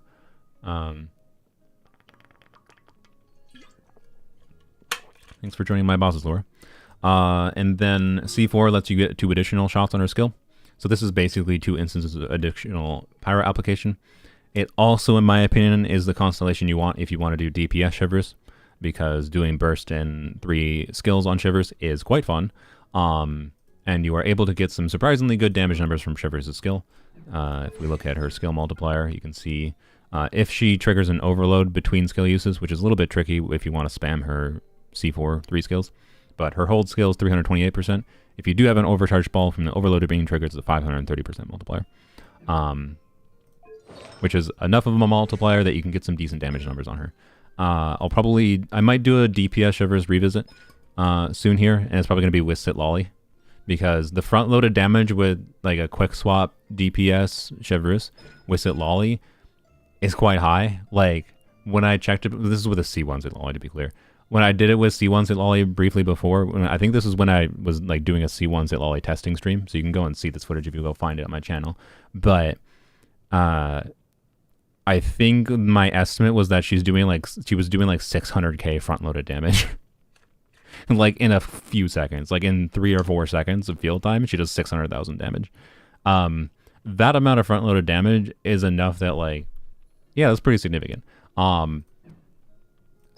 To be clear, that doesn't mean, oh, you should just permanently put her on a DPS build at C4+. That was a specific team context trying to make her do a lot of damage. Yeah, and any Pyro DPS against Tulpa, yeah. Chevreuse teams are so fun against Tulpa. Anyways, I just, like, yeah. So C6, I think many average players would appreciate it in the same way that I appreciate it, is for the team-wide heal. But damage bonus is good. I just think people overrate it, is all. And I talked about her healing build a little bit earlier in comparing to Iansan. I like this as a universal build option for her. Many people tend towards Fav on her because energy particles from Fav is good for other characters. I just found that I didn't like having to build crit on her. That's basically all. Often, especially because oftentimes what I'll do is like I'll do hold skill and immediately swap off. And it's possible that I can swap off not usually before enemies get hit, but before her bombs from her C2 hits enemies, which is 2 instances of damage that make it far more likely to land a crit and trigger Fab on her, such that, and if you're not bursting on her consistently, if you're doing a consistent burst hold skill, it's pretty easy to trigger Fab consistently on her without much crit rate, to be clear. I have just found that I like having minimized rotation time with Chevreuse supported potential. Hence why I like this healing build, because it's not Noblesse, it doesn't require me to burst. You know, my Bennett can be on Noblesse or whoever else, or I can just not have Noblesse. Even if I don't have Noblesse on the team, this buff is basically pretty similar to Noblesse buff, essentially. Not universally so, it depends on the characters, but yeah. This weapon, yeah, refunds her energy, makes her so I have her burst available if I need it quite easily. Yeah, I can. If I need the Fav energy, I can still switch her to Fav, right? It's not that much worse. If I switch her to Fav, I lose the HP, so I lose like 5% or 4.5% of my attack buff. Oh no! But then I gain the value at the Fav, and if the Fav is relevant, the Fav is more relevant than an attack roll, right? But you don't have to stress that much getting her to exactly 40k attack or anything. Yeah, I don't know. This character can be extremely usable at level 70, just getting her passives unlocked and putting her on Black Tassel, for example. This is an event weapon from a little while ago, so you'd probably have to do Black Tassel instead, potentially as the low investment HP stat stick weapon. But if you're using Black Tassel, I would say more lean towards using Fav, if anything, if you have it for her. She doesn't have, I mean, energy needs on Chevreuse are usually not that high, but it depends on the team exactly. If you're playing her with Arlecchino, her energy needs are going to be lower than if you're playing just Bennett and Chevreuse together, right, for her energy needs. Her C4 does not give her any extra energy. It's just her initial skill shot that gives her energy. So, yeah, and you have to do this quite quickly. So, anyways, her C4 is weird and what enables her DPSing playstyle. Other than that, it's just flexible like utility for 2 instances of additional pyro application that can again help you get through shields. Chevreuse with C4 against is yet another character in the game, like C6 Bennett, kind of in the same vein. Chevreuse C4 though against that cryo shield enemy that we had in the 5.3 abyss, that was like mostly made for like Moika to just like do, you know, charge attacks on to get through the shields. I found Chevreuse to be better than Moika at getting through those cryo shields for what it's worth.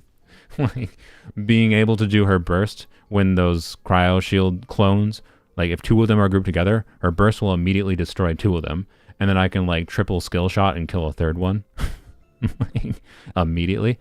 I think there was one instance where I killed all 4, or was there 5? I don't know. If I recall, just Chevreuse burst and 3 skills was able to get through all of the shields in one instance that I did. I was like, holy crap, I didn't even realize I could do that.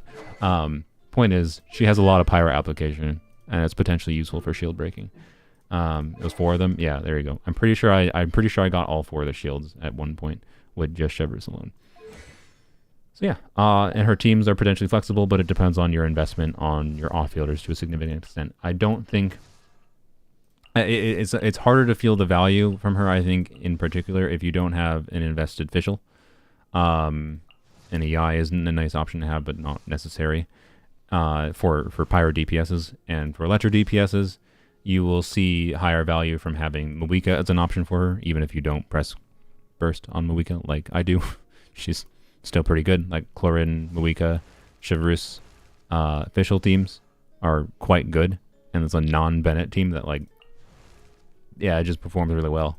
It's like a 90k DPS team. It's kind of nonsense. Well, okay, 90k DPS with Moika burst. It's probably more like 75, 80k DPS without Moika bursting. But, you know, anyways. Pyro Traveler, I think, is also actually another significant factor for helping give more options to Chevreuse teams.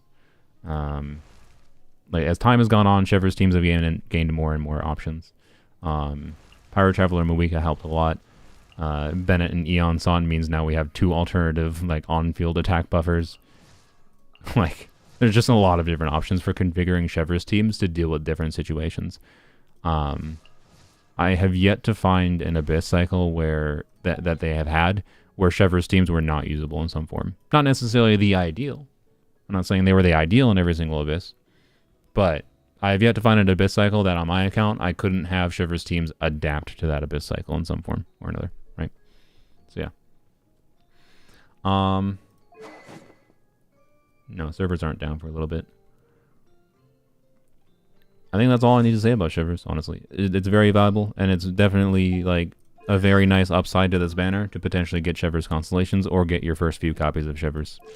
The fact that this banner has Iansan on it, and like I said, I think Iansan is worth wishing for. But oh, you didn't get Iansan, you got Chevreuse. That's a pretty good consolation surprise. Even if you don't think you want Chevreuse right now, you might appreciate it later. And then Gaming is like, yeah, if you want to play Gaming, he's a compelling option as well. Like it's like the Xianyun banner in particular is quite self-contained as far as like, hey, here's a compelling DPS unit for newer players, a very compelling buffer, and a very compelling buffer. And then the 5-star is a very compelling buffer and fun enabler and nice for overworld. Like, might be one of the best like new player banners they've ever done, right? Is what I would say. So, yeah. Anyways, how much of a move is it to put Chevy in place of Farazan? I disagree. I think Chevreuse is like Varesa's best teams include Chevreuse. I disagree. For any, like, to be clear, I know a lot of people potentially wanted Farazan because getting Farazan copies is annoying. They haven't rerun Farazan very often. In my opinion, they should just rerun Farazan more often. The core problem is not, oh, god damn it, Hoyo, for not rerunning Farazan. I needed Farazan instead of Chevreuse because I wanted Farazan. That's not the problem. The problem is they don't rerun Farazan enough. That's the problem. Right? You should be complaining about the fact that they rerun Farazan so little, not what banner they put her on. Because your problem is solved if they just rerun the character more often. She's a relevant enough character that they should rerun her more often. That's the problem. So, yeah. I don't know. They treat this character as if she's hyper niche, but then they keep on releasing units that have like reasons to be played with her, and they keep on puffing Xiao. They released you, who is like nonsensically good with Farazan DPSing. You're obviously good with Farazan. You're good with Farazan. You're not. Aoife, maybe. I don't know. I haven't looked at this kit. Yeah, so I don't know, right? Like, and Farazan herself is a good enough unit, but I don't know. Like, she's niche. Like, it makes sense that they're not rerunning her constantly, but they need to rerun her more, obviously. Is where it is. So, anyways. Arguably, I could say if you're someone who really needed Farazan constellations, I could make an argument that it's more valuable for you that they put Farazan with Cloud Retainer. Or, sorry, with Cloud Retainer. With, I am having a stroke. With Xilonen. I think Xilonen Farazan combo is more inherently valuable than Xianyun Farazan combo. The only difference is if you're someone who like doesn't have C6 Farazan currently and you didn't get Cloud Retainer and you're a Xiao main, then yeah, I guess that kind of screws over you. DPS Farazan is a luxury. The amount of people that have C6 Farazan and don't build damage on her is crazy. A very significant part of why this character is so strong at C6 is because of her... What happened to your build? Oh, I took the Animal Goblet for... Yeah. A very significant part of why this character is as strong as she is, in my opinion, her potential to deal very meaningful damage. So, yeah. If you ever C5, yeah, if you ever C5, probably worth the risk to try to get her C6, assuming you want to do things with Farazan or other Animo DPSs now or in the future. If you don't care, then don't bother, right? But anyways, would it have been a good banner if Farazan was in place of Chevreuse? Yes. But I would argue the importance of Chevreuse rerunning with units that she's relevant to run with, such as Varesa, a unit she synergizes really well with. Like, the fact of the matter is, someone brand spanking new can play Genshin, pull on Varesa banner, get Varesa, get Iansan, get Chevreuse, and then use Pyro Traveler, and they're good. That's an endgame competent team. Right? Like, I don't think it's worth ignoring that. And they tend to configure banners around said things. Like, it's pretty clear, like, Mihoyo could have, you know, put Farazan in Cloud Retainer banner, like they originally did, but they chose to focus on the new character, the new flashy main DPS, as the focus for the 4-star structure, rather than the character that less people are going to pull for. Right? More people are going to pull for the new flashy main DPS than the support. Especially with, you know, all the nonsense takes around Cloud Retainer being undercooked or whatever. Because people get too focused on the meta of a non-competitive game. Versus, and by meta, I mean like the strongest teams possible versus just what enables fun ways to play the game. PMC is still so far forward for new players. That's fair. I mean, yeah, I agree. One of the actual biggest dick move things with Pyro Traveler is the fact that they're not accessible to new players without doing 80 years of story. That's actually insane that they did that. If I make my Pyro Traveler video and I have my rant about Pyro Traveler, I will hopefully remember to rant about the fact that they locked Pyro Traveler away from new players. That is such a dick move. Anyways. Yes, I saw Chevreuse. I mean, Chef. Chefy is going to have so many good nicknames, such as Chefy. Technically, her name is Escoffier or something, but I'm never going to call her Escoffier. She's going to be Effie, or Chevreuse, or Chefy. Anyways, sorry, distracted.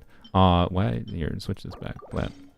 I'm not gonna, I'm not gonna fix your build right now. It's fine. Anyways, I think that's all for characters.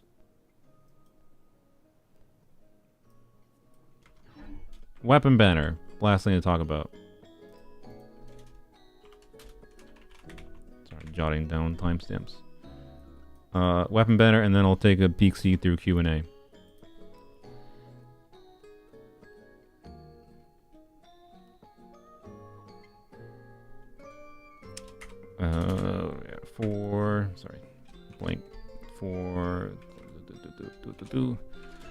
Okay, sorry, weapon banner. So the weapon banner, I said earlier how, like, in the context of if you're pulling for Varesa, this is a pretty good weapon banner because Xilonen's weapon is actually not that bad of a weapon for Varesa either. Obviously Xilonen's weapon is good on Xilonen too, but the main muddling context is I think it's more relevant to go for, not necessarily go for Varesa constellations, but the damage increase, you get damage increase from Varesa constellations, but you also get damage increase from Iansan constellations, and Iansan constellations, particularly for other characters, are relevant for other characters, not just Varesa, right? So the relevance of Iansan constellations and the fact that you're still getting some damage upgrade for Varesa means, in my opinion, if you have extra wishes, you should probably prioritize going for Iansan copies and happening to get Varesa dupes along the way, rather than wishing on weapon banner, is my overall take. It's a very colorful banner, I'll give them that. I think it's funny that they put all the 5 Natlan weapons together. I will say that a weapon banner that doesn't include favs as 4 stars is substantially lower value, generally speaking. This would be a, so the 2 worst weapons on here are the polearm and the sword. We can go over what they do in a second, but the 2 weapons on the banner that are worst are the polearm and the sword. And funnily enough, Fav Lance and Fav Sword are the 2 best Fav weapons. So they could have made the 4 stars on this weapon banner so much better if they got rid of the 2 worst weapons and put Favs instead. That would have been a true bait weapon banner. Now, we should probably talk about Varesa's signature weapon a little bit. I talked about it a little bit before. What is it called? I think it's called Vivid something. Yeah, Vivid Notions. Blab. This thing is very good on Varesa and C6 Cloud Retainer, I think. Like, I think it's C6 Cloud Retainer's best weapon, I believe, is Kagura's Verity. Or a high refine, but technically a high refine variant of Cloud Retainer's own signature weapon might technically be better, if I recall. And yeah, like, I don't know, like, Varesa is strong enough. I don't think this is necessary by any means. And again, the relevance of, like, whatever. So this being mostly relevant on Varesa, it makes it kind of I think they had a missed opportunity to make this weapon banner more valuable by making this weapon less conditional. It still is, like, okay, to be clear, as far as, like, if you want to do, I don't know, plunge Nuvulette. If you're doing plunge Nuvulette, you are not getting the 40%, you're not getting this crit damage, basically. But you should get this crit damage for the plunging attack specifically, and you'll get the attack percent and then the base stats, right? I'm saying plunge Nuvulette because I think it's the meme funny option, because, his attacks are attack scaling, whatever. But, like, should you pull this weapon just because you're that dedicated to plunge Nuvulette? No. Because plunge Nuvulette can use Widzith. And I think if you're doing Mimi plunge Nuvulette, just use Widzith, because Widzith will give you more funny number than this, right? This, without the extra 40% crit damage, makes it kind of meh compared to Widzith. It's, like, okay, because it's, hey, a bunch of stats still for plunge DPSing on other units. For Varesa, it's obviously very good. For non-Varesa characters, might be like, oh, what about Plunge Eye? You talked about Plunge Eye earlier. Well, unfortunately, it says when you use an elemental skill. So this buff, I would have this buff, sure, for 1 plunge, and I could theoretically do a skill in between my plunges to get an additional instance of it, like, every few seconds. But, like, At most, there's probably 3 or 4 plunges if I'm doing weird combos, and weird combos that don't necessarily result in faster clear times. They just result in bigger numbers on screen. DPS Cloud Retainer, sure. Again, this part will always be up. This might be better for DPS Cloud Retainer just with this baseline, to be clear, than Kagura's Verity. I'm not 100% sure on that, but the fact that it's higher base attack, and she really likes having a bunch of attack, gives a bunch of attack percent, and gives crit damage guaranteed for DPS Cloud Retainer, and the fact that at least even a C0 DPS Cloud Retainer will at least have one, her big skill plunge will at least have this buff up. Like, I think this might be better than Kagura's Verity for DPS Cloud Retainer. So for reference, Kagura's Verity for DPS Cloud Retainer is lower base attack, higher substat, but the other one is functionally just better as far as the base stats because of the attack and the guaranteed attack, and it gives it gives basically the same amount of crit damage guaranteed with a higher base attack. But this one would be, when you use an elemental skill, which you do 3 skills with DPS Cloud Retainer, so you get max 3 stacks of this immediately, and then you get elemental skill damage increase of 12% times 3 stacks, which is 36%, and then you gain 12% all elemental bonus. So I'm pretty sure with that, I'm not even sure for a C6 Cloud Retainer. Like, a C6 Cloud Retainer muddles things, but yes, this is probably better for DPS Cloud Retainer, I think, than Kagura's Verity. So, cool, I guess. But, like, do you need it to DPS Cloud Retainer? No. No. And that's always Weapon Banner in general, to be clear. Weapon Banner is a high investment thing you can do if you happen to be a player who has very specific teams and spare wishes. You have very specific teams. You no longer care as much about pulling for new characters, and you mostly just want to get your existing characters to be stronger. And if one of those things is, like, happens to be the niche scenario where this weapon could be okay, like Plunge Cloud Retainer, maybe. But realistically, you pull this weapon because you want it for Varesa. But I think your priority for Varesa should be pulling Iansan constellations and happening to get Varesa constellations along the way. Yup. The 4 stars in the banner, though. So, Chaska's weapon. Here, let's see if we can filter by 4-star. Open these all up. So there's that weapon. They're interesting weapons, is what I will say. Why?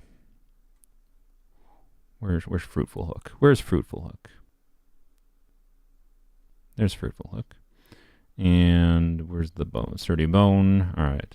Did I miss one? Oh, the Catalyst. Where's the Catalyst? There it is. All right. So this weapon is basically... I'm going to get the music back. It's been silent. This weapon is basically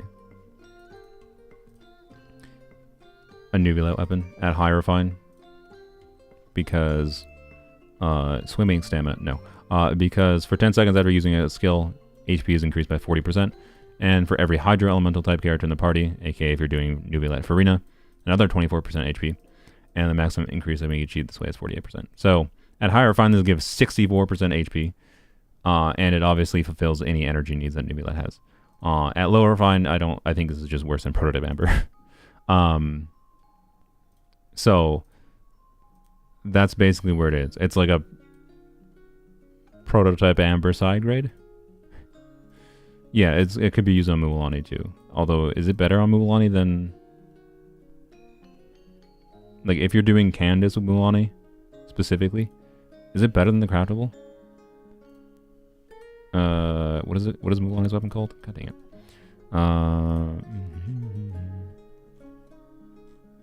There it is. Ring of Yaksha, that's what it's called. Normal attack damage dealt every 40,000, so like 32% damage bonus with 40% HP. No, I think this is better. This is better. Use ring. Yeah. No. It's a potential prototype Amber upgrade for Nuvilet. Like, it's really not that relevant. And it's not even, and I say a potential upgrade because, like, losing the team-wide healing from Nuvilet on prototype Amber is sad. I think one of the fun values of prototype Amber on Nuvilet is, like, because, like, some people play Charlotte, for example, for, like, the front-loaded healing for Farina, but an alternative to that is just prototype Amber. Gives you some front-loaded additional healing bonus faster. I don't know. Anyways. Yes, Mualani uses normal attacks. All of her damage counts as normal attack damage. Sorry, her burst does not count as normal attack damage, I don't think. I think her burst counts as burst damage, but her skill, when you click normal attack, her Sharky Bite, it says right in the kit, if you go read her skill, this is normal attack damage. It's normal attack damage. So, anything that said normal attack damage bonus, like Ring of Yaksha, which is obviously made for her, buffs her. It's part of why Candace is a good synergy unit with her. So, anyways, this is meh. At high refined, it's a potential Nuvilet weapon. At low refined, it's garbage. This has ER and gives skill damage bonus. I'll be honest, I don't know what circumstance you use this over Fav. Right? Like, yes, you could be used on Shenhe. I don't know why Yunjin is in this list here. Like, this exists. This, I think, is Chaska's best 4-star weapon. I think is actually quite good at lower fine even. Side effect of her having a craftable does not... She doesn't have very good craftable options. Like, the Natline craftable is worse, generally speaking, than the Fontaine craftable, but it depends on the exact team you're technically playing Chaska in, if you happen to not be playing teams that can have healing happening on Chaska, but usually you should. So yeah, this can give a whole whack ton of damage bonus, basically. When using aim shots, the damage dealt by treasure attacks increases by 12%. At R5, of course, it's half at R1. Stacks up to 6 times, though. 70%. That's 70% damage bonus. Wow. Should you level Muali's normal attack net? No. No. Her damage uses her skill multipliers. But the skill multipliers, it says right in it, her Sharky Bite counts as normal attack type damage. Just because something is coded as normal attack damage bonus does not mean you level a normal attack. You level the normal attack if the multipliers from the normal attack are relevant. Just like you only level any talent if the multiplier scaling from increasing the talent level is relevant.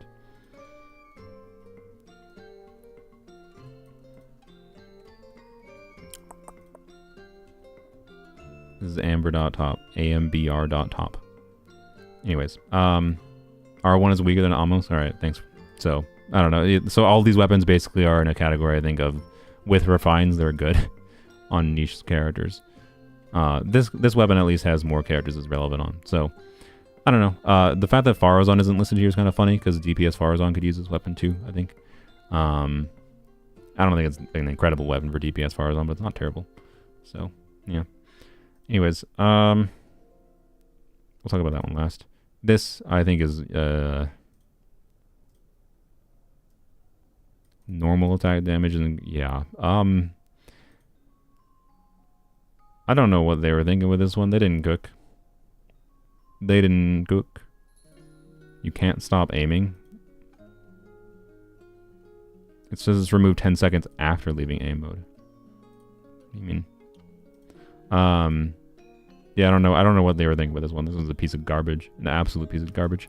Hot trash. I can't think of a single possible circumstance you would use this over, like, existing craftable options. Or event weapons that we've been given, especially recently. What were they thinking? This is a gotcha banner exclusive weapon. What a piece of garbage. And this is theoretically Gaming's best weapon at R5. Giving a whack ton of crit rate and giving damage bonus after plunges hit is a pretty good. And it's a usable weapon at lower fine too. I tried to get one copy of it when it originally ran, and I failed. So, yup. With that said, I kind of wish it had energy. And since it seems like this was basically made for Gaming, I kind of wish it had energy refunding or energy recharge as a substat instead of attack percent. Is a minor nitpick, I know, but I mostly say that from a place of my Gaming artifacts don't have energy recharge. Plunge Ito? Yeah, Plunge Ito is pretty good. It turns out doing Farina plus Ito plus Cloud Retainer is pretty decent. And to be clear, I'm saying that because of an Ito main friend of mine, Binge. He's the one that he swears by that over Mono Geo nowadays for Ito. So, anyways, I don't think this is that incredible a weapon for Ito, to be clear, because and I don't know. For Plunge Ito, it's possible. I don't know. Yeah, crit 32%, 64 crit value at R5 is quite good. Right, but anyways, why isn't Diluc here? That's fair. He probably should be here. Yes. So any other plunging claymores, Fremine could use this too. So anyways, this is the best one on the banner. Should you wish on this banner for this? Considering it just, like, I'm pretty sure this is, like, not that much better than other options for Gaming. 4-star options for Gaming. It's probably a little bit better than, like, Rain Slasher or whatever. Eula Plunge, yeah. Navia, okay, but Navia, I guess, maybe, yeah, sure. So, I don't know, yeah, Claymore plunging shenanigans, yes. But, I feel like you probably need a couple refines for it to truly gain some relevance, is my overall vibe on it. And that makes it really hard to recommend, because it could quite literally take, like, oh boy. 4 stars are a little bit more common on Weapon Banner, but I think it could quite literally take an average of, God, because there's five 4 stars in the banner. It's probably only an average of 1 in every 40 pulls. And that might be an optimistic estimate. I don't know exactly. But, like, 1 in every 40 pulls is brutal. Like, you could very easily get multiple copies of Varesa's and Cloud Retainer's weapon and going for 3 copies of this. So, like, if 4 stars are paying to acquire on Character Banner, amplify that for 4 stars are paying to acquire on Weapon Banner. To consider wishing for 4 stars on Weapon Banner, you have to really like both 5 stars on Banner. And, you know, maybe the for Varesa, maybe it's worth it for you. You want to do Varesa and Gaming? You want to do Varesa and Gaming gameplay every single Abyss for eternity? Maybe getting Cloud Retainer weapon for Cloud Retainer and getting a Varesa weapon for Varesa and getting Fruitful Hook copies for Gaming. Maybe that's worth it for you. Maybe that's worth it for you, right? If you're that kind of player. But I don't think there's that many of those players. So my rating of this weapon banner is like a solid. If you're wishing for wishing for Varesa, and you for some reason strongly feel you don't need Iansan constellations, and you can get more value out of having Cloud Retainer weapon, Varesa weapon, and Fruitful Hick. If you are that magic person, it's like a 7 out of 10 weapon banner. For everyone else, it's like a 2 out of 10 weapon banner. Yes, Fruitful can be better than Serpent Spine at R5, I believe. That's my overall take, though. So, mostly a bait banner. Mostly a bait banner. Will I consider doing a 10 pull on it if I have spare wishes? Maybe. I did happen to get given some Primo Gems from the sponsor. I have sponsored Primo Gems. It's why I can make wasteful decisions. The real temptation would be for Cloud Retainer's weapon, not for anything else. Because, you know, it would be nice to have the option to go Omega Cloud Retainer mode. Anywho's, Primo Gems. Yeah, I mean, technically they were Primo Gems for me. Part of them, not all of them. I paid for some of those, but only a third of them. So yeah, sponsored gems indeed. I think that's it. I think that's everything that I have to yap about.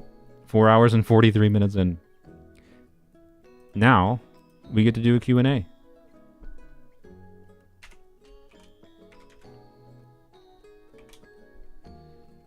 Alright. Q&A time. Second side weapon banner? Oh, frick. God dang it, you. God dang it, Shug, I forgot about that. Oh, okay. So, the main thing to mention about the second side weapon banner, we don't know the 4-star weapons on it, by the way, and like, if that banner, it could be one of the best banners of all time as far as support weapons go, if it's just filled with favs. Like, that would be the funniest thing they could do, right? If they put, like, just all favs, Fav Lance, Fav Claymore, Fav that, just the support weapon banner, right? Xilonen weapon plus elegy plus all favs would be hilarious. Unironically, that hypothetical banner, I don't think they've ever done an all fav banner, to be clear. They have done 3 favs, but if they somehow do that banner, or yeah, they put Xiphos in the banner instead as an alternative for like Kazuha Xiphos, that weapon banner is quite interesting. The weird problem, though, with support 5-star weapons, I will say, is you are all, generally speaking, when you're using, like, say, this on Xilonen, or you are using, where is she? There she is. Oh, god dang it, I thought you, wait, no, Auron has it. Oh, yeah. Or you're using, you know, elegy on a bow character, right? Those are the 2 weapons we know are on the banner, of course. You might be like, okay, well, obviously if you have elegy, you should use elegy over fav on Farazan, right? I should use elegy on Farazan. And despite the fact that, you know, it does result in bigger damage numbers on screen, to a noticeable degree potentially, I have found, for example, with DPS Xianyun, and DPS Xianyun, by the way, has a passive where she converts EM to additional damage.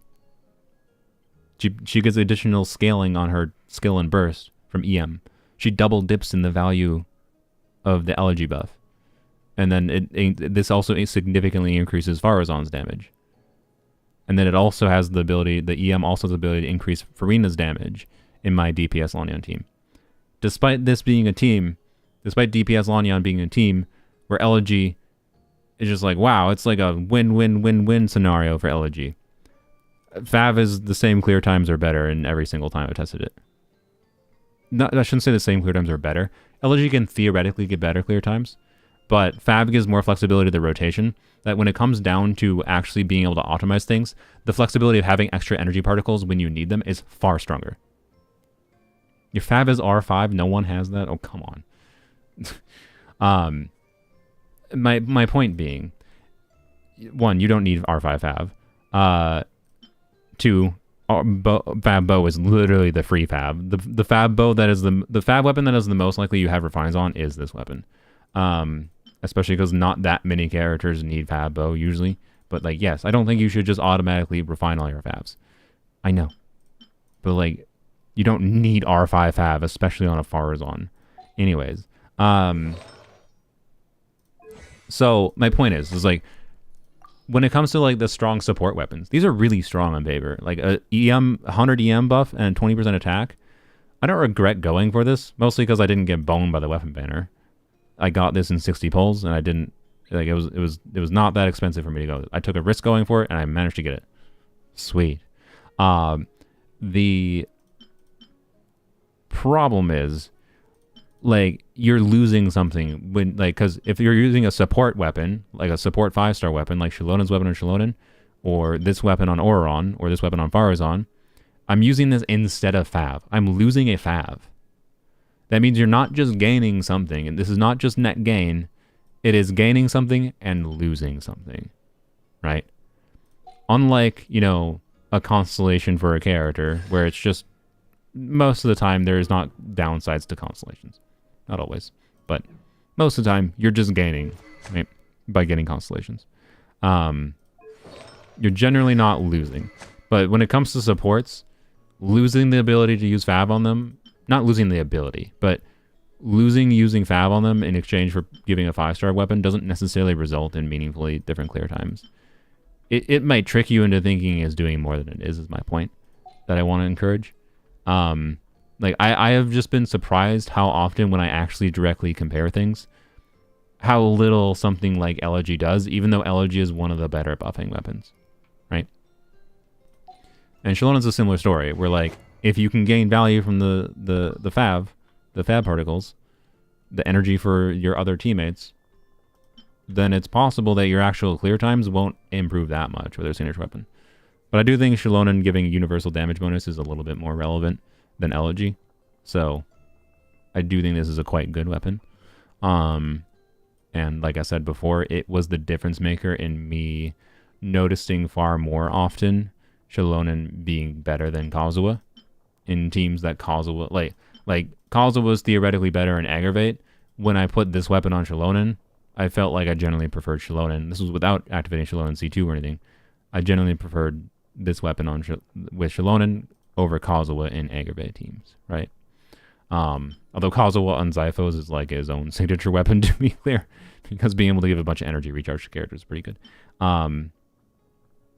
So, yeah, I don't know, right? Like, it's a good weapon banner is my point, especially if there's a bunch of favs. But I don't know if there's going to be a bunch of favs as 4 stars in the weapon banner. If there is a bunch of favs as 4 stars in the weapon banner, I think it could be a weapon banner that's worth wishing on. If you're a high investment enough player, you have the spare wishes, and you don't care about the characters coming next patch. You're like passively interested in Skirk, but you don't need to get Skirk, kind of thing. Like you just want to improve your existing teams, then maybe it can make sense. It's kind of my overall point. But keep in mind, losing Fav is a downside.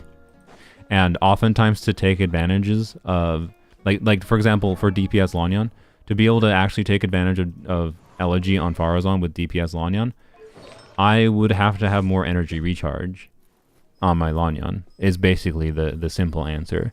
And I already have 28 energy recharge. You want to look at my Lanyan artifacts? You might say this doesn't look that good, but this is a non-crit ascending character on a non-crit weapon. You want to tell me, how exactly do I get more energy recharge?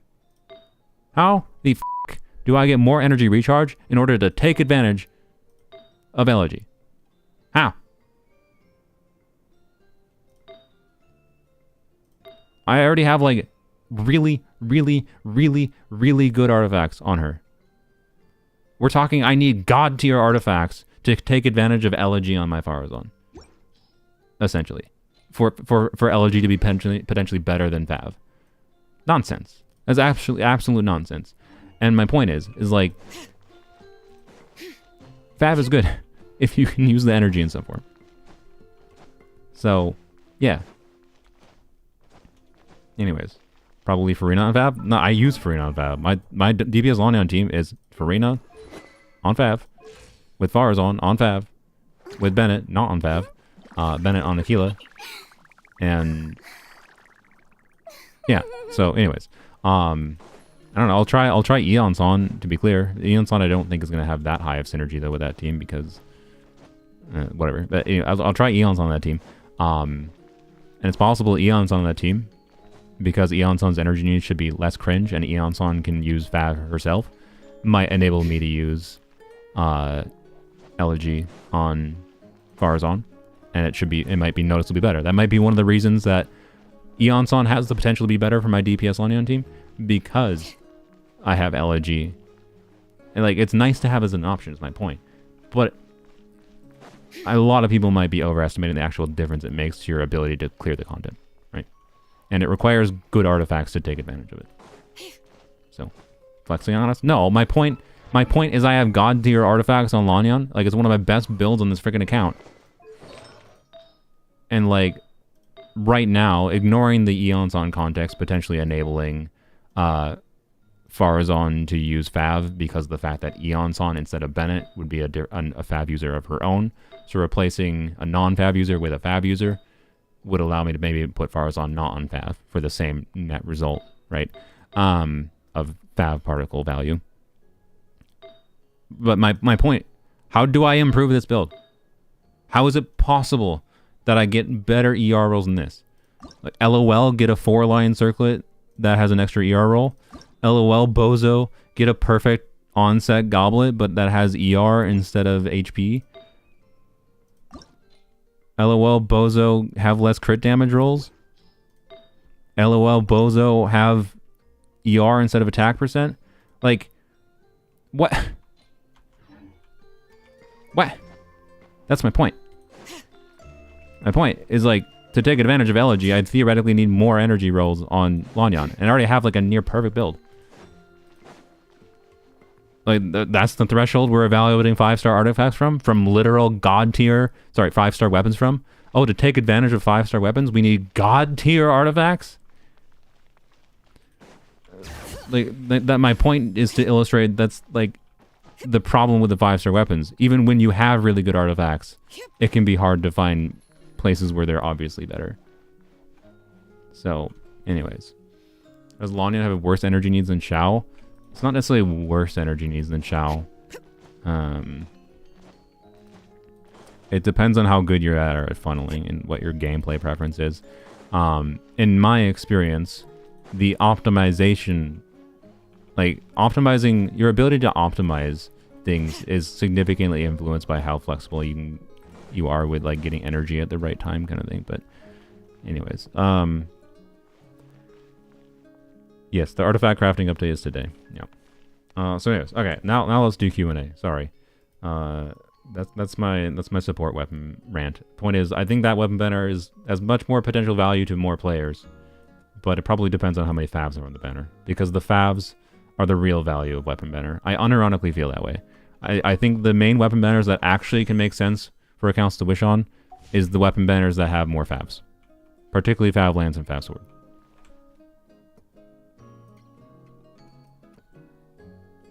Also, yeah, part of the reason that Xiao's energy needs are lower than Farazan, or sorry, lower than Lanyan, is because Xiao's best team is freaking Farazan, Lanyan, and Cloud Retainer. Sorry, did I say Lanyan? Sorry, Farazan, Cloud Retainer, Farina with Xiao. A triple Animo versus double Animo. It's quite different. Those extra 5 animal particles change Xiao's energy needs significantly. But anyways. Q&A time. Actual Q&A time, finally. So I'm gonna go... Let's do... this. 5. Alright. I got the timestamp registered. So we're gonna go look at my... You guys can ask your questions, but I'm gonna hold you hostage for a second. I want to go refresh my post here.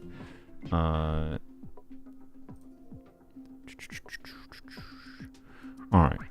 So, and we're going to see what the questions are here. There's not that many comments. Good, this shouldn't take that long. And then I'll take whatever comments you guys have that I didn't answer already in some degree. Why no Farazan? I mean, like, I talked about that already. Okay, Farazan won't be running with Xianyun to the dismay of those interested in doing animal plunge things. How usable is a pre-C6 Farazan? Are there functional teams for animal carries without her? And how worth it is it trying to get copies of her? At least are correct that should be running with Xilonen and Venti. It's going to depend on... I mean, like, so I think you'll notice the difference with C6 Farazan with any Animo DPS you're probably playing her with, realistically. Is she usable, though, like with Xiao, for example? If you're doing Xiao, Xianyun, Farazan non-C6 with Farina, are you going to be able to clear with a non-C6 Farazan? Yes, you should be able to. Her energy needs will be higher. Your energy needs on Xiao might be higher. And that means stats that will not contribute to the damage you're dealing in favor of making sure you can burst consistently. That's annoying. Like, it's annoying. It's yeah, it's just how her kit be. But how annoying is it, or how worth it is it to try to get copies of her is something that I can't directly answer without you knowing if you want to get copies of Iansan in particular. If you don't have Xilonen already, and you don't think you need Iansan because, you know, you're just doing always Farina Nuvilette, then I think doing Xilonen and Farazan makes more sense, right? Going for Xilonen and Farazan if you want to get C6 Farazan for your Xiao team, right? A team like DPS Lanyan, because of the fact that DPS Lanyan doesn't require much field time, Farazan is free to do her like skill charge attack thing which substantially reduces the amount of energy needs. If you can actually spend the field time without losing a bunch of DPS, like DPS Xilonen can, then a non-C6 Varezon should work quite well and have a lot lower energy needs, which is cool. And even with C6 Varezon, you still do her charge attack because you have time to do it. It's just extra damage and extra grouping utility. Uh-oh, maintenance warning. Oh no, I've been yapping for that long. Yeah, I assume it's in about an hour. Yeah, wow, okay. Anyway, sorry. So pre-C6 Varezon in the right context is usable, but like there are contexts where pre-C6 Varezon has like where you don't have the ability to field time her properly to get like particles from her skill charge attack combo, right? So this would be like a Xiao team, I believe, with non-C6 Varezon without Cloud Retainer. So say like Farina, Bennett, Varezon, Xiao. I believe is a context where Varezon has nonsense ER needs, like in the towards 300% range, if I recall. So that's where it becomes a bit more rough. And are there functional teams for animal carries without her? In my opinion, without C6 Varezon, yes. But, you know, it depends on your other factors. Like if you have Xianyun and whatever for Xiao and whatnot. In my opinion, if you want to do animo DPS and things, and for them to be fairly comfortable and feel good to play, you kind of want Varezon, and ideally C6 Varezon. You kind of want C6 Varezon. I'll just draw the line there. So, does that mean they're dysfunctional? No, but you're probably gonna find yourself really wanting Varezon for any animo carries that aren't Chaska. Chaska's not an animo carry. Chaska's a rainbow DPS carry. So yeah, I think that is where Varezon is at. I think, yeah, it's just a factor of do you care about Iansan? If you care about Iansan, I think Iansan's a more relevant character than Varezon. But if you really like Xiao or really like whatever animo DPS and want them to be stronger, Wander, whoever, right? It might be better for you to go for Xilonen. I don't think it's that bad to get like Xilonen copies or Xilonen constellations in going for Varezon. I think it's still a perfectly fine situation, assuming Varezon is running a second half. But yeah. Yes, and DPS Varezon itself is quite fun. I think people underestimate the value of DPS Varezon, particularly a pre-C6 DPS Varezon. I think one of the most functional animo DPSs with a non-C6 Varezon is Varezon herself. So, yeah, I don't know. She's fun. Yes, I've tried Kirara Emblem. Oh wait, you're asking someone else. I'm stupid. It's fine. Not a huge fan of Xiao, but really like Xianyun and need basically all the 4 stars on her banner. Obviously, you can make any DPS plunge outside of Farina. What are some of her more compelling teams in synergy? Xianyun. Outside of Farina, I have done stuff with like aggravate plunge. Outside of Farina, you can do like Gomming. Like people are doing Gomming Sitlolly Cloud Retainer, like Gomming Bennett Sitlolly Cloud Retainer specifically. But most of the plunge teams that she enables aren't going to be anywhere near as strong without Farina, because to take advantage of Xianyun's buff, you want as much damage bonus as possible. And Farina gives a bunch of universal damage bonus. But there are a lot more sources of damage bonus in the game now than there used to be in the past. Such that, you know, adding a conjunction of, you know, Natlan units or whatever in the team in conjunction with Xianyun should make for some pretty usable plunge teams without Xianyun. Without Farina.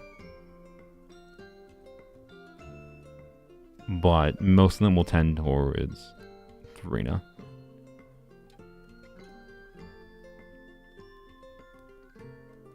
Trying to think of a specific team other than Gomming. Gomming is probably one of the most compelling ones. She should probably be a pretty good buffing option for Varesa too, even if you don't have Farina available for Varesa, right? Because you can do Iansan, Varesa, Xianyun, plus whatever other buffing option, Bennett. I feel like most people have Farina, right? So if you're doing Farina and Neuvillette on one side of the abyss, and that's why you're not doing like Varesa, Xianyun, you do Varesa, Bennett, Iansan, Xianyun probably. So, anyways. Kave Plunge, that's true. Yeah, I did Kave Plunge. I played Kave Plunge with Farina, to be clear. But Kave Plunge, like doing aggravate plunging or spread plunging is potentially doable. Yeah. Without Farina. Because of the nature of the aggravate reaction. But Farina's still appreciated there. So, yeah. It just changes the nature of the team a little bit. Maintenance starts in about an hour. Any team that hates Hydro. Yeah, basically. Which is not very many teams. There's really not many teams that hate Hydro. And the teams that do hate Hydro, it oftentimes is just like still beneficial. It's like if you put Hydro on the team and it messes up what you're doing in the team, you still generally have like beneficial reactions happening. So yeah, plunge sit lolly, yes. Plunge sit lolly probably does not want Farina. So yeah.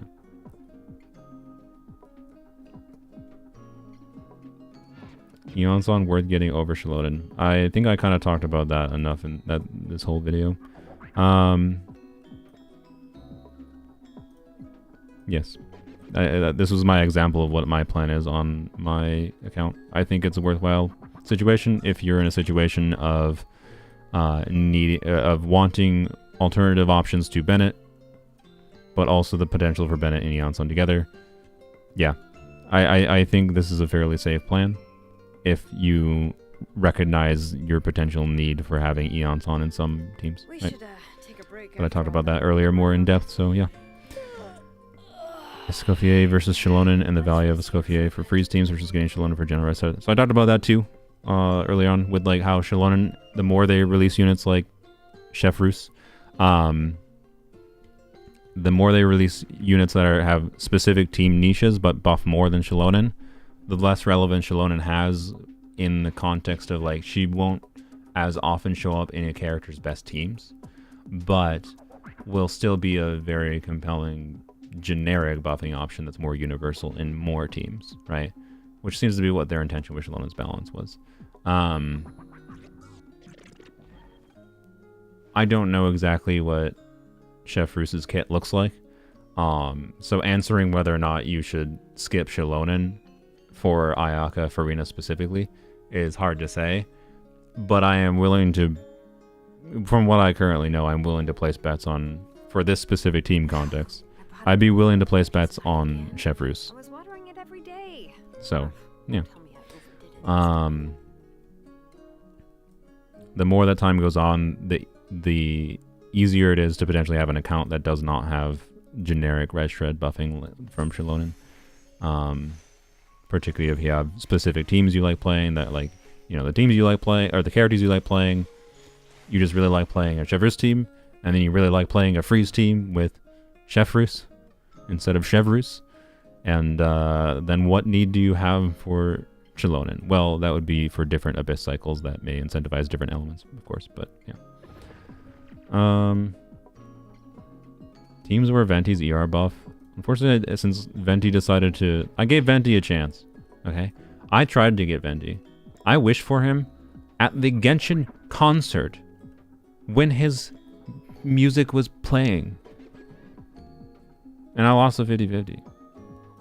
So unfortunately, I have not had the personal experience of trying to really min-max the value of this energy, of his energy buff. The grouping, yes, I talked about that before. And it's mostly the Ganyu, Emily, Ayato, or Child synergy that people do. And it's more just about the enemy situation, realistically, though, than the specific team. If the enemies can be grouped together, there is fun to be had. But there's not many situations where the enemies can be grouped together. So, hopefully you enjoy theater. But, check out the Venti section though. Yeah, a lot of this is just duplicates of like things I already said. Xilonen is important as broken as people say. Nope, definitely not. I didn't talk about upsides. Maybe Xilonen I should talk about. Over the Animos, Xilonen has the upside of giving you the res shred without having to have the element on the unit. On the enemy, right? If you want to get a Pyro Swirl, just doing E normal attack gets you the Pyro Res Shred. If you don't have Pyro on the enemy, right? When you're doing her E normal attack. You do lose the scroll buff potentially, but oftentimes people are just not using scroll buff on her and they're using scroll on someone else. So, like, it's the convenience of it, and then the other thing is the multi-wave situation, because Xilonen buff will carry over through multiple waves of enemies, which is, with how they've been configuring Abysses this year, quite relevant. And if they continue doing that into next year, will continue to be relevant. Like, that is the multi-wave thing in particular, I think, is the main thing that I have found where my actual experience in practice is that Xilonen is better than them, as long as their personal damage doesn't matter. But sometimes, like, the Kazuha personal damage and Kazuha elemental application matters a lot. Like, Kazuha is way better in the first chamber, first half of this current Abyss, right? Because Kazuha can just help wreck the Electro Shield, right? Kazuha infused burst. So, no, she is not as important and broken as some people say. But she's still a very nice generic universal unit. And I talked about the specialized supports situation, and yeah, as we have more and more specialized supports, the less and less needed Xilonen will find, less and less needed people will find Xilonen is. So yeah, I do think Xilonen for Ganyu is one of the most relevant cases. Sounds exciting. Can't wait to tune in. That's not a question. I'm joking. Thank you, Josie. How varied? I think, I don't know, Claire, I saw you in chat. Did I sufficiently answer your question earlier, Claire? How many forging commissions? Like, there's enough different buffing options in the game that she has a decent variety of teams, but it's like not as good as Clorinde. And if you want her 2 variations of her best teams, it's going to be Farina Cloud Retainer, Iansan Varesa, or Chevreuse Varesa. Like, that's her main 2 team formats. And like, you'll be able to mix and match a little bit. If you don't have Cloud Retainer, can you put in Xilonen instead? Yeah, it'll probably be pretty good still. Don't have Farina, can you put in Xilonen instead of Farina? Yeah, it'll probably be pretty good still. Right? So, you must have missed the Varesa re-upping? Okay, yeah. So, there'll hopefully be timestamps. I talked about Varesa, I believe, an hour into the stream. But yeah, she'll have like a decent variety for different buffing options, because there's just a lot of different buffing options for her. Because in part heavily because Chevreuse exists. And other than Chevreuse, you just have your anima buffers, you have Xilonen, you have Bennett Iansan, you have Farina, right? And that's kind of where she's at. But she doesn't have that much like nuance for like reaction based teams. Because she doesn't apply much electro, so she just like isn't good in reaction focused teams, essentially. Can you do Hyper Bloom, Varesa, with plunging? Yeah, like plunging will trigger the Hyper Blooms? Like, yes. Should you? Probably not, because she doesn't apply enough Electro to get meaningful aggravates, and her multiplier damage just makes more sense to focus on rather than her EM. So, like, no, you shouldn't do Hyper Bloom, Varesa, quite frankly. So, yeah. Thank you, Sylveon, with the very specific timestamp. Weapon banner, Chasca's 4-star weapon. Yep, we talked about that before. Don't go for 4-star weapons. Chasca's alternative weapons for 4 stars is signature weapon. Or not signature weapon. Other than brain. What is I need to stop streaming apparently. God. Yeah, go for Chasca's signature weapon. No, brain. Bad. The craftable. that's what the word my brain meant to use. Which is the Fontaine craftable, or which, here we can go back, filter to, bows, which is Song of Stillness, is the main option. I would not wish on the banner specifically for the 4-star weapon. The other option, of course, is, other than the battle pass weapons, is the Fontaine craftable is okay. Where is it? There it is. This is okay because, hey, it gives a little bit of attack, and EM does usually do something on her. But a full refined version of this, as long as you get healed in some form, is quite good. Yeah, 32% damage bonus will go further than 9.6 attack and 48 EM, generally speaking, especially for the cost of the billets. And also R1 versus R1, I think, should be the same case. But is this a terrible option? Are they going to be very different in their gameplay experience versus the two? Probably not. So like, if you already have a copy of this or have a billet of this, you just want to do an R1 of this, it's probably not crazily different in my opinion. But you can double check like Zajeff's guide on Chaska. All that information should still pretty much be correct. Her teams are her team options are slightly better. Like Iansan is like a new team option for her, but and Iansan does enable this, which is nice. But ultimately, right? Like I don't think it's too worth stressing over the difference between these two. So yeah, but I would choose this. Yeah, the billet cost for this is just, for the value you get for the billets, is a bit oof. But if they just happen to have the billet already, or was this one of the free ones that was given? I don't remember if it was. If this was one of the free ones that was given, you have it for free, then like, yeah, definitely just try this one and see if you are fine with it before crafting a bunch of billets for this, right? That was the sword? Okay. But yeah, I don't know. 1 billet cost is nowhere near as bad as 5 billet costs, so before you commit. But I don't know, if you're really limited on billets, this should be better from my understanding and recollection, and that should still be the case with Iansan's release. I think it might be more so the case with Iansan's release, but yeah. Yeah, don't go for just 4-star. Don't just go for 1 4-star weapon. It'd be pain. If you want evidence of why not to, I went for Alley Flash fairly early on when I first started playing Genshin for Bennett, and I got 3 copies of Freedom Swarm and 0 copies of Alley Flash. Don't go for just 4-star weapons. Anyways, C2 Varena and Varesa Xianyun banner got me interested. Planning on pulling on the weapon banner with fate point attached to Varesa's weapon. My potted plant on the porch has died again. I was watering it every day. Well, it's too late now, but I hope you didn't have a fate point that you were hoping to carry over. That's kind of what this reads like to me. This reads to me like they had a fate point carried over, is what they thought, which doesn't exist, sadly. Maintenance hasn't started yet, Emma. So about 5 hours or 6 hours, probably more likely. Maybe more. Anyways, if you got Varesa weapon early, I would get only Varesa and use Jean in place of Xianyun. Okay. If you get Cloud Retainer weapon first, you still pull for Varesa's weapon, but also get C0 both Xianyun and Varesa. So get your sign off in proceeding algorithmically. Or would you recommend me doing something else, especially when the weapon banner is lukewarm? How many forging commissions do I still have to finish? Let's see. So 1, 2. I don't know how many wishes this person has. I'll get to them tomorrow. Mashu. Like Mashu Cashew. Nice username. I have no idea how many wishes you have. That's an important factor. And like whether or not you have guarantees going into character banner.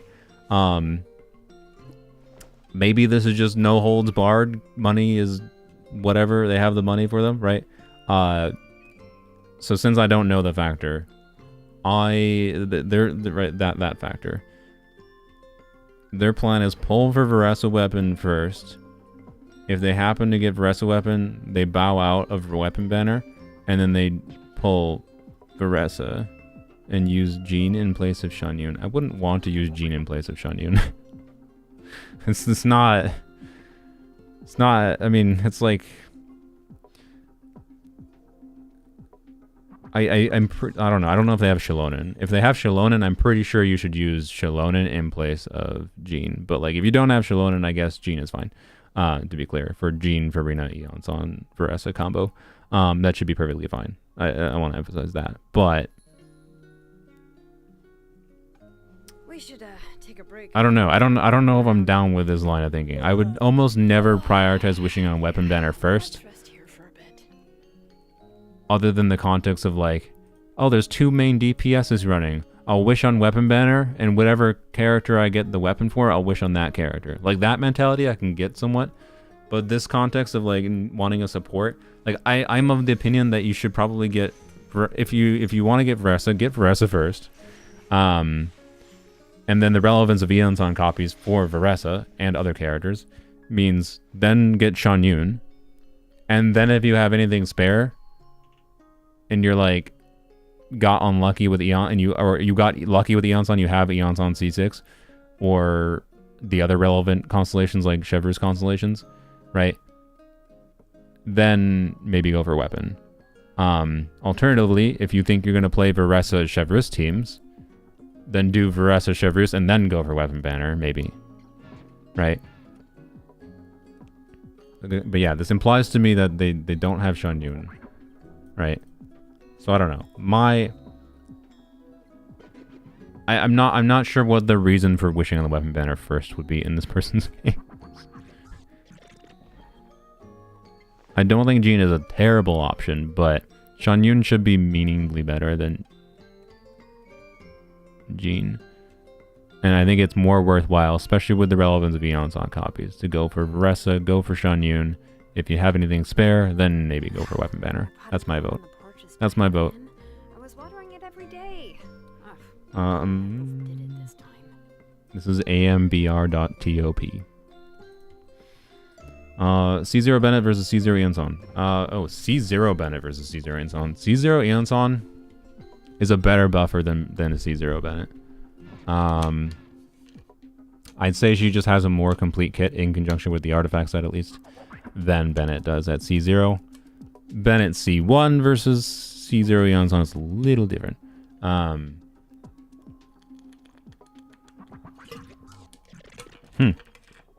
But that's interesting though. Yeah, only having a C0 Bennett, right?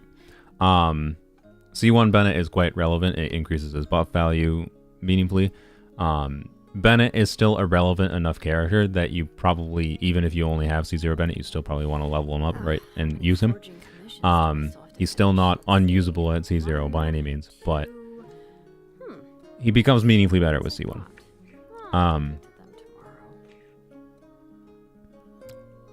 So if the healing isn't a factor, C0 Iansan I think beats out Bennett most of the time. Like what does Bennett even buff with let me check. That's a good question. What does Bennett buff at C0 with like a sapwood blade, right? We can check. Let's assume they've been playing a year, they could have a level 90 Bennett. So we'll assume fully leveled at least. I'll have to check what the talent scaling is at level 10. So we'll be the most optimistic possible in favor of Bennett. So a C0 Bennett. 756 base attack.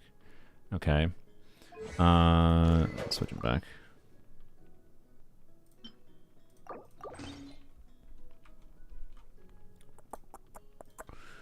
Beanage.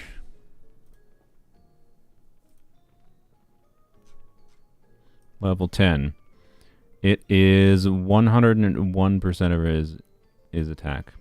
So, and also there's the weirdness of you have to have HP higher than 70%. So there's that weird goofiness, but I don't think that's that much of a problem. Just build your Bennett for healing. It should always be over 70%, or 70% or over. So 1.01. Well, actually, that math is pretty easy. It's 750.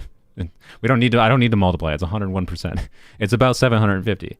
So yeah, it's safe to say that a C0 Bennett is a worse buffer than Iansan, because Iansan crowned, like the equivalent Iansan C0 crowned, would buff 690 attack. Again, there's weirdness with like the potential decay, fall off, downtime, whatever, but there's weirdness with Bennett too. But Iansan giving the damage bonus on top of that is better. So yes, that is my vote. It's an interesting question. Glad someone brought it up, because I definitely forgot that. Because yeah, C0 Bennett versus C0 Iansan. C0 Iansan is better, but the healing is still a factor that might make you prefer Bennett over Iansan. And also, again, you can still do the two together. So, you know, How will Iansan will be able to buff herself? I talked about that easier or a little bit earlier. In the Iansan section, the answer is probably not very good, but might be fun to try anyways. Without Cinder City, would Iansan become even close? Yeah, without Cinder City, she's pretty similar. C0 Iansan's versatility and power. I kind of talked about Iansan a lot in the Iansan section.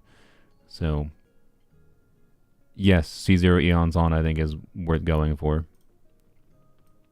But if you're always playing Farina Nuvilet and you don't have a team where you think you will need C0 Iansan and Bennett together as an option, but generally speaking, just having more options, even a C0 Iansan, right? Having more options for buffers is good.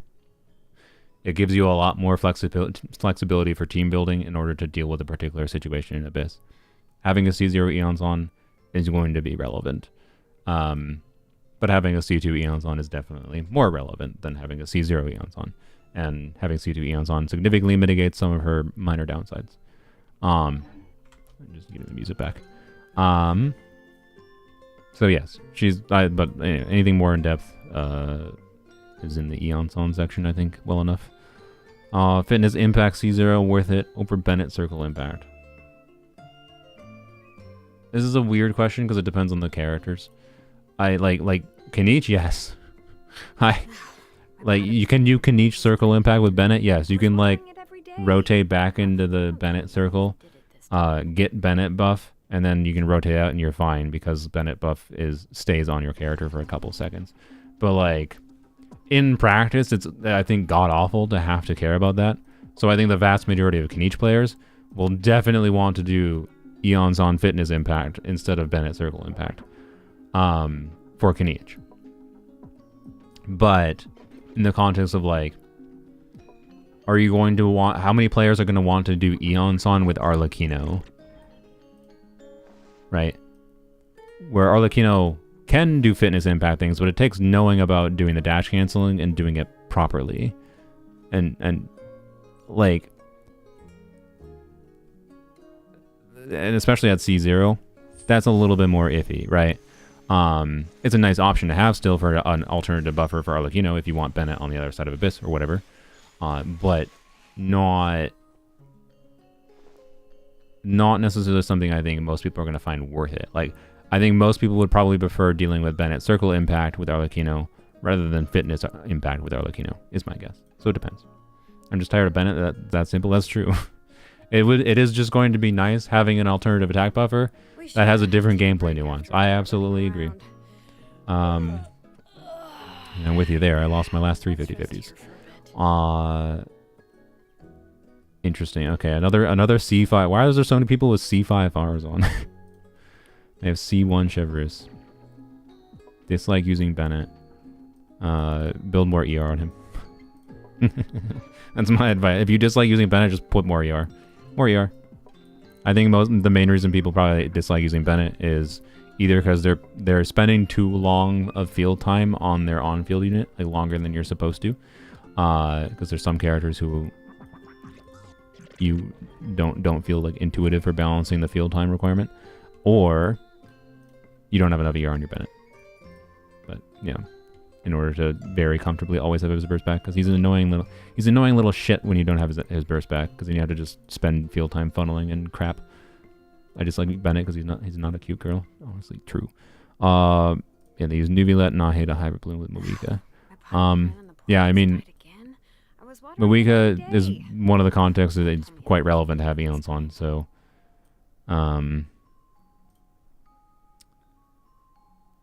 Interesting. They're pulling Eva without knowing anything about his kit. I don't know what his kit is either, but you know, this is an interesting take too. It's hard to make a recommendation to a player like this. They have every animal character except Chaska, Venti, Mizuki.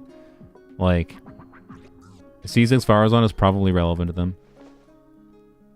They already have Xilonen though.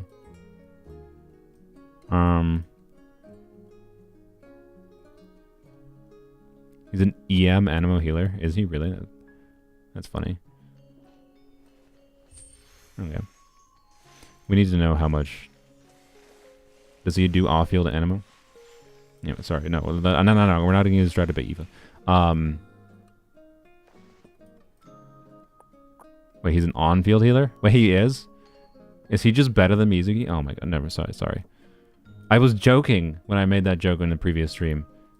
I joked that it would be really funny if Aoife is just better than Mizuki because of the fact that he can use scroll. We should take a break after all that. I was joking. Mihail, what are you doing? Here for a bit. No, I know it's not a high bar to clear, but like, whatever. Anyways, sorry.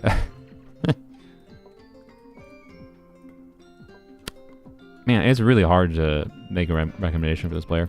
I think getting C0 Farazon, or sorry, getting C0 Iansan is worth it for you, being that you have Muika. But like Sitlali will make more of a difference for Muika than Iansan will.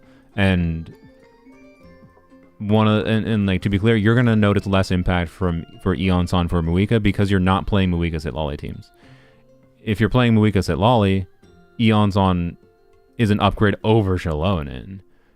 If you're playing Muika like Farina Vape, I guess. Like it's like what, Farina Bennett, Xilonen, Muika? How many forging I commissions? don't think a C0 Iansan is better than Xilonen there, right? 2. But Not so many as I thought. it would free up your Bennett for the other side of Abyss, right? If you need it. But if you're doing Nuvilette the whole time, like you could very easily skip Iansan, I think, and be fine on your account. I can very much see why you'd want to go for a C6 Farazon in this context. But it's hard to say 100% what you should do. If you want to play your Animo DPSs like Venti Wander more, then it might very well be worth trying to get that C6 Farazon, right?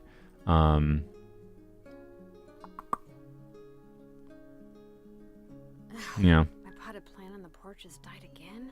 I was watering it every day. Ugh, don't tell me I overdid it. So I don't know. Iansan C2 and C6 is the best cons. I know there's a slight hot take, but I think Iansan C4 is going to be more relevant than her C6. I discussed it earlier, but yeah. So I don't know. Sorry, this question is just interesting, and because I wanted this kind of question where they have like their specific context, and I want to give a more concrete answer, but I don't know if I have a concrete answer, unfortunately.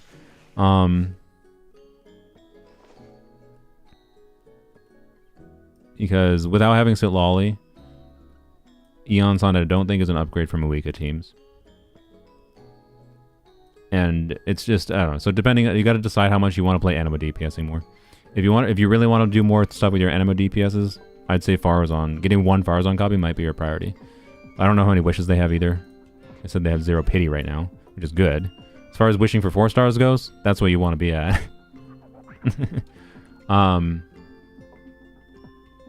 They didn't say... Oh, no, they do have Xianyun. Okay.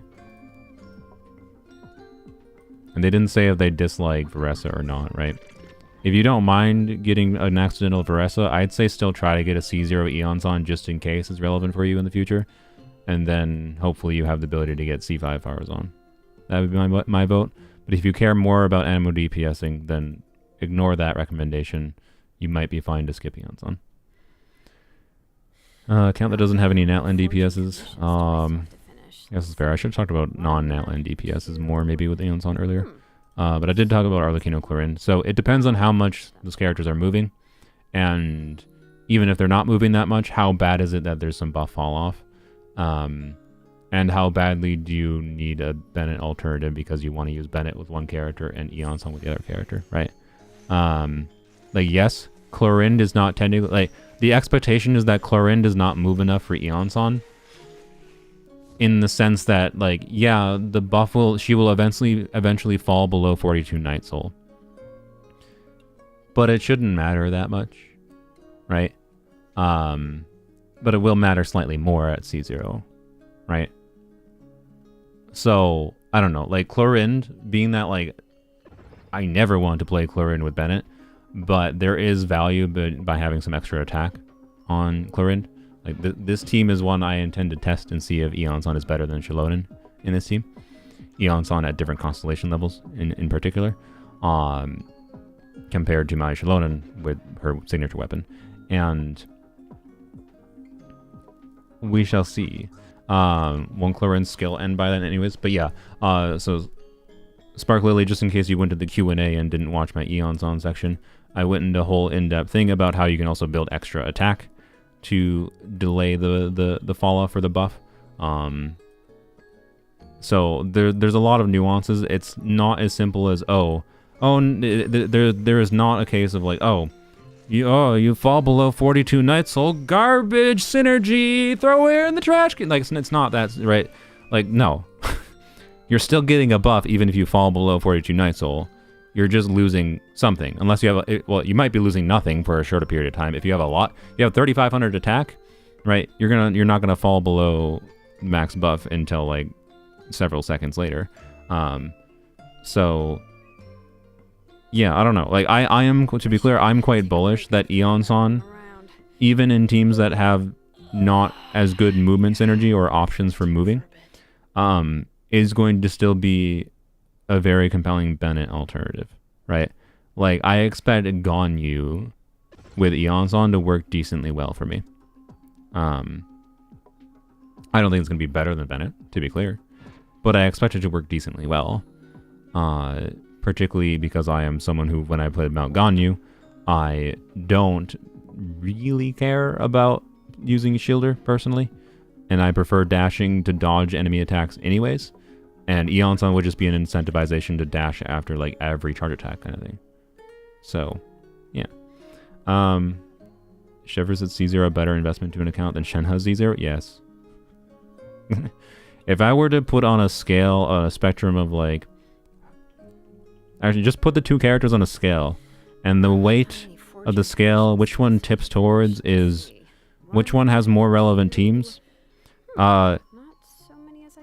Chevreuse would crash down to the ground at the speed of light, and Shenhe would get launched into the stratosphere, never to be seen again. I'm sorry. That is to say that Shenhe does not have very high relevance. I like Shenhe. I find her fun. But she has not aged well. And I know there's a lot of people that are like, oh, she's going to be good with Effie. She's going to be good with Chevreuse. I am hopeful she'll be decent with Chevreuse. I'm hopeful. We should take a break after all that running around. But I think there's a very good chance she won't. So, yeah. We'll see. Like, I think the circumstances where Shenhe can shine is triple cryo. And that's what Chevreuse could enable, is triple cryo situations. Which is mostly Farina, Chevreuse, and then Shenhe, and then like a cryo DPS, whatever, right? But I don't think it's a safe assumption that Skirk... I don't know the reality that makes sense where Skirk could be a compelling DPS and also have good Shenhe synergy. I'm sorry. I don't think Shenhe is going to be good with Skirk. I could be wrong. I'd love to be wrong. The math doesn't math out, and I don't feel like explaining the full math. So, yeah. I hope I'm wrong. I'd love for Shenhe to gain more value over time. But she is not balanced in a way that holds up to the current standards of buffers and how they interface with on-field DPSs. Or off-field DPSs. With Chevreuse. Chevreuse is the character coming next patch. Freeze Chevreuse, basically. But also not. She's different than Chevreuse in notable ways. In my opinion, no, whatever. I'm gonna hold opinions on Chevreuse.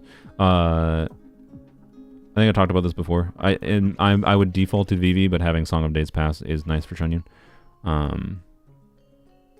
Yeah, hopefully I answered this question enough, but thank you for bringing it up again. Can't wait. No, you can. Are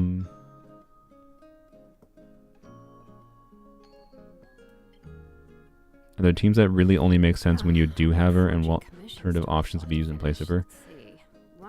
I think I discussed that enough with how, like, Not so many as I thought. if you have Sitlolly, I'll get to them. if you get Chevreuse, if you have Chevreuse, the more niche buffers they have that do other forms of red shred, and then you have, you know, the animal red shred buffers, of course, as always. The more options you have for red shred, the less need there is for Xilonen. But Xilonen is still nice for overworld utility, whatever, right? I think with Iansan's release, there's not gonna be a crazy number of teams that are like, you need Xilonen here, I think. So yeah, that's my statement. But with Geo, I guess that's true. Thank you, Shug. With Navia teams, I think if you want to improve Navia, I think that's something that's highly unlikely to go away anytime soon. Navia teams. But other units, almost every other unit, I think synergy with Xilonen is at risk of a more niche buffer synergizing better in the future. So, yeah. But she's still like the more generic, like she's still like you could still very much argue she's the resource efficient unit to go for, right? Because getting one character that can be like 90, or let's say she's 80% as good as like Chevreuse, right? And that's a big assumption, to be clear. Let's say she's 80% as good as like niche buffers at whatever teams, right?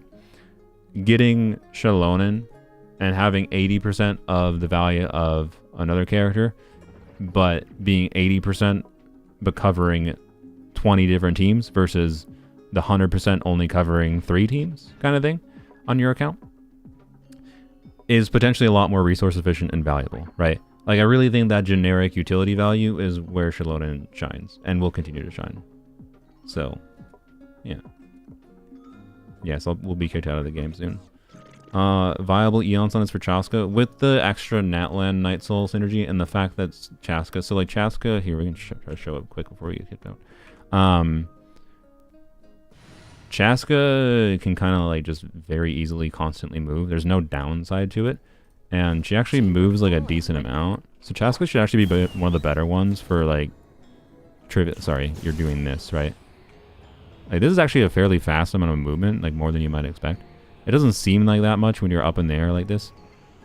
But this movement is, with especially the Natlan bonus synergy with her passive, is going to be pretty good. I don't think there's going to be any problems with Iansan buff up time with Chaska. You just need to move your Chaska. This is you keeping her stationary. Generally speaking, I think you should move her anyways to not get smacked. So yeah, just press WASD. So I don't know, it'll force you to move the camera a little bit. I'm sorry. I regret to inform you that yes, to take advantage of Iansan properly with Chaska, you will have to move slightly. Oh no, it's more than holding one button. I'm sorry. I'm forcing you to engage with the game slightly more. Sorry, I'm just being a little bit of a troll. It's fine. It's what happens when I've been streaming for 6 hours. Jesus. So yes. Hey, at least they understand that she needs consistent movement for uptime of her buffs. Yes.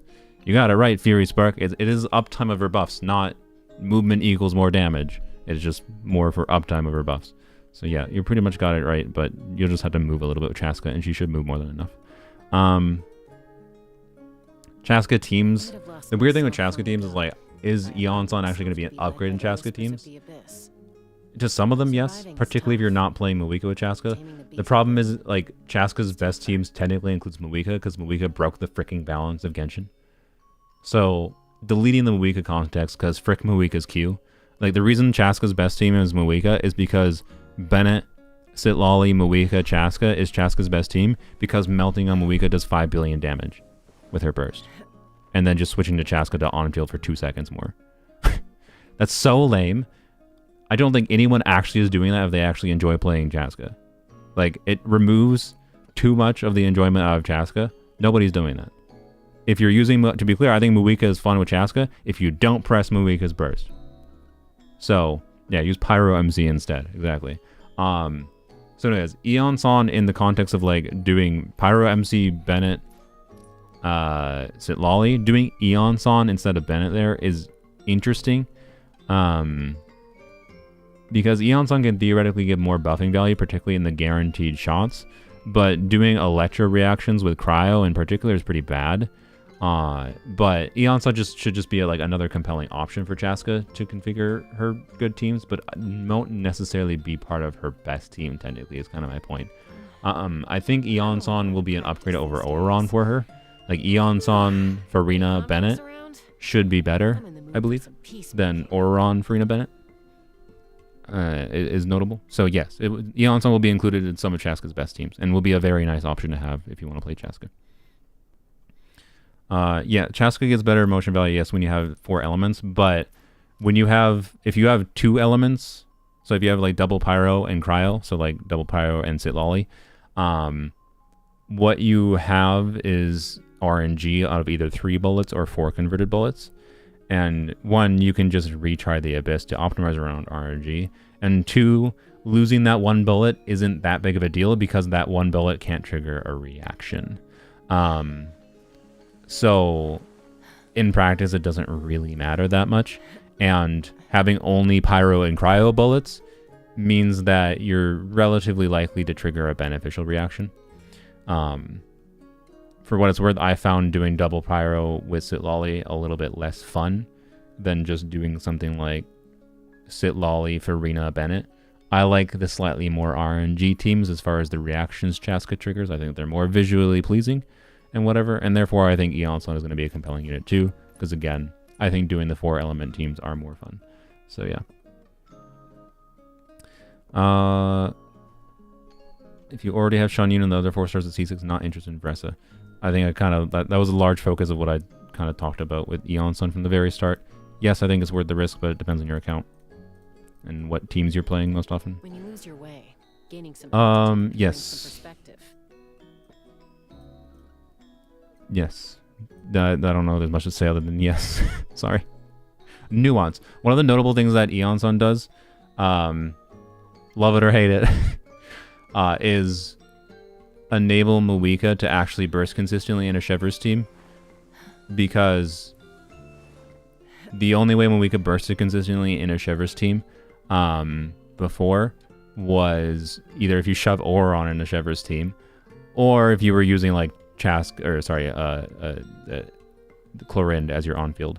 But one thing is, like, if you wanted to do Mawika herself on-field in a Chevreuse team, well, you had to shove Oron in the team. So Mawika's overload teams got a lot better with Mawika on field with Iansan. So yes, I'm using this as an example to say that yes, Iansan and Chevreuse is a good combo. If you don't need the extra healing from Bennett, it's going to be similar value to like Bennett Chevreuse combo. And it's going to significantly help Chevreuse teams have even more options. Because like before, if you wanted to do, Bennett, Arlecchino, Vaporize, well, then you don't have Bennett for Chevreuse, and most people would have tended towards not playing Chevreuse.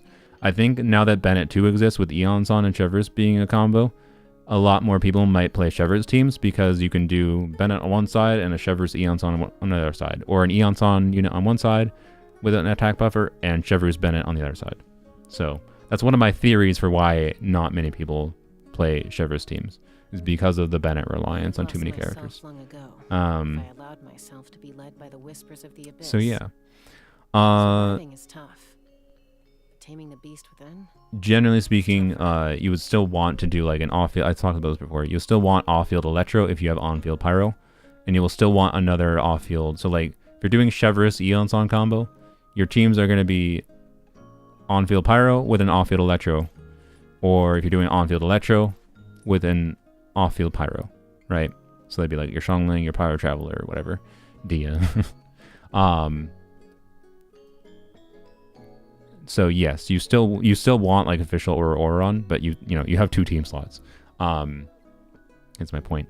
And notably, actually, Oron becomes better in Chevreuse teams with Iansan too. I didn't even think about that. Oron becomes better in Chevreuse teams with Iansan because peacemaker. Auron can only trigger a go into Night Soul state from units doing Night Soul aligned damage, which basically was just Mawika or Pyro Traveler before. But now Iansan as a buffing option means Iansan should put him into Night Soul state, so that's something. I don't think it's that strong of synergy, really, but it's an option. So, yeah. And you could do like Iansan Noblesse or on scroll kind of thing. Yeah. So, yes. No, I'm not going into the patches out. I'm just finishing questions.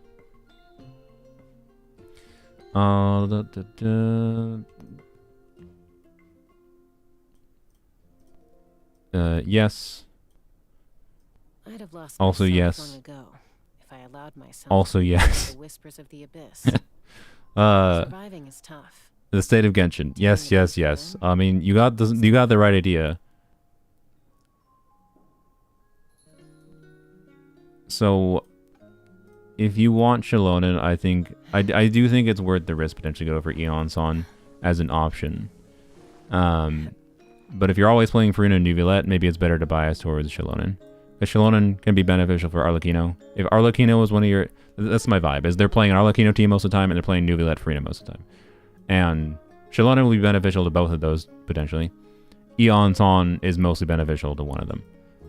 And it's just more like, okay, future impact questions of like, what future characters are you going to potentially want Iansan for? And what's your Bennett investment like? So, this is why this is complicated, man. I don't have a good answer for you. You're gonna have to watch my original yap, Domar. Hopefully my original yap helped. I don't know if it did. It probably just made it more complicated for you. If I was in their boat, I would lean towards Iansan, but I'm speaking from a place of I have a bunch of attack scaling units in the game that could utilize attack buffers, and having Iansan enables me to have a lot more options for teams to do compelling damage at the same time in Abyss. So, yeah. I'm a little out of practice these days. I don't think I talked that much about Aggravate. Aggravate with Iansan. Or just Quicken in general. But I think Iansan's ability to give Dendro damage bonus is actually quite valuable. There's not that many ways of buffing Dendro units. I didn't want to get too lost in the nuance of buffing Dendro units. I don't think there's a lot of Dendro units that gain a lot, other than maybe Emily most likely gains decently from Iansan. But like there is potential reasons to consider like using Iansan with Alhaitham, right? Which is interesting because I don't know. It's rare options for Dendro damage bonus, right? So Lord Frost, I know Kanich. I talked about Kanich. Of course Kanich. I'm not stupid. I know Kanich. You don't need to spam the obvious thing that I talked about earlier. I was talking about like aggravate or spread. That is not what Kanich is. Anyways, Nightly weapons on Xianyun versus signature banner. Not really. I talked about those before. Varesa's signature weapon. Like I don't want to go super in depth on it, but yeah, like. I mean, I actually think Xianyun is one of the cases. I'm pretty sure it's probably better than... I could be wrong. I haven't done the calcs. I'm pretty sure it's better than... what's his bucket? The Yai signature weapon. I'm not sure it's C6. I'm pretty sure pre-C6 it's better for a Cloud Retainer. Even without the other 40% crit damage working, right? Because just the other stats guaranteed the 20... Or the 60-something percent crit damage and the 28% attack is good enough for DPS Cloud Retainer. But anyways, Yanfei Farina Plunge though is a bit more questionable.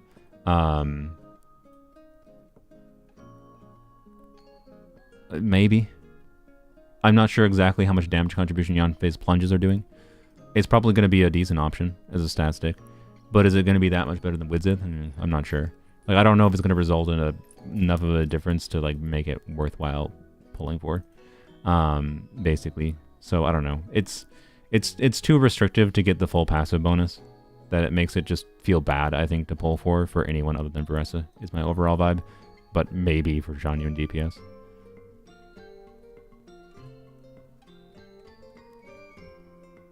Xianyun for Xiao or Xilonen for Nubi and stuff. I feel like Nubilet has more buffing options than Xiao. if you want Xiao to be more usable, I think your It's tougher. priority should be Xianyun for Xiao. Because Nuvilet just has more buffing options than Xiao. But if you think you're going to end up getting bored of Xiao eventually, then maybe not. Because the weirdness with Xilonen is Xilonen will give you Farazan constellations. We don't know what this player has for Farazan constellations. This person probably doesn't know about Farazan being likely to rerun Xilonen banner, and it's possible she won't, right? But assuming Farazan does rerun on Xilonen banner, that's an interesting question, right? I think the problem is, like, if they have, I don't know what they're at for Farazan right now at all, right? Altitude can bring some perspective. If can I refresh the page? I mean, I already refreshed it when I first started, but if you put a question in here while I was going through this, you can ask the question in chat instead. The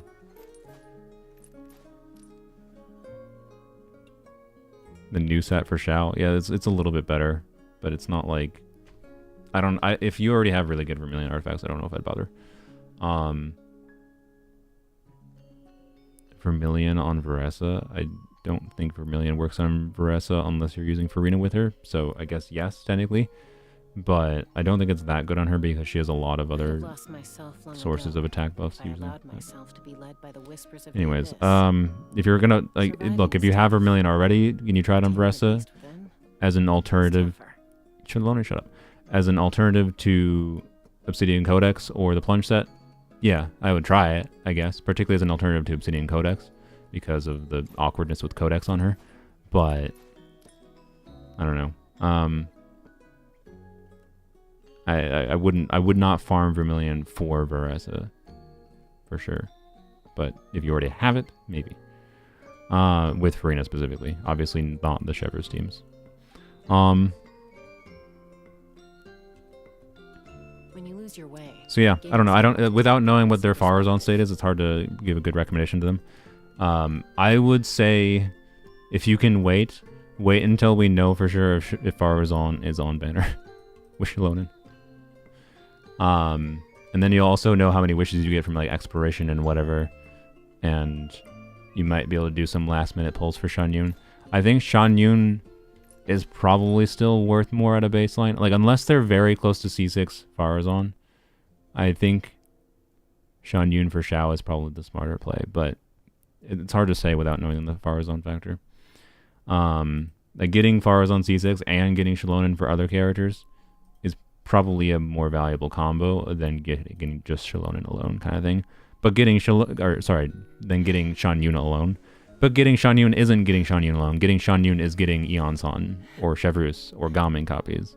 So, like, you know what? No. I'm going to lean towards Xianyun again because the 4 stars are too good in the Xianyun banner.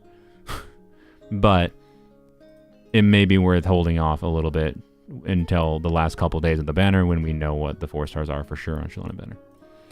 It's indifferent. The C5 Chev. Oh, okay. Want Iansan? Should I pull?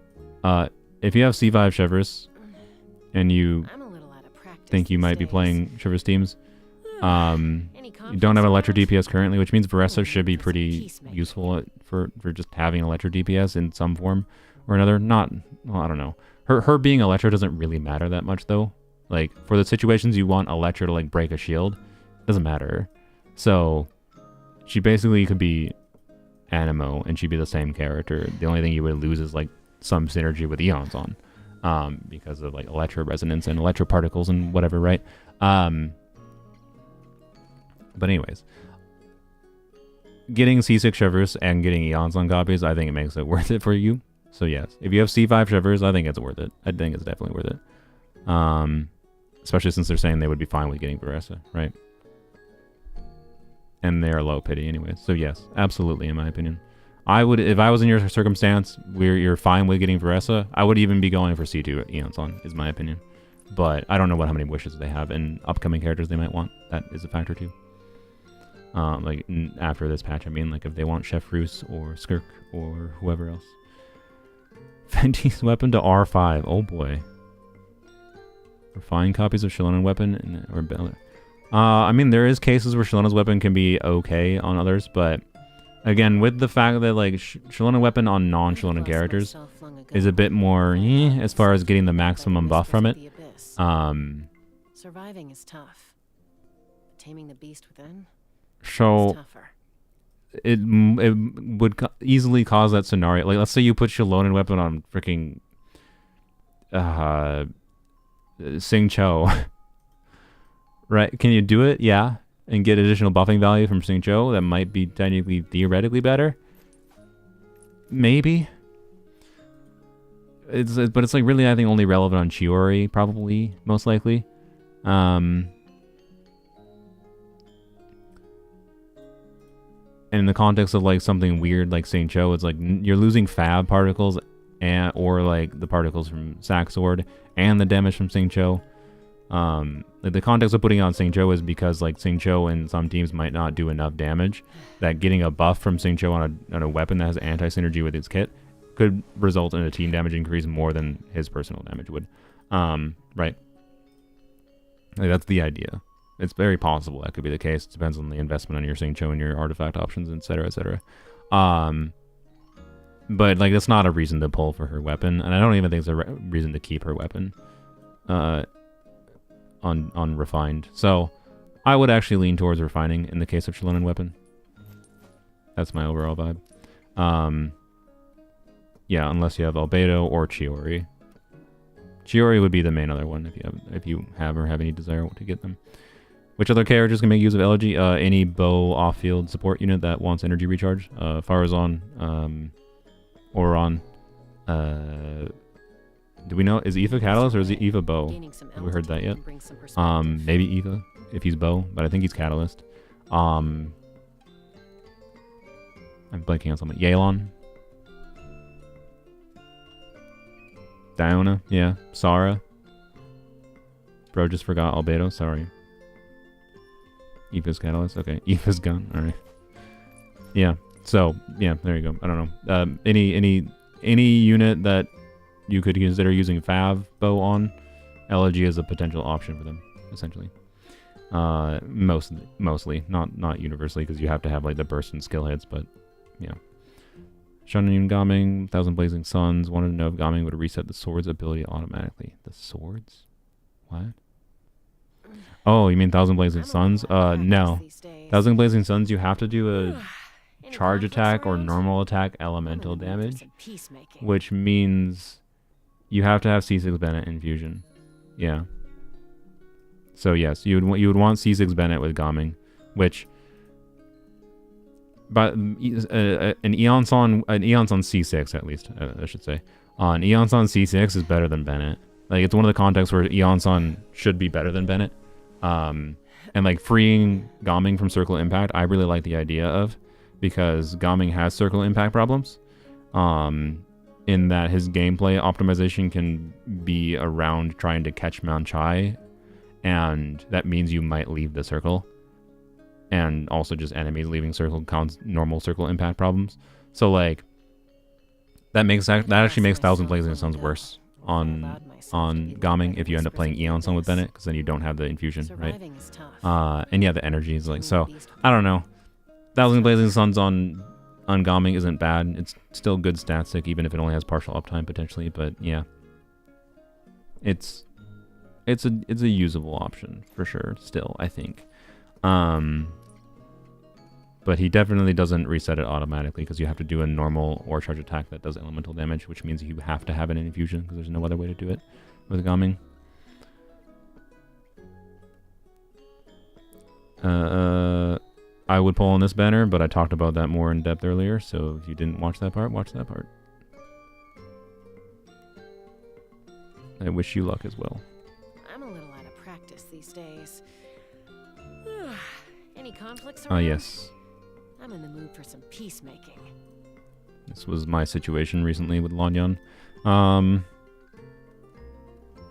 boy, what Venti, Skit, Lolly, and Skirk. It would be funny to see. So Lolly's probably not going to rerun for a while. Maybe. I suspect they're going to rerun Sit Lolly around the same time they rerun Mawika. Oh no. Rip.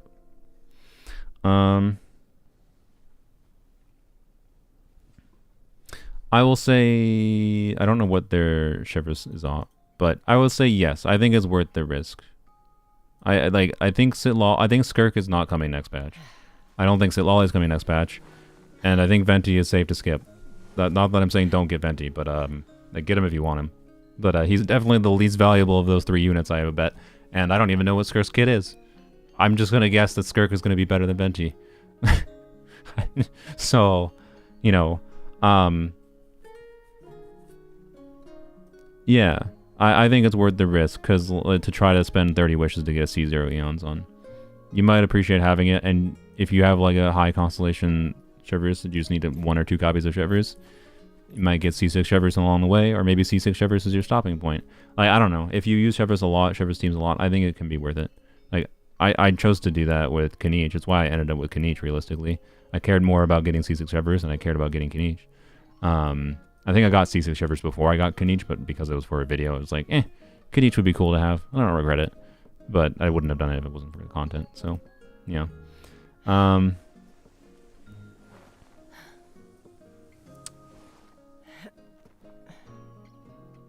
like 90% certain no. No, I'm 100% certain no. No. Xilonen should be better there. Because Hu Tao doesn't gain that much value from attack. I mean, she doesn't gain nothing. I think Iansan is interesting with Hu Tao. More interesting than Bennett in some ways. But I don't think it should be better than Xilonen. Gaining some altitude can bring some perspective.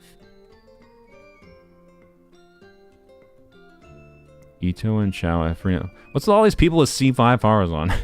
How did this happen? This is like the 800th person I've seen say they have C5 Farazon. What? How? How did this happen?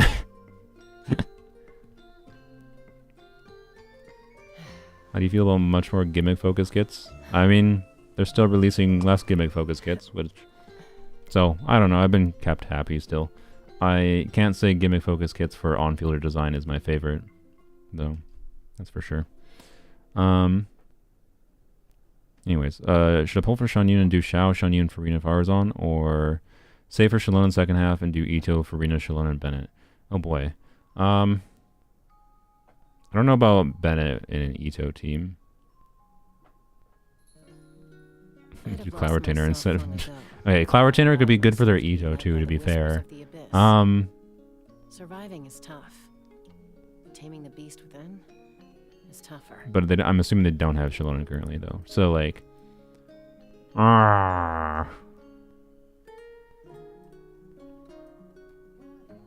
Is Cloud Retainer for Rina Ito with... I don't know what other Geo unit. What do you... I don't know.